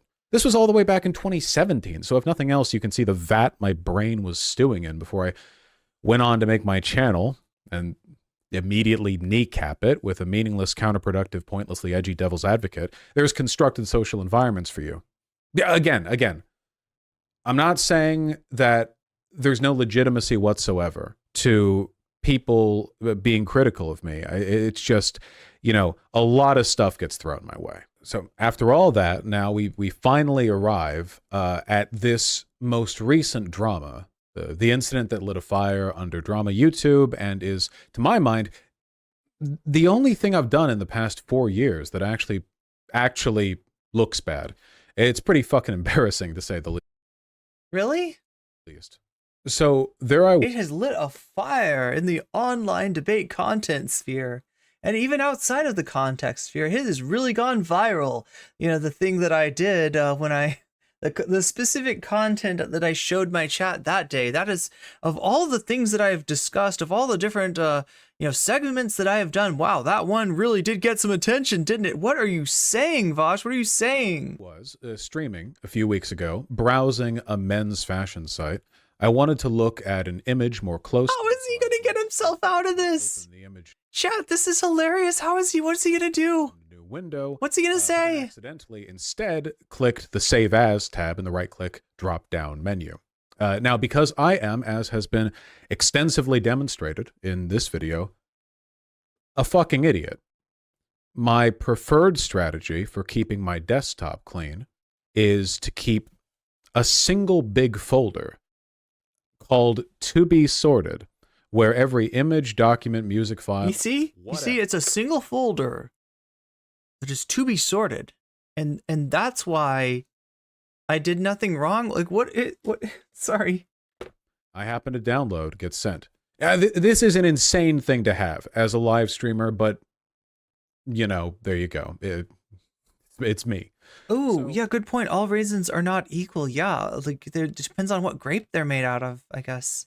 I hit save. And how they're prepared, how they're dried. And a half second later, a preview window of the folder and its contents popped up on... Little incident happened. And now, of course, that folder had porn in it. So I immediately ended the stream and deleted the VOD. Even if it weren't just embarrassing to make a mistake like that as one of the largest political live streamers on the platform, it's TOS. You got to delete the VOD. So I stream with no delay, and folks are always screen capturing the feed. So I knew the contents of my To Be Sorted folder and the preview window were irrevocably public knowledge. But to be honest, that didn't really bother me too much. It was embarrassing, sure, but mostly because it made me look like a careless idiot. I feel like I've heard this before, right? You'd be thrown in jail for enjoying a meal? Or wait, what is it? Like somebody send me the... I need this clip. Not because I was ashamed of the, like... Is this to get copyright claimed? Furry, demon, monster, GF, big dick porn stuff I knew I had in there. You know, I had rambled about liking all that stuff on stream before, not a secret. And I thought, you know, maybe, in a way, this fuck-up would come across kind of charming. You know, like, that's my streamer, that fucking idiot right there. My community was already making a big joke of it by the time I went live again. Of course, I knew as soon as the folder opened on stream that it would be pretty easy for people to lie about what it contained, to stir up drama or cause me trouble or for any other reason. So when later on in that stream, one or two people came into chat and they said, hey, there was Lolly in there, you know, I figured they were just causing trouble and I banned them. This is what we're getting, chat.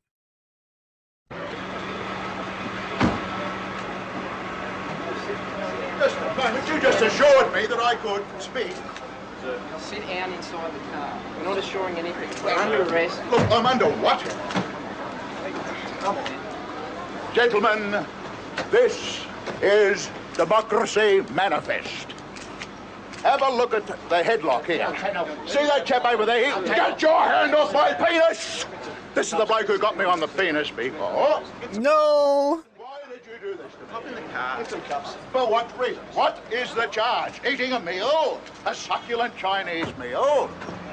What is the charge? Nice headlock, sir. Oh, yes. I see that you know your judo well. And you, sir, are you waiting to receive my limp penis? How dare get you? No! Ta-ta and farewell. One cup, look. Slave and blood. This is Vaush right now. He was just enjoying us. Anyway. Of course, we know where this is going. By the next day, Yeah, this is Democracy Manifest. I had learned from what felt like the entire goddamn internet that two of the images in my folder preview window were actually... Like, I feel like he's trying to do a, like, this was me. Like, how did I get here? You know, like those movies that start like that? Like somebody's getting chased down the street by, I don't know, like hockey players on roller skates, and they're like, you know, this is me. Like, how did I end up here? And then like the next part of the movie is the backstory to how they got in a situation where hockey players on roller skates were chasing them down the highway, right? That's like, it's like one of those things. Well-known lolicon artist, and therefore definitely it intended to be lolly shit, which has to be the worst possible way to find out about that sort of thing. Now, obviously, the accusation here isn't just that I had those images saved. That part's true, not really an accusation, but... Oh, yeah, that's it. Yeah, you might be asking, how did I get here? Must have known that they were lolicon and saved them because they were lolicon. Now, the obvious and predictable, but nonetheless true response from me is that no, I didn't know that. And that must not have been the impression I got from those two drawings, because if I had gotten that impression, then I wouldn't have saved them. You know, I mean, drawings are abstractions, and art styles and... Oh my god, thank you. Massively, even for characters that are unambiguously adults. That doesn't mean lolly seriously shit isn't a thing or a problem. I've bitched about it being a problem like a lot on stream. Massive. If I had gotten that impression, then from me is that no, I didn't know that. And that must not have been the impression I got from those two drawings, because if I had gotten that impression, then I wouldn't have saved them. It's the impression that I get. You know, I mean, drawings... He's never had to knock on wood is the issue. No, he does look like an 80s guy, though, doesn't he? Like, this looks like some Ferris Bueller's Day Off kind of shenanigans. It's like... that, like, there's something about this. It just feels like he's trying to play this off like much more cavalier than the situation actually demands. You know, just like, imagine yourself in my situation. Wow, what a crazy thing to happen to you. You're streaming, you're just being a good person, being your normal self. Everybody loves you, everybody appreciates you. You right click on a jacket that you think has great structure, and whoa, you realize that that was your spank folder that you just showed on stream. You let out a loud exclamation, but promptly end the stream because you're that good, you're that on it, and you don't want to get in any trouble. You delete the VOD and you think, well, that's that. And then, wouldn't you know it, somebody comes by and says, you know, geez, Vaush, that folder that opened up during the stream, that had some really bad pictures in it. And you're like, bad pictures? What do you mean? What are you talking about? There were bad pictures in there. Like, what could have been in there that was bad? You honestly have no idea. Like, you're just, he's like, put yourself in my shoes. This is like, I don't know. Like, wow, imagine that. You know, you got some stuff, you downloaded it from the internet, and you thought that it was just a short stack goblin girl, which you enjoy. You love a short stack goblin girl. We all love short stack, thick like a goblin type drawings. And lo and behold, the short stack thick like a goblin was actually a child? Like, I'm sorry. There's only so much that you can, so much like empathy you can demand of people, right? That's not, he's trying to make it relatable. Or abstractions and art styles and body proportions. This is what he does apparently. Characters that are unambiguously adults. That doesn't mean lolly shit isn't a thing. But you know what is a thing? the top of the hour ad break. It is in fact a thing, and it does in fact happen at the top of every hour on the hour, just about maybe a little bit after, since I started streaming so late today. But you get that hour ad break, and it happens for 3 minutes at a time, which to you or on YouTube who do not experience a 3-minute ad break, that might not sound like much. You're just like, that's 3 minutes, whatever, it's annoying, it's whatever, right? It's 3 minutes you can't skip. It kind of sucks. Let's be honest. It's a suboptimal viewing experience at best. If you've been getting that suboptimal viewing experience, understand that there is hope for you yet, right?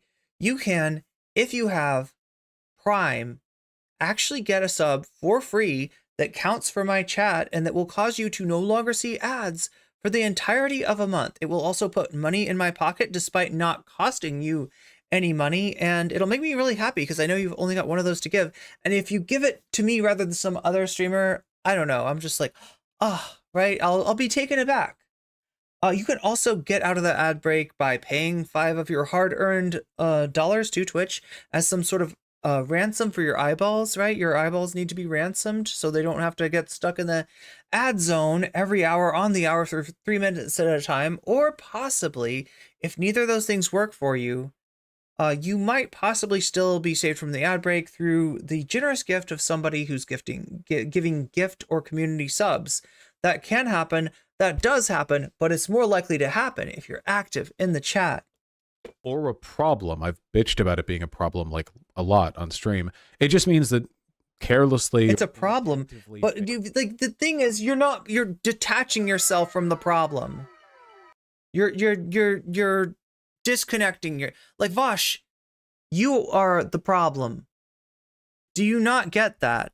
At long last, sir, have you no decency? Like, it's not like a problem that's out there. It's not a snake that's in the fucking, grass that bits you. It's something you right-clicked and fucking saved. You are the problem. Failing to notice it isn't exactly impossible. Also, I know what some people are. Thank you for the gift sub to La Jordan. Soul Life, that La Jordan, you just got weaseled. And that's a good thing. We're gonna say, no, you must have known. There's no way you didn't know. And like, what am I gonna do? Make a fucking evidentiary argument here? Like, I'm not putting up the images so we can argue about the picture. Did he just study the case of Chud Logic? Because I feel like Chud Logic's got more of an out than he does in terms of, he's pleading innocence. Pleading ignorance. That's the word. He's pleading ignorance. This is what Chud Logic said as well. It is, for me, a little bit hard to believe that, that somebody like Chud would not realize that somebody that does not answer the question immediately, are you of age, is possibly not of age. But that's what he claims, and, that's how it stands, right? Vaush has got way less of a claim to ignorance than that. Or the proportions or whatever. I know fully well that like 99.9% of people who have heard about this drama haven't seen the images, nor do I think those people should go looking for them, obviously. So it's pretty... I'm not suggesting you go... much entirely a take me at my word or don't kind of situation where people are free to lie about the drawings, or, as I've already seen on Twitter, just post other really bad looking shit and say that's what I have. Oh, that's... There's not much I can do about it. Right. It's weird though. Like, I mean, maybe that happens. I guess like a lot of people are talking about this. I wouldn't be surprised if somebody were to, either, we've seen Sean like put like goblin pics, like actual goblin pics, in his folder to kind of mock this thing. But I guess, I wouldn't put it past people to try to, show some different content in there. But he's trying to use the existence of that as like a way to backdoor get people to think like, so whatever you've seen, whatever it is that you've seen that you think is horrible, that you are not okay with, that you are like, it's hitting that unsubscribe button, right? You're becoming a fallen fan of Vaush, right? Understand that it is probably fake and probably made by Nazis. So all totally unfalsifiable, and people are going to make whatever assumptions and inferences they want to make. All I can really say is that I didn't notice the problem while saving the drawings, the same way a person could fail to notice any element of any drawing if they were careless or inattentive or distracted. Hell, chat also pretty much immediately clocked 2 other drawings in the folder preview window as being AI art, something else I didn't notice, and they gave me plenty of shit for that too, because I'm not a big fan of AI art. You know, I think I've done a good job of demonstrating. For a guy that likes horses so much, I'm a little bit surprised that he does it. Like, right, I can believe that if it's like, you know, you're not knowledgeable about a particular like type of object in a drawing, that you might not recognize it as AI art. But I feel like isn't horses kind of like his thing? A tendency towards carelessness, if nothing else. So leaving that stupid, least charitable argument aside, someone might then ask, okay, I get it. It's possible to make a mistake like that. Why then would you save the images? And what about them did you like? And look, there's really no way of saying this without sounding crass or flippant or whatever, but you know, it's already a pretty revealing video. There's actually a very clear and simple explanation for why, you know, for not just those 2 drawings, but in fact all the drawings. Oh, I know. Can I guess, Vaush? Can I guess? Aliens. Aliens made him do it, chat. He's been trying to tell us. He can't tell us because the aliens have abducted his family and are holding them hostage on the moon as we speak. So he can't tell us that aliens made him do it. But by virtue of his debate with non-compete, where he says, what if aliens came down and they literally like made you do this thing, right? What then? What then, American Johnson? He was telling us that aliens are making him do this. He doesn't want to do this. He doesn't mean to do this, but he's doing this because aliens are holding his family hostage. There we go. That's a satisfying conclusion, isn't it? It's aliens, right, Vaush, right? All my porn tastes generally, and it's an explanation that is extremely well known and well substantiated. I'm a size queen. I like big dicks. Yeah, and I cannot lie. Drawn porn like furry or hentai or whatever else. I saw big, well-drawn dicks. I thought, cool. Oh, was it cool? Drawings, then never looked at them again, as evidenced by the fact they are in a big dump folder, literally called to be sorted. It was in a dump folder. You don't understand. That was a dump folder. I have much nicer folders. Some of my folders, most of my folders are like, you know, they're like they have lace trim. They're really nice. You know, they're velvet folders. And this was just a manila dump folder that was just laying around on my digital desktop. That was a dump folder. You know, that's the extent of the consideration. I don't think highly of those pictures in my dump folders. Those are not my favorite. No, I have much better folders than that. Those 2 drawings before my community and then the entire fucking internet hopefully corrected my mistake. It's hard to even say anything about it. You know, 5 seconds of sorry, chat. Nice dick. I'm reacting too much. Cool line art. Saved, and it's a whole discourse. You know, I wish I had an answer that was more satisfying, but really for something like this, I feel like people are going to believe what they believe. I do think. Okay, I gotta stop raising my eyebrows, Chad. I'm doing it too hard. Look, White Nervosa, I blame you. Vaush's sysadmin, it's really her fault that I'm reacting so hard to this, okay? It's really my fault, or it's really her fault that I'm doing this, because she told me to react harder. She said that when I reacted to Xander Hall videos, when I reacted to Vaush videos, I wasn't putting my heart and soul into it. I wasn't reacting hard enough. And therefore, it wasn't transformative content. And sorry, White Nervosa, YouTube didn't buy what you were selling at all, but, you know, you were right. I needed to react harder. I needed to give it my all. I wasn't giving it nearly enough. Are you happy? Are you happy that I'm now like hamming it up like a bad actor in front of your dude, in front of your former meal ticket? Be made about carelessness, especially with regard to Lolicon and its seeming omnipresence in the anime community. You don't have to know much about anime to know that's an issue with it. I think I'm reacting to him. I think he's reacting like, you know, he's doing a lot of, you know, facial expressions, and I'm just like kind of following. I find it repellent, and I've been bitching about it for years. Plenty of that bitching has been on stream too. But it's possible to find something repellent while also not being perfect. Oh my God. Yeah, like this editing.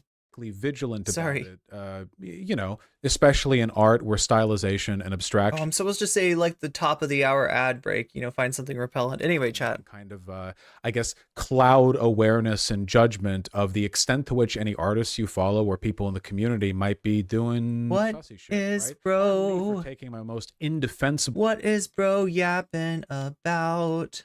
position yet on this, you know, in this video, in the history of my channel. I actually do like some anime, you know, and there's a lot of really good shit out there in the anime community broadly, and in a lot of the sick anime babes getting railed on Twitter. You know, I'm sorry, like, often that is also cool. And I hate the fact that, you know, the pervasiveness of lolicon means that the entire community is tainted, basically, right? I don't like the fact that, like, you could be looking through.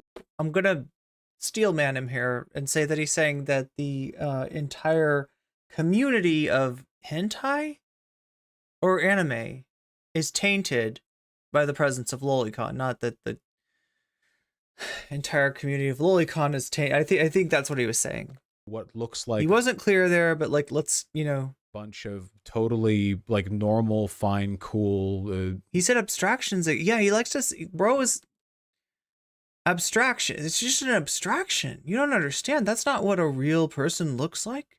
That's an abstraction. Oh, thank you. Babes getting railed by big dicks, whatever you're into, you know, while also feeling like you have to be vigilant that in this incredibly normalized process, some of these drawings might be of characters that are canonically underage, or that, like, an artist who generally draws. He would be glad to explain, subject his explanations and such to Occam's razor. Seems like the logical and philosophical thing to do. In a kind of like cartoony style might be fine, but then another artist does that, but then they're like actually drawing like they're meant to be teenagers or whatever. I don't like it, and it's a normalization. No, sir, I don't like it. Issue, and I think one of the best ways you could deal with it is by being aware. I'm not perfectly aware, so I fucked up. This wasn't the first time that I fucked up in this specific regard. He's like, listen, I'm really bad at this. I'll admit to it. I suck at recognizing human children from short stack goblins. I gotta get better. I gotta get better. I guess I need more practice. You know, after the whole child labor argument saga, people went through a bunch of like likes in an old public Twitter or, you know, porn account that I had, and over like thousands of liked, you know, furry. His fab jacket? Big dick monster. Never heard of that. Or whatever. I think they found one that was like. Yeah, Occam's razor, the simplest explanation is more likely the true explanation, given two explanations which equally explain a subject or phenomenon. Be a teenager, you know, like, and it's not surprising to me that that might happen because, you know, I'm running between classes, scrolling on my phone.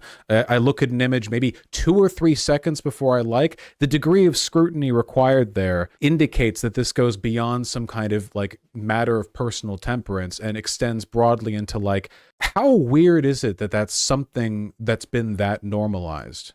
You know? Anyway, so, like, we got people in chat seriously talking about the issues with modern anime, which I will not dispute. Yeah, I mean, like, look, you could.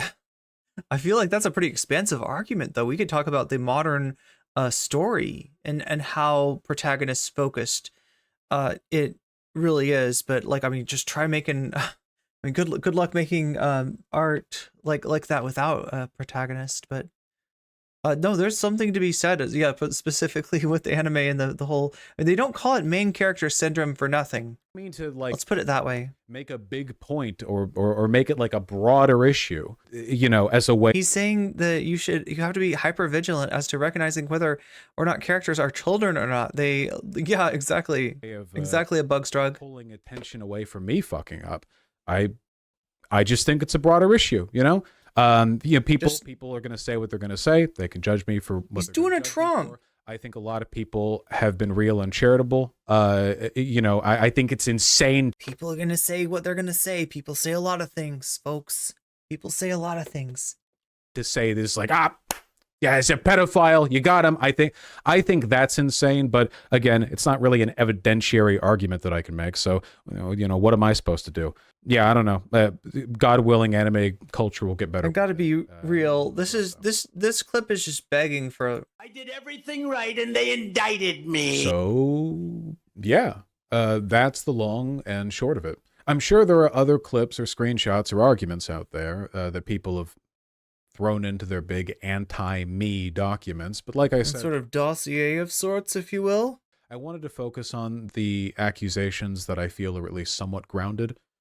If I took the time to tackle all the obviously fake or disingenuous shit, we'd be here forever. And I think it would take away from the stuff I actually... Yo, he's yeah, that's what he's done. And this is what you get from Keffels too. It's like blaming the fact that these things are made. Like, it's not his fault for being like into it and grabbing it and hitting save, right? It's the fault, and look, I'm not saying that people that make this stuff aren't at fault too, but like the weird argument that it was just like Vaush is the victim of this content, not the consumer. That's kind of weird.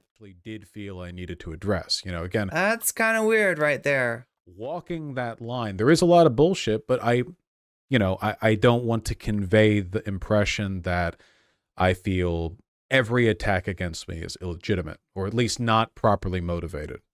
So yeah, this isn't about debunking a narrative, it's about waving away the most transparently bullshit stuff so that I can focus on explaining the actual mistakes that I've made, the actual stupid shit that I've said, providing context and laying out my thought process so folks on the fence have all the information before deciding to lean charitably or not. Yeah, I can't make someone be charitable. It's just up to how they see things. And, I can't ever view all this drama from an outside perspective. That's pretty apparent. There is zero self-awareness. Always be biased because I am literally the only person who really knows how I feel and why I've said the things I said. And but to cap it all off, to cap all this off, I'd still like to try my hand at it. I'd like to try and present the charitable narrative. How the charitive, if you will. Okay, let's do the charitive. This all looks with all the information and how I hope people take it. Again, not holding my breath on that one, but this is what I hope for. I have said some really. I looked away and he's like right up in my face. Wait, this editing is interesting. Oh my God. So like whoever's editing Vaush, look, I get what you're doing and I appreciate your technique just on a, a basic video, level. However, your guy is doing a plea for his content creator life. Like, right. He's throwing, this is a big deal. And what you're trying to establish more than anything is credibility, for your subject. This much editing, these kind of zooms, when he's making his big point, when he's making his big play, you're not helping your guy. You're not this is like you kind of got to lay back, right? Less is more in the case of this type of video. I'd like to try and present the charitable narrative. How I feel this all looks with all the information and how I hope people take it. Again, not holding my breath on that one, but this is what I hope for.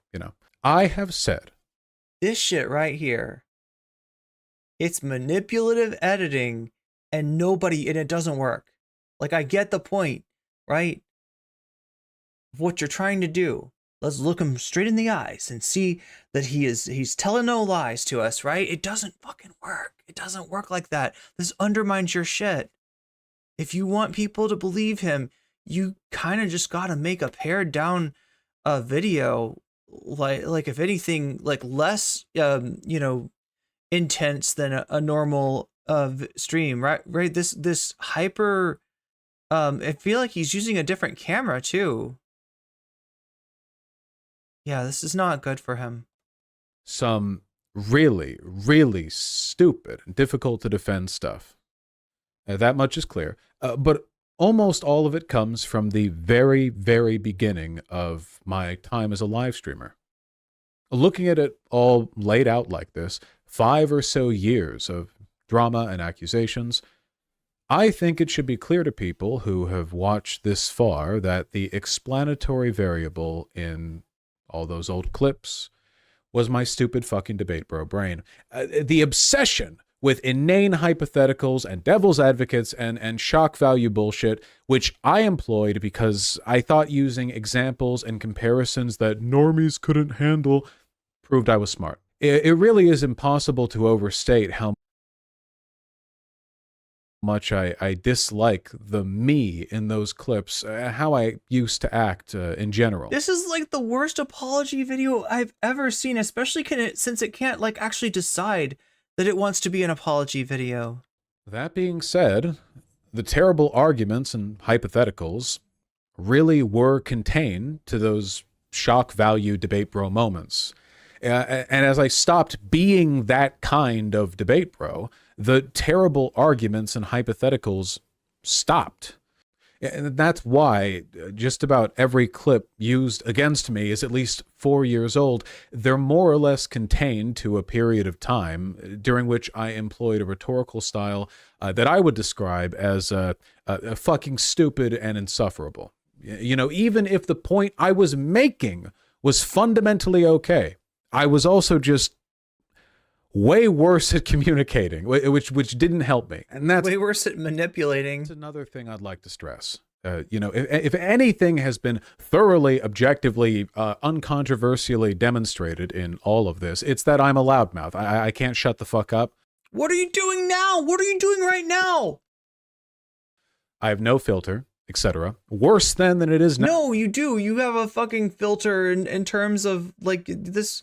You have a huge filter. What are you talking about? You are all filter. You are all stylistic.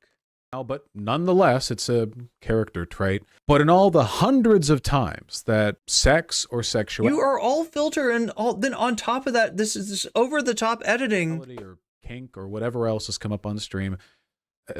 Sometimes while I'm near blackout drunk, the dump folder is there to be filtered. He needs to filter his dump folder. Celebrating some filter that event or another, you know, no filter. I've always been really, really blunting it. Saying no filter doesn't mean no filter. That's like the most filtered thing you could say. Consistent about what I'm actually into in people, whether it be to be filtered, my height, or people with big round glasses, or people with really dark, tired looking eye circles, or pronounced collarbones, or aquiline noses, or whatever else. You know, I know this is a low bar, but it's really weird to me because this is really weird to me too. People accuse me of being a secret Wait, what is he saying? Now blaming alcohol? Did I miss that part? What is he? Pedophile who accidentally let his mask slip by virtue of several months of extremely loud, abrasive, attention-grabbing, optically dogshit arguments, and yet. Then fucking disagree with your arguments. You had a chance to. You didn't do it. You defended the argument. You said we just didn't understand the argument. We didn't get that this whole like opinion about a child and a minor being able to have a relationship that is positive for the child. That we didn't understand that he also believes that that there should be generally a rule against it, right? And that somehow we're missing this point when we're not. We don't have a problem with your second point, right? I'm glad that you're not against, I guess, you know, like age of consent as a concept, but it is fucked up that you think that an adult and a child can have a positive relationship. Okay, that's the issue. That's the problem. Also, back then and now, has been really consistent in wanting a girlfriend who looks like Reagan Ridley from Inside Job. You know? I thought you were gonna say like Ronald Reagan. That would be a. That's a very novel way of letting the mask slip, right? Like Ronald Reagan mask. Sorry. Like I'll shut up now. No filter. whatsoever. Clearly a poor sense of how Listen, other people will, I prefer a girlfriend in a Nixon mask, okay? interpret his words at times. Not always the best communicator, and yet it's every time this happens, it's always contained to hyperbolic debate bro bullshit. It's always shock value, rhetorical bullshit, which again, what, Reagan's not too old, but Nixon is? Like, I know, low bar, right? But that, to me at least, that's the pattern. That's the clear pattern. And I don't do Ronald Reagan. Now that is kinky. Anymore. I'm a lot better at making arguments anti-gilf than I used to be. I'm a lot less. I don't know. I don't know. I'm not trying to deflect. I'm a lot less autistic than I used to be. I don't know. At least marginally.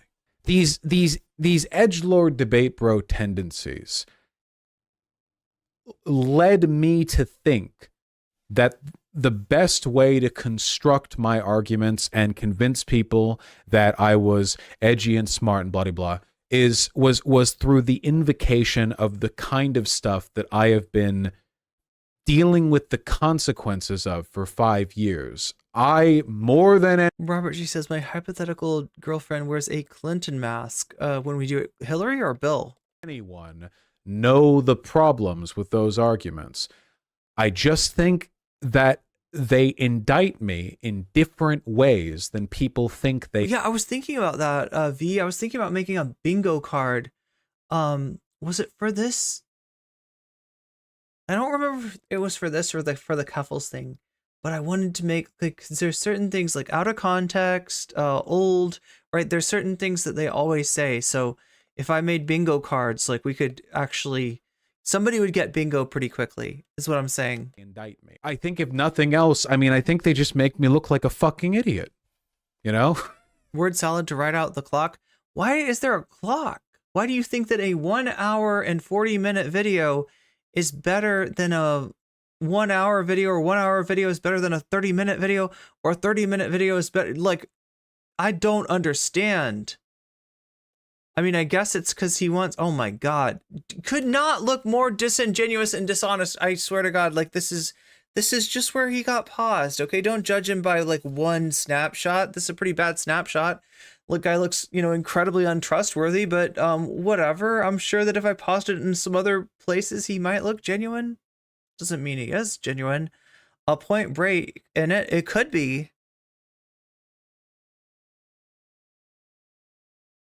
This is just. I have one that I'm trying to be less of. Ideally, I would like that. I certainly don't think I act now the way I did then. I don't think Oh, he's talking like someone stopping drinking. Yeah. I was trying to put my finger on that earlier. Yeah, and I think that's what it is. Yeah.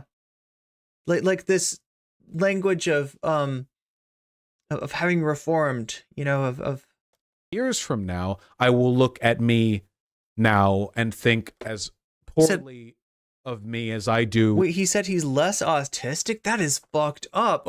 Oh my God. Like, does he...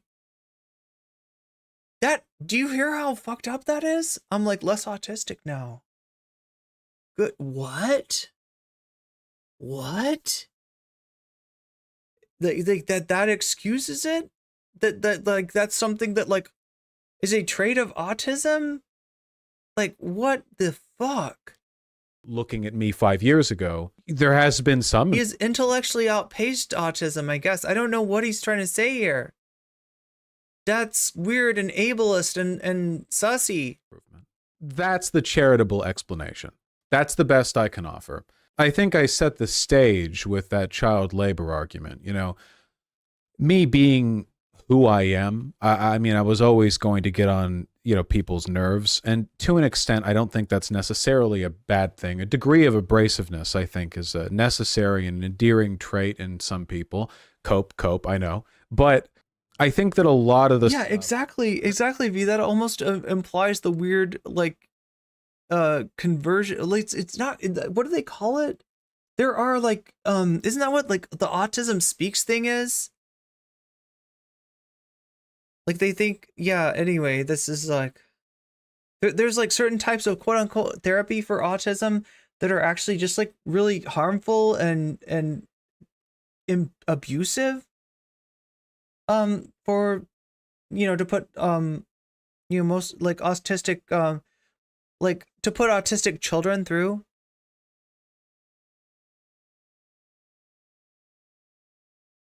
He's tying so many minorities into this, autistic people, trans people, as Shiel's socialist, even though he is not one.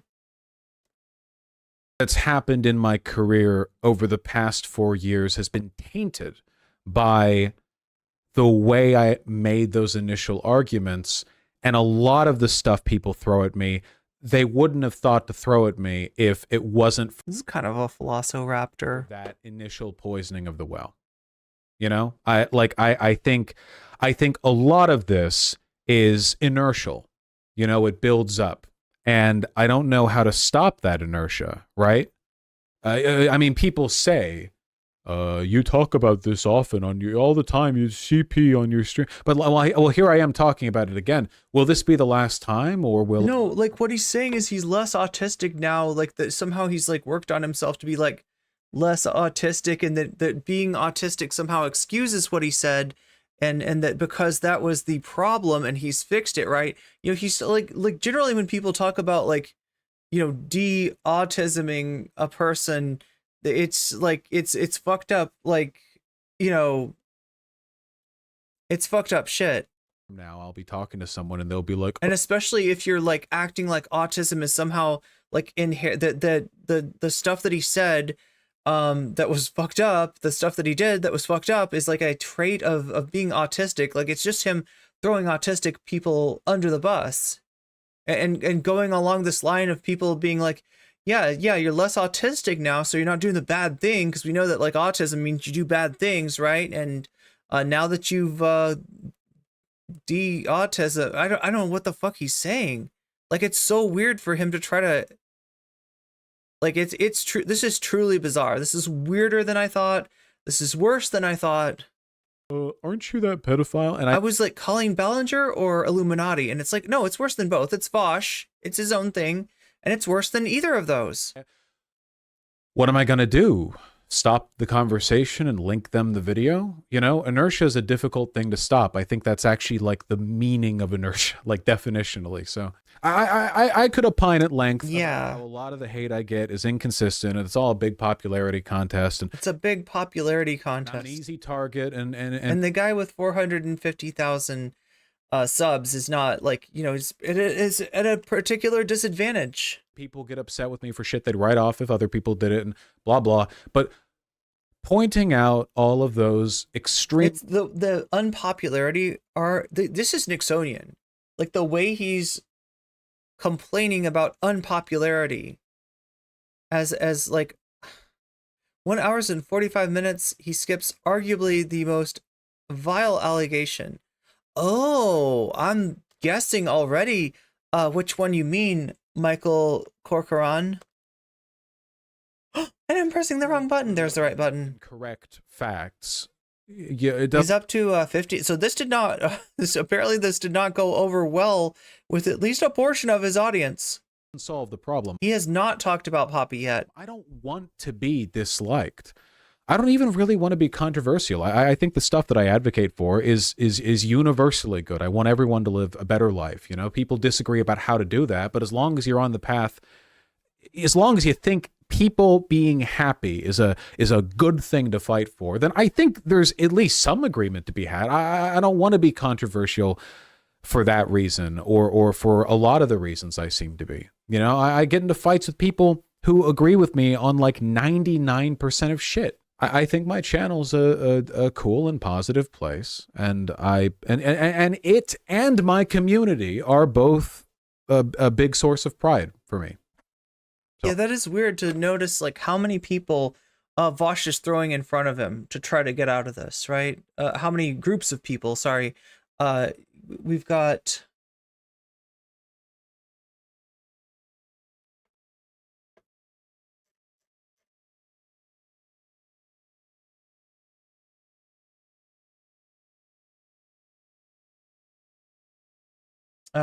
Wait, V says LGBTQIA people autistic people, alcoholics, also anybody who likes anime. Why can't he just go, I was wrong, it's creepy, I'm gonna get help and donate to the charities of survival? Yeah, right? No, at every single turn he makes the wrong choice. I'd like it if everyone. And he's got this aversion to accountability, to apologizing, to quote unquote giving in. This is how he views it, giving in to the woke mob. If he was to say, that shit was fucked up, I don't know what is wrong with me, I'm gonna get help, you know, whatever, you know, here's some money for charities of victims, right? Then he thinks the woke mob would get him. They'd be giving in to the woke mob, and you can't give in to the. He's like the fucking. This is like a weird, like, social media Kyle Rittenhouse like mentality. Or it reminds me of the Destiny debate. Half of everyone, some proportion of everyone could see it that way. There's not much I can do about the optics black hole, though, at least not right away. I don't expect this video will get much positive attention on release. I think it's going to be kind of broadly. What? History will vindicate you? What are you? He's Elon.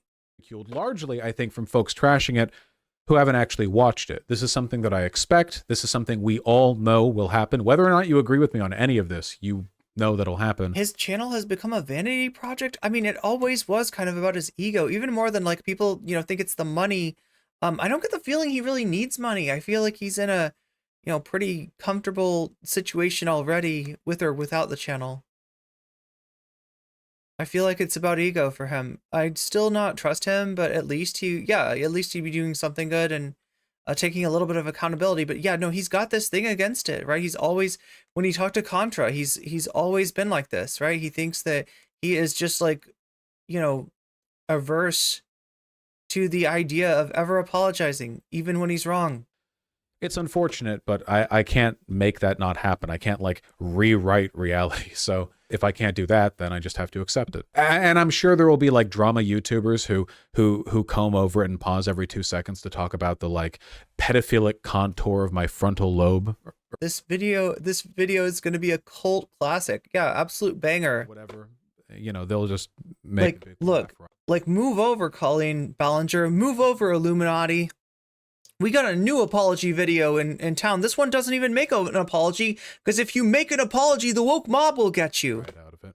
Still, in spite of all of that, as best as I can, it's honest and straightforward, and I don't think there's much I can do besides present it that way and let people make their own judgments.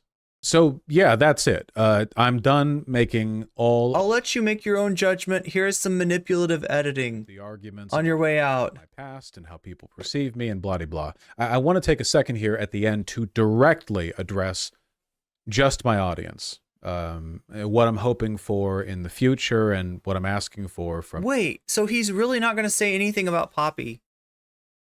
I mean, sadly, Ethan didn't say much about that either. This is the subject that Ethan went over at the very end of H3 and only showed a few screenshots. But yeah, this is a person that Vaush harassed in a really fucked up way, and that he, you know, then attempted to, chase off the internet, cover up for in many ways, including change his name from Irish Laddie to Vaush, right? That he threatened, made weird threats of graping this person. That's, he's not gonna. Keffels has condemned Vaush. Are you talking about the screenshots though? Long shot links. We did go. If you're talking about the Discord screenshots, we've gone over that. If you're not though, let me know, because if Keffels has condemned Vaush in a more substantial way, I'd be curious to see that. Yeah, stop examining his lobes. That's right. Leave his lobes alone. You can still watch if you want, but if you don't care, then you can leave without missing anything. So to my audience, thanks for sitting through the whole thing. You've been very good, audience. You deserve a treat. Here is a milk bone. No, you don't have much of an attention span. Like goldfish. You're my audience. That's how I like you. especially because you especially because you're still in this cult after all these red flags. You're still here. You're still with me. Yeah. This is creepy. Don't laugh. Live streamers only. Oh, he said something about like examining his, like people were examining his frontal lobes to try to see if he's a PDF, something like that. That's what you were referring to. Okay, just making sure there's nothing new. Into video essayists when they're extremely nervous. Look, first of all, I want to apologize for making it so difficult to be a fan. The pharyngeal lobes, yeah. And a member of my community. Seriously, I'm sorry. In this respect, at least, I think I've let you guys down. I think this is a great community, exceptional even. And as a consequence of my obstinance and carelessness and stupid fucking debate bro hypotheticals. Yeah, exceptional in its lack of awareness.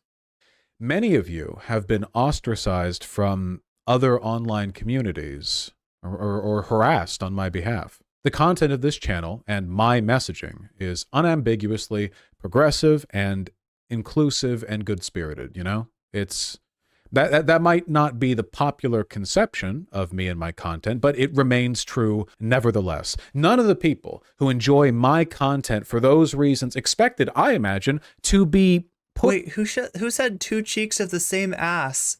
Where did that happen?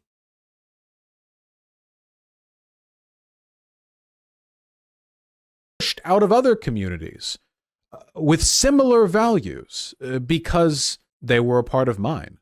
Because apparently not similar values, right? Apparently there's some values that your audience is missing by the virtue of the fact that they're still your audience, right? Of me and my reputation. Yeah, I don't want that to continue being the case, but I don't really know what I can do to change it. There's already such a massive gulf between what I know I am and what people think I am. The inertia of the uncharitability that I'm trying to push back against, it just feels overwhelming at times. While I'm working on that, you can help. I want you guys to chill. Stop fighting on my behalf.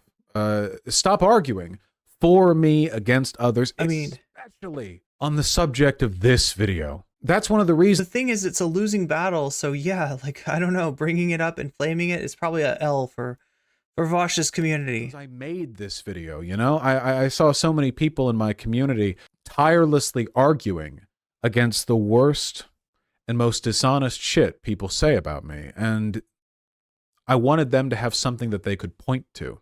This video, 5 years of drama, of bad faith bullshit and honest skepticism, condensed and addressed as clearly and as honestly as I could. If you're in another community and someone is giving you shit because they think you support a pedophile, point them to this video. And if they don't want to watch it, then that's that. There's nothing you can do about it. It's their choice, right? This is something that we've seen time and time again. People don't just change their minds because you've argued them out of a point. It's very rare. You have to make people want to believe. You have to sell them the argument. And if the argument is that this community is good, then hey, or that I'm good, look, there are ways to do that, right? You can. I'm not saying it's pointless to be a positive advocate for this community, but I want you to be just that, a positive advocate. Don't let me and this space and all the people who are a part of it be defined exclusively through raging against the constant, pointless bad faith drama. Don't let that be what this is. To be frank, nobody's ever been sold on a YouTuber because they saw a fan of that YouTuber passionately arguing that they're not a pedophile, right? It doesn't work. That's all people see looking in from outside. Okay, so he gets that his audience, arguing on his behalf of defending the indefensible, is not helpful and in most cases is laughable and makes those people possibly harder to get along with, than somebody who just, you know, is out there watching other content and not really making a point to defend Vaush. But this is the Gish Gallop Giddy Up. Yeah. Encourages that fan base to be irresponsible to perpetuate more ableism. You know, He's trying to retain his hardcore audience to preserve some income, no doubt. A lot of this is me, you know, a lot of this is my fault, but as a natural consequence of... Please, my followers, you have to keep the mask on until the new potential followers are indoctrinated enough to buy this shit. Yeah, I know. This is the thing that's so frustrating. It doesn't seem like anything that anybody should buy, but I guess there's a certain level of conditioning that goes on, and it just follows, right? This is defending the indefensible. This is kind of unimaginable. You know, most people, especially public-facing, you know, persons like a public figure, like they would not endorse something like this. But they've been conditioned to think Vaush good. Not just Vaush good, Vaush necessary. We are lost without Vaush. Without our edgy boy messiah, we will never be able to defeat Trumpism. And so if you care about all the good things, you got to be for this guy, no matter what he does, which is, in and of itself, very Trumpian. This is a strange Gordian knot that these two public figures, Vaush and Donald Trump, make. And I feel like I've touched on this before, the similarities between Vaush and Trump. I'm not talking about ideologically. I don't think that Vaush wants to build the wall or whatever, you know, Trump's policy du jour, policy prerogative du jour is at this point. I do think, though, that they operate in much the same way, making controversial statements to get attention and then somehow avoiding scrutiny, avoiding accountability for that intention by virtue of cultivating a parasocial fandom that defends them as a good in and of themselves. Like, you know, look at evangelical Republicans. They're out there watching, they're defending a guy that says grab him by the pussy. So somebody that obviously is not living according to, you know, their supposed ideals, and yet they believe that he is necessary. He got you you know, Roe versus the Dobbs decision with Roe versus Wade, and you know, if you, depending on how indoctrinated they are, if it's QAnon, like they treat this guy like basically like almost like a literal messiah. There is like a messianic nature to the way that Vaush fans look at Vaush, and it is disturbing. And it's funny because just like a month ago, I was going over Robert Evans of Behind the Bastards, speaking about Vaush and not actually making the argument that Vaush has like a cult-like following, right? Although Vaush read it and he thought he was being, oh my God, if I could find this again. It was like a Reddit post. Let me see if I can dig it up. This is just, it's so weird.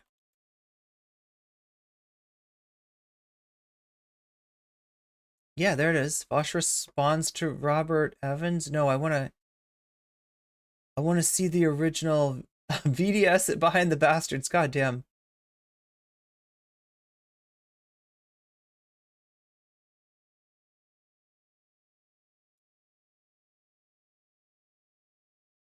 Was this it?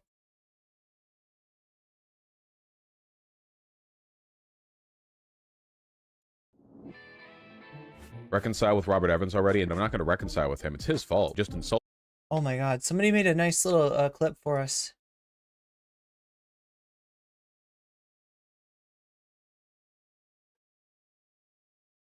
Me. Robert Evans called him a cult leader. He called me a cult leader. I don't think we need that because close. Okay, God damn it. If you read the... here's robbing context from something. This is ironic, right? Because I don't feel like Robert Evans was even trying to call Vaush out here. I don't think we need that because, yeah, somebody was saying that. God damn, I wish I had the context.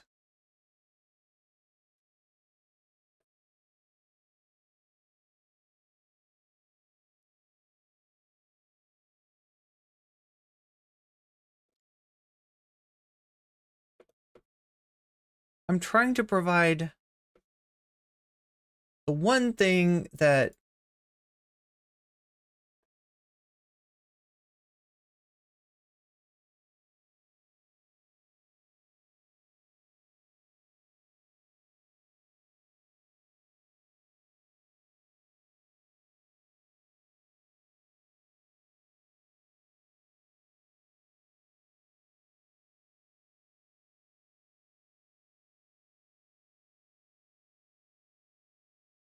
let's see if Thermia's got us.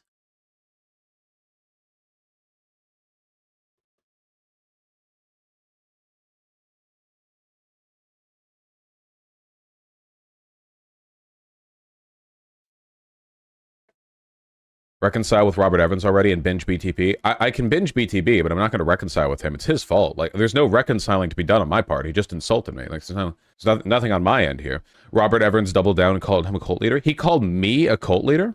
Did he actually call me a cult leader? God. Vaush, you can't deny it. Your chat clearly has an annoying you cult of personality. How can I have a fucking cult if chat goes ape at me for my music takes? Shouldn't you all be like, yes, sir, Heil? Like, fucking what? Like, I say I like human music, and you guys get mad at me. I wish Robert and Vaush would hug it out. Dude, did Robert Evans seriously reply to a Reddit post that ended up having a net 1 fucking like? Does he just... Okay. There we go. There's the context we were missing. Oh, okay, so it was I wish Robert and Vaush would just hug it out.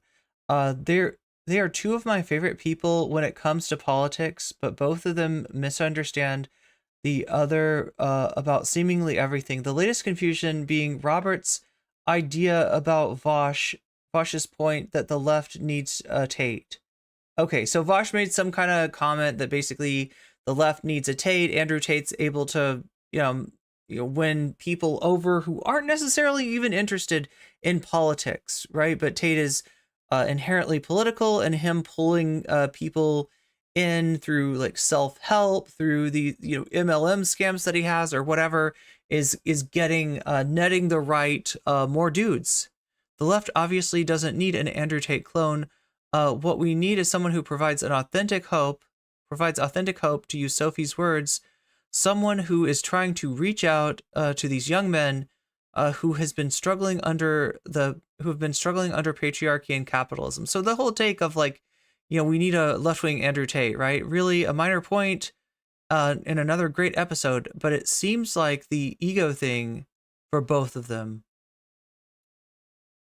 Now, this is Robert Evans's reply. I don't think we need that because close to 100% of the time when someone okay, so I don't think we need that. Not that I don't think we need Vaush, but I don't think we need a Andrew Tate of the left. Close to 100 times when someone comes forward offering to be the singular individual who provides hope to the masses, the person turns out to be a cult leader and is extremely reliable. So Vaush is taking this personally in assuming that when Robert Evans talks about person turns out to be a cult leader, that it's about Vaush. But it was clearly about the idea of a leftist Andrew Tate. That's what Robert Evans doesn't think that we need. No influencer can give you real hope through YouTube rants and podcast appearances. Real hope is created by collective action. To the extent that the Cool Zone provides any of that, we don't do it because any one person, but because we are a large group of people who regularly go out into the world and communicate with others and try to find pieces of hope. There is a reason that this network has expanded my focus. As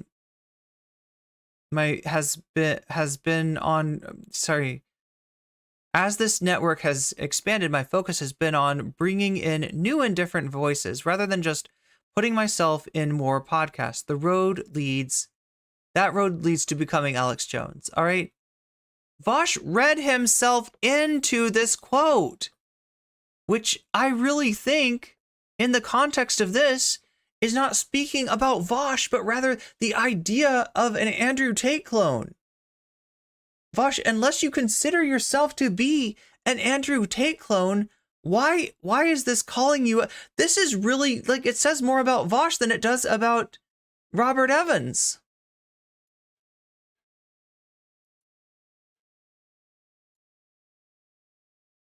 To 100% of the time when someone comes forward offering to be the singular individual who provides hope to the masses, that person turns out to be a cult leader. It's extremely reliable. This is such a red flag when it comes to trusting him on Behind the Bastards. I don't care if a person doesn't like me, but you have to not sound stupid when you don't like me. Why can't you just say, I think that he's a grandiose, pompous, egotistical asshole? Like, that would be— Because he's not talking about you. He's talking about the idea that you proposed, right? You're taking this way too personal. True. Why do you have to reach for this? There are so many things you could criticize me on, and the thing that he settles on is, unlike us, Vaush doesn't inspire real hope because he's a guy who's a cult leader who doesn't go out and do real stuff. He's gonna— I think he said that he doesn't like want a singular figure, right? And to the extent that, you know, to the extent that his content is focused on building community, it's not about him. It's not about just one person. And that's not where you're going to find solidarity. That's not where you're going to find hope. That, you know, parasocial, like this parasocial relationship you've cultivated with your, well, it's not, this is the thing, like any sort of, yeah, I can see why Vaush sees himself in this. However, I really don't believe it was meant for him. And him reacting to this is like, it's like he's fighting his own shadow. like Alex Jones. It's so fucking weird. What if all of that podcast is tainted by his bullshit? I like people who are generally reasonable. If people are only selectively reasonable, it kind of makes me wonder if I just can't see the unreasonability. God damn, somebody thought that was a banger. Yeah, got him. Got him. Robert Evans owned. My particular That's what you get for saying bad things about my cult. I mean, Vaush. Brain damage. The people in this community like arguing, and it's very frustrating to a lot of the people in this community to argue a point that seems absolutely, completely, inarguably straightforward. Straight line argument. No way people are going to disagree with it. You know, something about me, about the community, and then other people don't respond well to it, and it's frustrating, and it feels like you're just battling nonstop against tides of irrational hate. And to an extent, yeah, but what is arguing against it this way done? What has it gotten you or us? Not much, I'd wager. There are better ways to make these points. Talk about the good bits. The good bits. The funny bits. All the good. The funny bits. Fundraising for charity, or the canvassing, or positivity, or life advice, or whatever. There are. I don't know, Vaush. I'm not going to take your advice here. I can't take your advice because I got to talk about the top of the hour ad break, which is swiftly approaching. Once again, we are 4 minutes and 40 seconds away from that sucker. That is 3 minutes of unabated ads that you have to sit through. And from what I've heard, it feels more like 3 hours, right? It is something that drastically reduces your viewing experience, and something that you should not necessarily have to put up with. What do I mean? I mean that if you've got Prime, you've got a free sub to give to the streamer of your choice. And if that happens to be me, you will no longer see ads. It will cost you nothing, and you will get weasels, among other things. You'll get Void Coffee. You'll get all of our lovely emotes, and my undying appreciation, because I know you only have one of those Amazon Prime subs to give away. So if you give it to me, it kind of means something, right? That's special. You can also get out of the top of the hour ad break if you have $5 that you can spend. Don't spend the money if you can't afford it. If you need that money for other stuff, that's totally understandable. But that is one way to get yourself out of it. That is one sure way to get yourself out of it. I think it's $6 on mobile, and maybe different prices in different parts of the world as well. You can also, if you are lucky, right, and you're not in that situation where you can get a gift sub yourself, either through a Prime or through paying for one, there is some chance that somebody, kind soul out there, might just be generous enough to gift you one. That can happen. That does happen, but that is more likely to happen if you're active in the chat. Lots of good things to talk about. You know, I remember a while ago, someone on Twitter, they got upset with me. I don't remember why. It was a trans advocacy account, and oh god, I remember this. Senator Rubber Skunk, thank you for the Prime. Yo, that's amazing.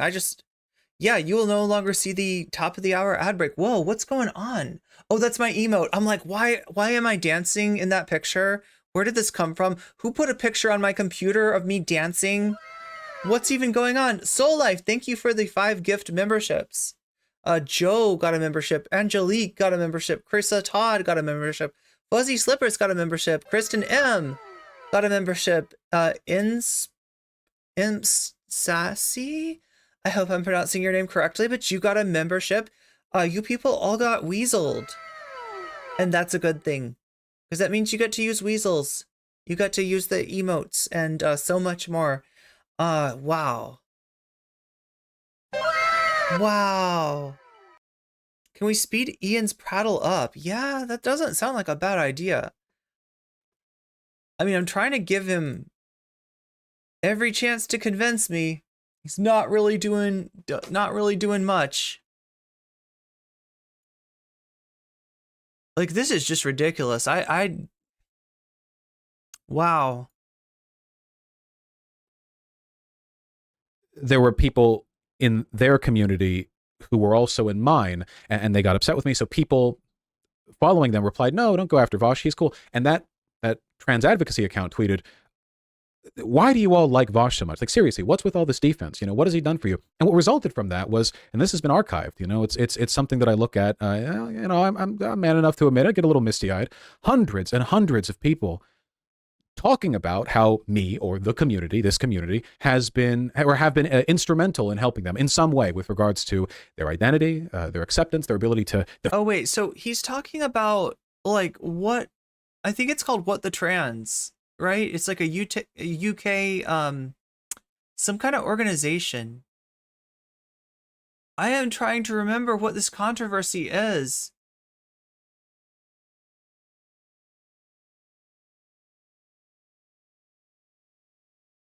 They said something about Vaush, maybe? And his like community came in and they essentially intimidated What the Trans into changing their mind and being supportive of Vaush. They canvassing or positivity or life advice or whatever. There are lots of good things to talk about. You know, I remember a while ago, someone on Twitter, they got upset with me. I don't remember why. It was a trans advocacy account, and there were people. I can't remember what this what was the post either. In their community who were also in mine, and they got upset with me. So people following them replied, "No, don't go after Vaush. He's cool." And that trans advocacy account tweeted, "Why do you all like Vaush so much? Like, seriously, what's with all this defense? You know, what has he done for you?" And what resulted from that was, and this has been archived, you know, it's something that I look. Some cult-like activity. You know, I'm man enough to admit I get a little misty-eyed. Hundreds and my life was trash before I found Scientology. Hundreds of people talking about how me or I didn't realize that my body was actually composed of 1,000-year-old thetans from the explosion of the volcano that. Or the community, this community, has been or have been instrumental in helping them in some way with regards to. Yo, another hype train. Their ability to defend themselves against. Tara Lara Farah, thank you for the Prime sub. You just made a hype train happen. So what this means is you got limited time to be able to earn extra emotes. We earned some earlier, I think, and you got another chance to earn them. It's 62% there. Every bit that gets donated, every sub that gets you know, purchased, I guess if it's a Prime sub, it's just gets used. basically everything that happens as far as donations during this time will get you closer to that hype train. And if you hit level 2, there's extra emotes. If you hit level 3, there's even more emotes. So it's a little game that Twitch plays with you, and feel free to take part in it if you so choose. If you so choose. Against bad arguments, that's good. Oh my god! I mean, that's a good sell. I don't think that I would remember this with the same fondness that I do now. If Buffy just converted a Prime sub to a tier 1. I don't even know how that happens. I didn't know you could convert. Anyway, that's amazing. That's the first time I've seen that. Response from my community had been like, I don't know, trying to debate them. The hype train is crashing your phone, on how, like, crashing your app. It's illogical for you to not like Vaush. How could you not? You know, like I don't think I'd remember. Thank you, Buffy. If that was what people did. Of course, all the kind stories didn't actually work. They deleted the tweet asking for him and nothing changed. But it's still something we can point to. It's something I can think of. Be positive. Be the sun. You know, I don't know if it'll really make a difference in the long run, but I know it can't. It can't hurt to try, right? It's a better sell. It's a better argument. The odds are better. Feels better too. We're going to be positive. We're all going to be. Not just you. Me too. We're all going to work on it. We're going to work on it. We're going to work on recognizing the difference between a human child and a short stack, thick like a goblin. We're going to work on it. We're going to get good at it. We're going to practice. Damn. We're going to all work on it together. Are you going to have an accountability app to make sure that, like, you're not misidentifying more underage children as being somehow goblins and therefore permissible to lust after? For this community, I'd like to address the irony. You thought I was going to say ad break. Almost. I feel like I've announced, I've entirely acknowledged the ads and donations, etc., quite a bit. But oh yeah, the one thing that I forgot to mention is like the stream. If you're in stream and you haven't liked it yet, you can intervene with the algorithm, and it is kind of amazing when you do. Like, you've got the ability in your hand to hit that like button. If you're not subscribed already, I want to mention that, like, I feel like I looked at my stats and it was like only 20 of you, or 20 of you, sorry, only that would be terrible if I had 20 subs, you know. It's like only 20, very small channel here. No, it's more like 2,000 these days. It's more like 2,000, but only 20% of you are actually subscribed to my channel. So if you haven't already, let's see if we can make that number go up by hitting the subscribe button and triggering the communist invading radicals. Posters in particular. For years now, a large part of my community's culture has been defined by the way I and my audience. Be the Sun is a quote from Baruto. Thank you. And thank you for the bit, Tara Lara Farah. Anything bad. 43 seconds left on that hype train. Homophobic, transphobic, pedophilic, whatever, like any of that. And I've received plenty of legitimate, well-intentioned, honest criticism, but a lot of it is insane and dishonest and just flatly wrong. And when people are acting dishonestly, it feels like there's no point in responding to it seriously, and that's when the ironic shitposting really rears up. And boy, is there a lot of it in my community. Boy, does it really rear its ugly head. About the pedophilia accusations, about everything. It's all a big joke to some people. And by the way, I don't mind jokes, but for this subject in particular, the one in this video, he's letting his community know that it's kind of gross when you joke about this stuff. The jokes are done. Full stop. No more jokes. No more jokes. Hype train coming in at level 1. Didn't quite get those emotes, but we made it 94% of the way there on this one. Done. No more ironic okay buddy Vaush pedo jacketing, no more memes. I don't find hey, long shot links. Thank you for subscribing. That in and of itself means a lot to me. The subject funny. I have never found it funny, to be honest. But I have been weak and indecisive, and I was worried Telling the shit posters to cut it out would give the impression I was trying to hide all this, all the accusations, when I'd already addressed them so many times. Engaging with constant, edgy, ironic pedo-jacketing from my own community always made me feel a little sick, but it was a kind of acknowledgement, and I thought it looked better than trying to quiet it all down. You know, those bad faith pedo accusations against me, they're so addressed that I can make jokes about them. Look at how over it I am. Yeah, using irony as a shield, blah, blah. Clearly, only can work for so long. I was never over it. And I think that I've given the impression of having a community that doesn't care whether those accusations are true or not, rather than one that has been. Yeah, the community that sees you as a good in and of yourself. And because you're a good in and of yourself, because you're our special magical boy who nobody can do it like Vaush can. Like, right, he gives you the left-wing stuff with a right-wing flavor, with a right-wing aesthetic, to let you know he's no soy cuck. And only it's going to take a guy like this to beat Trump. And if you're not with him, then you're with Trump. If you're not with him, you're against us. And so that's why they don't particularly care. Just like Trump's fans don't care if Trump grabbed him by the pee, or if Trump, like, right, they don't care if he's guilty of a crime. They're gonna vote him. They'll vote him in even if he's in jail. Irreverent about not believing them. I don't think that's actually the case, but clearly impressions mean a lot. You know, like I said, it's done. You can keep making the horse jokes, by the way. Everyone loves the horse jokes. Have you seen all the people out there in the drama circles trying to get all serious about them? Fucking jokers, I tell you. Anything involving fucking abusing animals is totally cool though. Like, right, what the fuck? By the way, chat, that was sarcastic. That was sarcasm. I am pushing back against the thing that he's saying here, not agreeing with it. Abuse. That's a serious subject. I understand outrage, scrutiny. I'll make a whole video essay addressing it. You know, I'll take it seriously. But the horse thing, so I say I want to be a big horse. How about the gecko thing? Big horse stick, a big whoop. Who doesn't? Everyone does. It's not serious. People try to wait. Because I thought he literally wanted to be the horse. Like, I mean, not that he can be the horse, but I thought that was the thing. Because this is how the drama thing works, right? It's all one big, like, look at all this bad, whatever. But if you equate... That's what I'm saying, chat. That's what the entirety of my content is today. Oh, look at all this bad.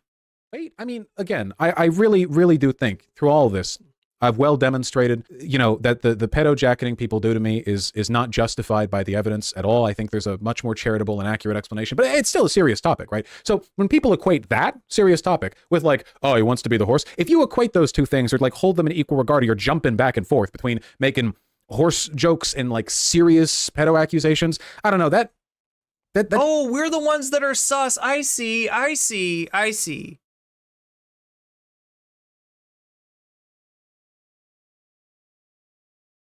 We're the ones that are fucked up. I get it. Thank you. Thanks for explaining that. That's really important. If you laughed, if you made any kind of horse joke, if you made any kind of pun, if you talked about this is the discourse that's going on, if you said chomping at the bit or, anything like that, it's you that is fucked up. It is not Vaush or his community. They are cool. It is. This is like what he said to Ethan. Like, right? How could you be possibly good faith if you're like, he accused Ethan of having like a tone mismatch with what he was saying, right? The accusations of, what Vaush had in his folders was actually vile with, the friendly nature of Ethan's conversation with him on Instagram was something that was supposed to in and of itself prove Ethan's bad faith. He's using like a version of that, I guess, against anybody, including myself, that has a problem with this shit. It's our fault. We're the perverted ones. We're the sick ones. Just comes across. We're the inappropriate ones. Weird to me. Does that make sense? Like that like it betrays to me, I guess, like a perceptual unseriousness. It makes me feel like it's all just a big nothing and no one actually cares. I don't give a shit. Jink Uger in chat to talk about, to know in time to see the horses, the horse jokes. it's all like content mill drama bullshit. Like, who cares? Nothing matters beyond its ability to get like clicks or views. I don't know. Yeah, just dumb. I don't know. I think this would matter even if it didn't get clicks or views. To see that. I think this is fucked up regardless. That's why I've been talking about a lot of this stuff. There's a lot of work to be done. This is an election year. A lot of There we go. That's the other thing. Yo, if you are getting in the way of Vaush, understand it is an election year. And it is immoral of you to do. Do you want Trump to get elected? Do you want Republicans to retain control over the House? Do you want Republicans to win the Senate? Would you like the Supreme Court justices, ratio of conservatives to liberals to be 7-2 instead of 6-3? Well, then that would be why you would be against Vaush. News has happened. Greece has legalized gay marriage. That's pretty cool. They've reinvented being gay. I know It's not really jink. Oh no, I'm so disappointed. Always been on the back foot when it comes to good optics and making friends, and that's never been easy for me. And it's going to be a lot harder now. But I guess that just means that I'll have to try twice as hard to do and to say good things and do the good things and not do the bad things. And that's how we do a kind of hedonic calculus, one could say, in utilitarianism, where we add up the aggregate amount of pleasure and subtract the aggregate amount of pain, and thus make a calculation where we decide if our decisions are morally justified or not. Give people a good impression of me. I don't know if it's even possible to climb out of an optical black hole like this, but I believe in the work that I do, and I think I've got a pretty great community. So, mine's better. Maybe it's possible. I'll be back. Mine's better. Streaming soon. I've already missed too much news. Don't get into any fights over me. It's fine. It's a good community. Be positive. There it is, chat. There you have it. Wait, I gotta ask you something. How does copyright work? I'm just a small bean uwu streamer, and I don't know how. No, I do. What I mean is, like, do you get in trouble still on YouTube if you sing a song, like you play with you have a guitar, and you sing a song that's copyrighted? Does that get you in trouble? Is that like against the rules? Well, what I'm asking is, will I get like a copyright notification? You still do. Thank you, Gorpsink. I was gonna grace you with a cover of Kenny Rogers' The Gambler, since I was hanging out with AC, anti-corporatist, the other day, and we started talking about how many instances of Irene existed in country music. And although there is not an Irene in The Gambler, it still serves to teach an important message. A lot of people hearing the song think that it is simply about gambling. And I'm here to tell you that The Gambler is about more than gambling, okay? The Gambler is about life. More importantly, what you should do with your life, how you should lead your life, right? What you should do if you're down on your luck and you don't know what to do. You're out of aces, right? You just catch a train.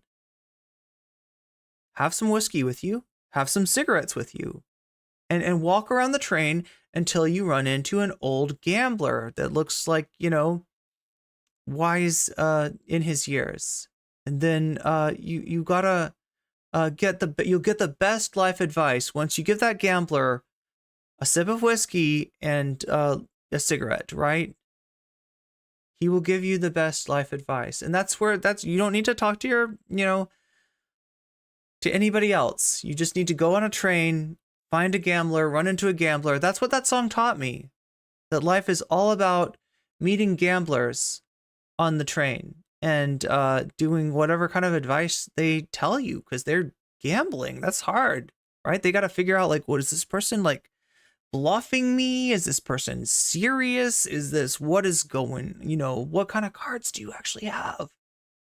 That's what the gambler has to figure out time and time again. And the fact that somebody makes it to old age as a gambler shows that they have some great advice to give to you. But yeah, alas, I can't sing this to you. I can't give you the no promises. I get strikes for no reason. Oh my God, that sucks. I assume that I would too. Well, yeah, you're talking about on Twitch, Gorpsync, or you're talking about on YouTube?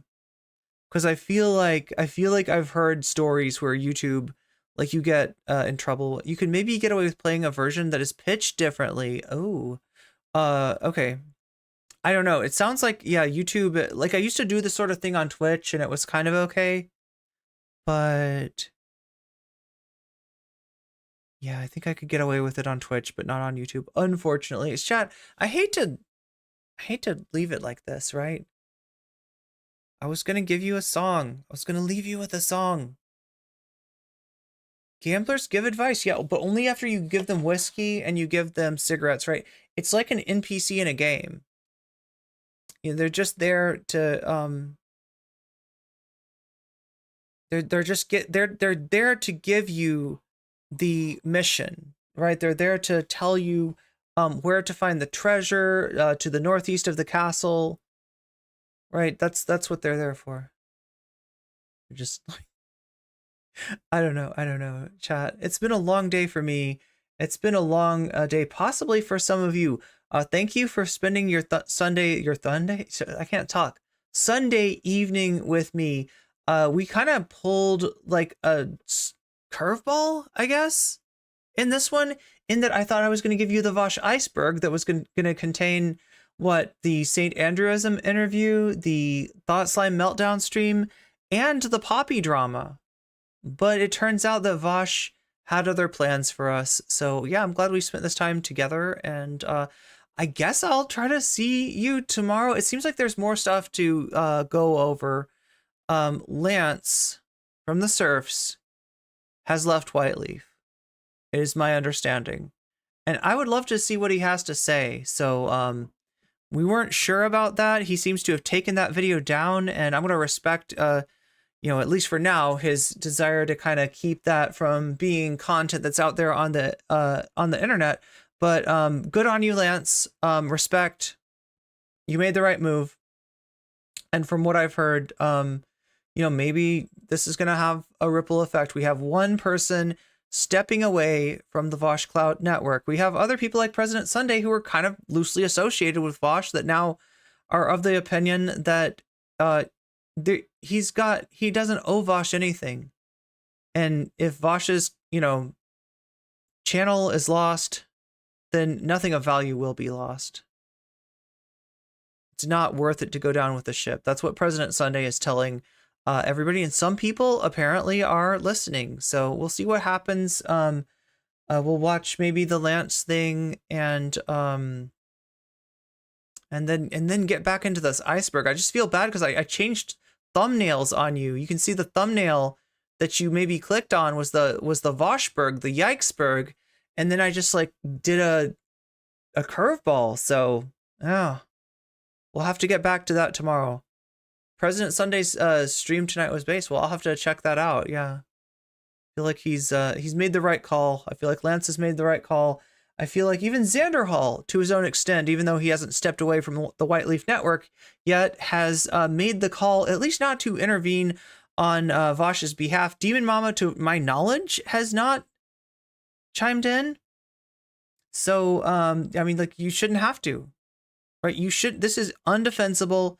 You shouldn't have to defend the indefendable, undefendable, not defendable. Regardless, chat, it's something that he can't defend, and so no, I don't think anybody should have to go down with this ship. This is Vaush's problem. He's the one that downloaded the files.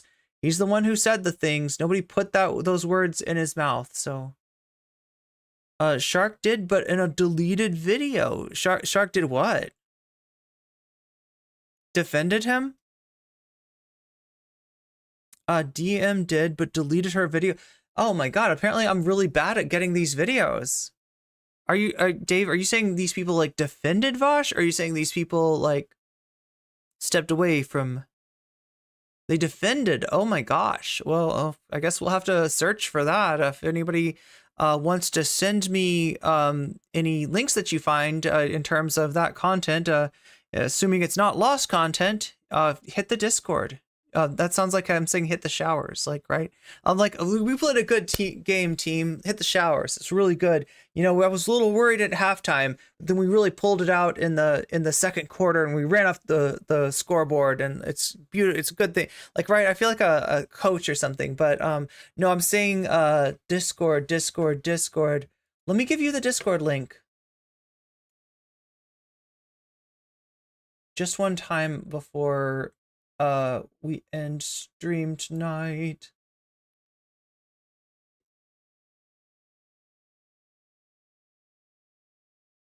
Because if anybody wants to send me content that you find, I would be most appreciative. I've now heard legend of a Demon Mama response, of a shark response defending Vaush. Maybe they don't mean those anymore. Maybe they've thought better of it. There it is in Twitch chat, and here it is in YouTube chat. Vaush gave me a headache in the last 20 minutes of the video. Yeah, it's a bit much. Hopefully we can get away. I'm raring for this Vaush stuff to be done with. I feel like I do have to go over some of the stuff that Ethan only touched on, and some of the stuff that people don't know about, like the St. Andrewism debate. I feel like is a underrated piece of content that really shows you where Vaush is going and what is wrong with his supposed leftism, how it is not a leftism that is going to promote the bonds of solidarity that we need in order to move forward, right? I'm starting to sound like Robert Evans, right? Vaush is going to call me a comic book villain, manga anime villain.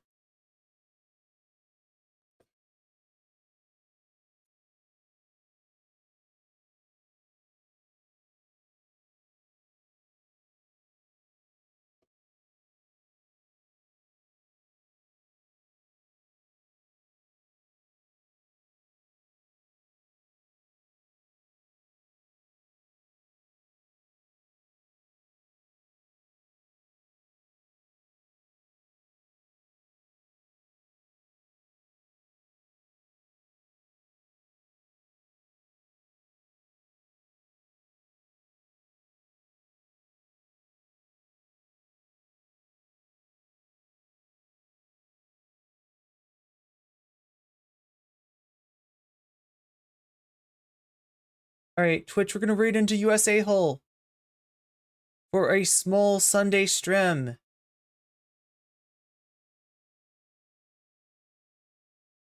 Get in that robot.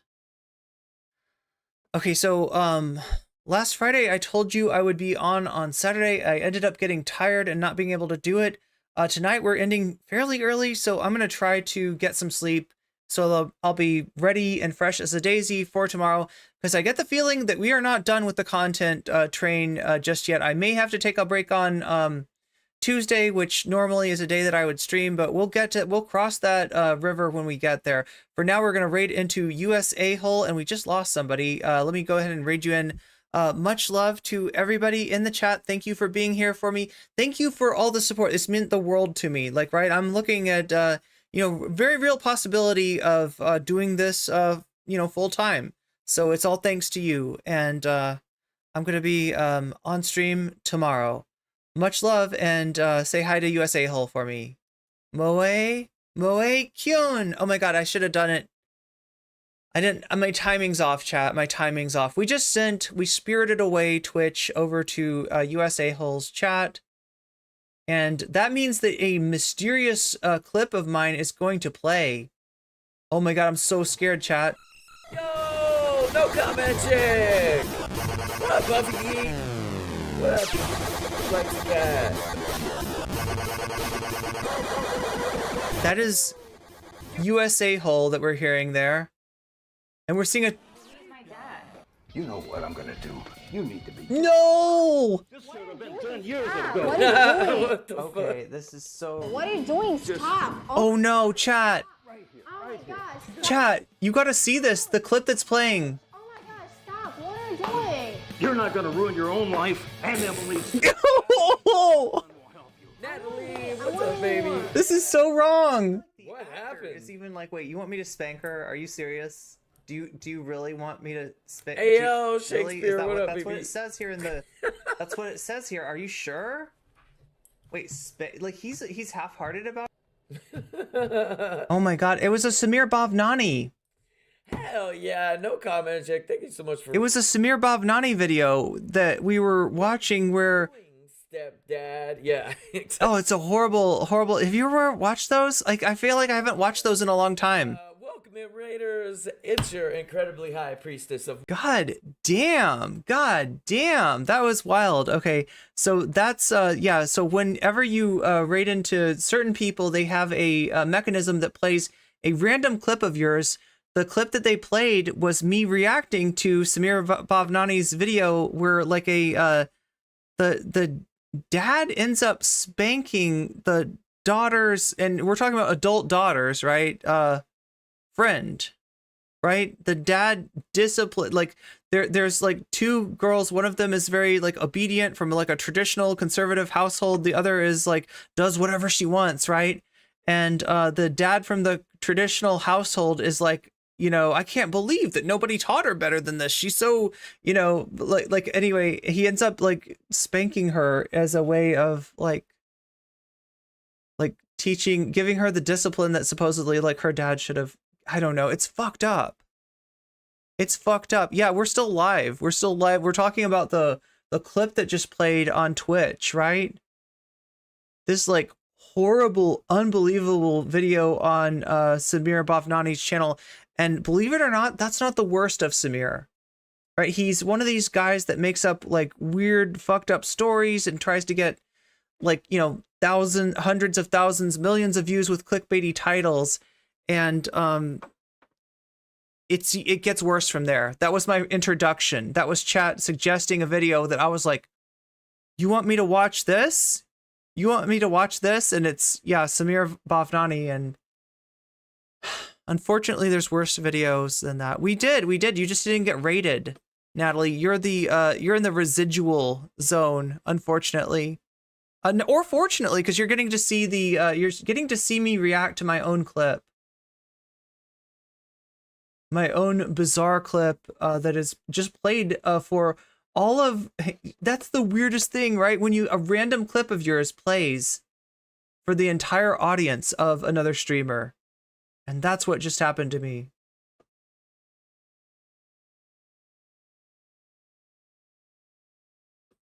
Oh, Chromatic Mage, thank you for the sub. Oh, wait, sorry, I'm reading the wrong person's sub. Chat. It's too late for me. It's like late. My brain is not working, but it will be working hopefully tomorrow. We're still alive. Yeah, that was anyway.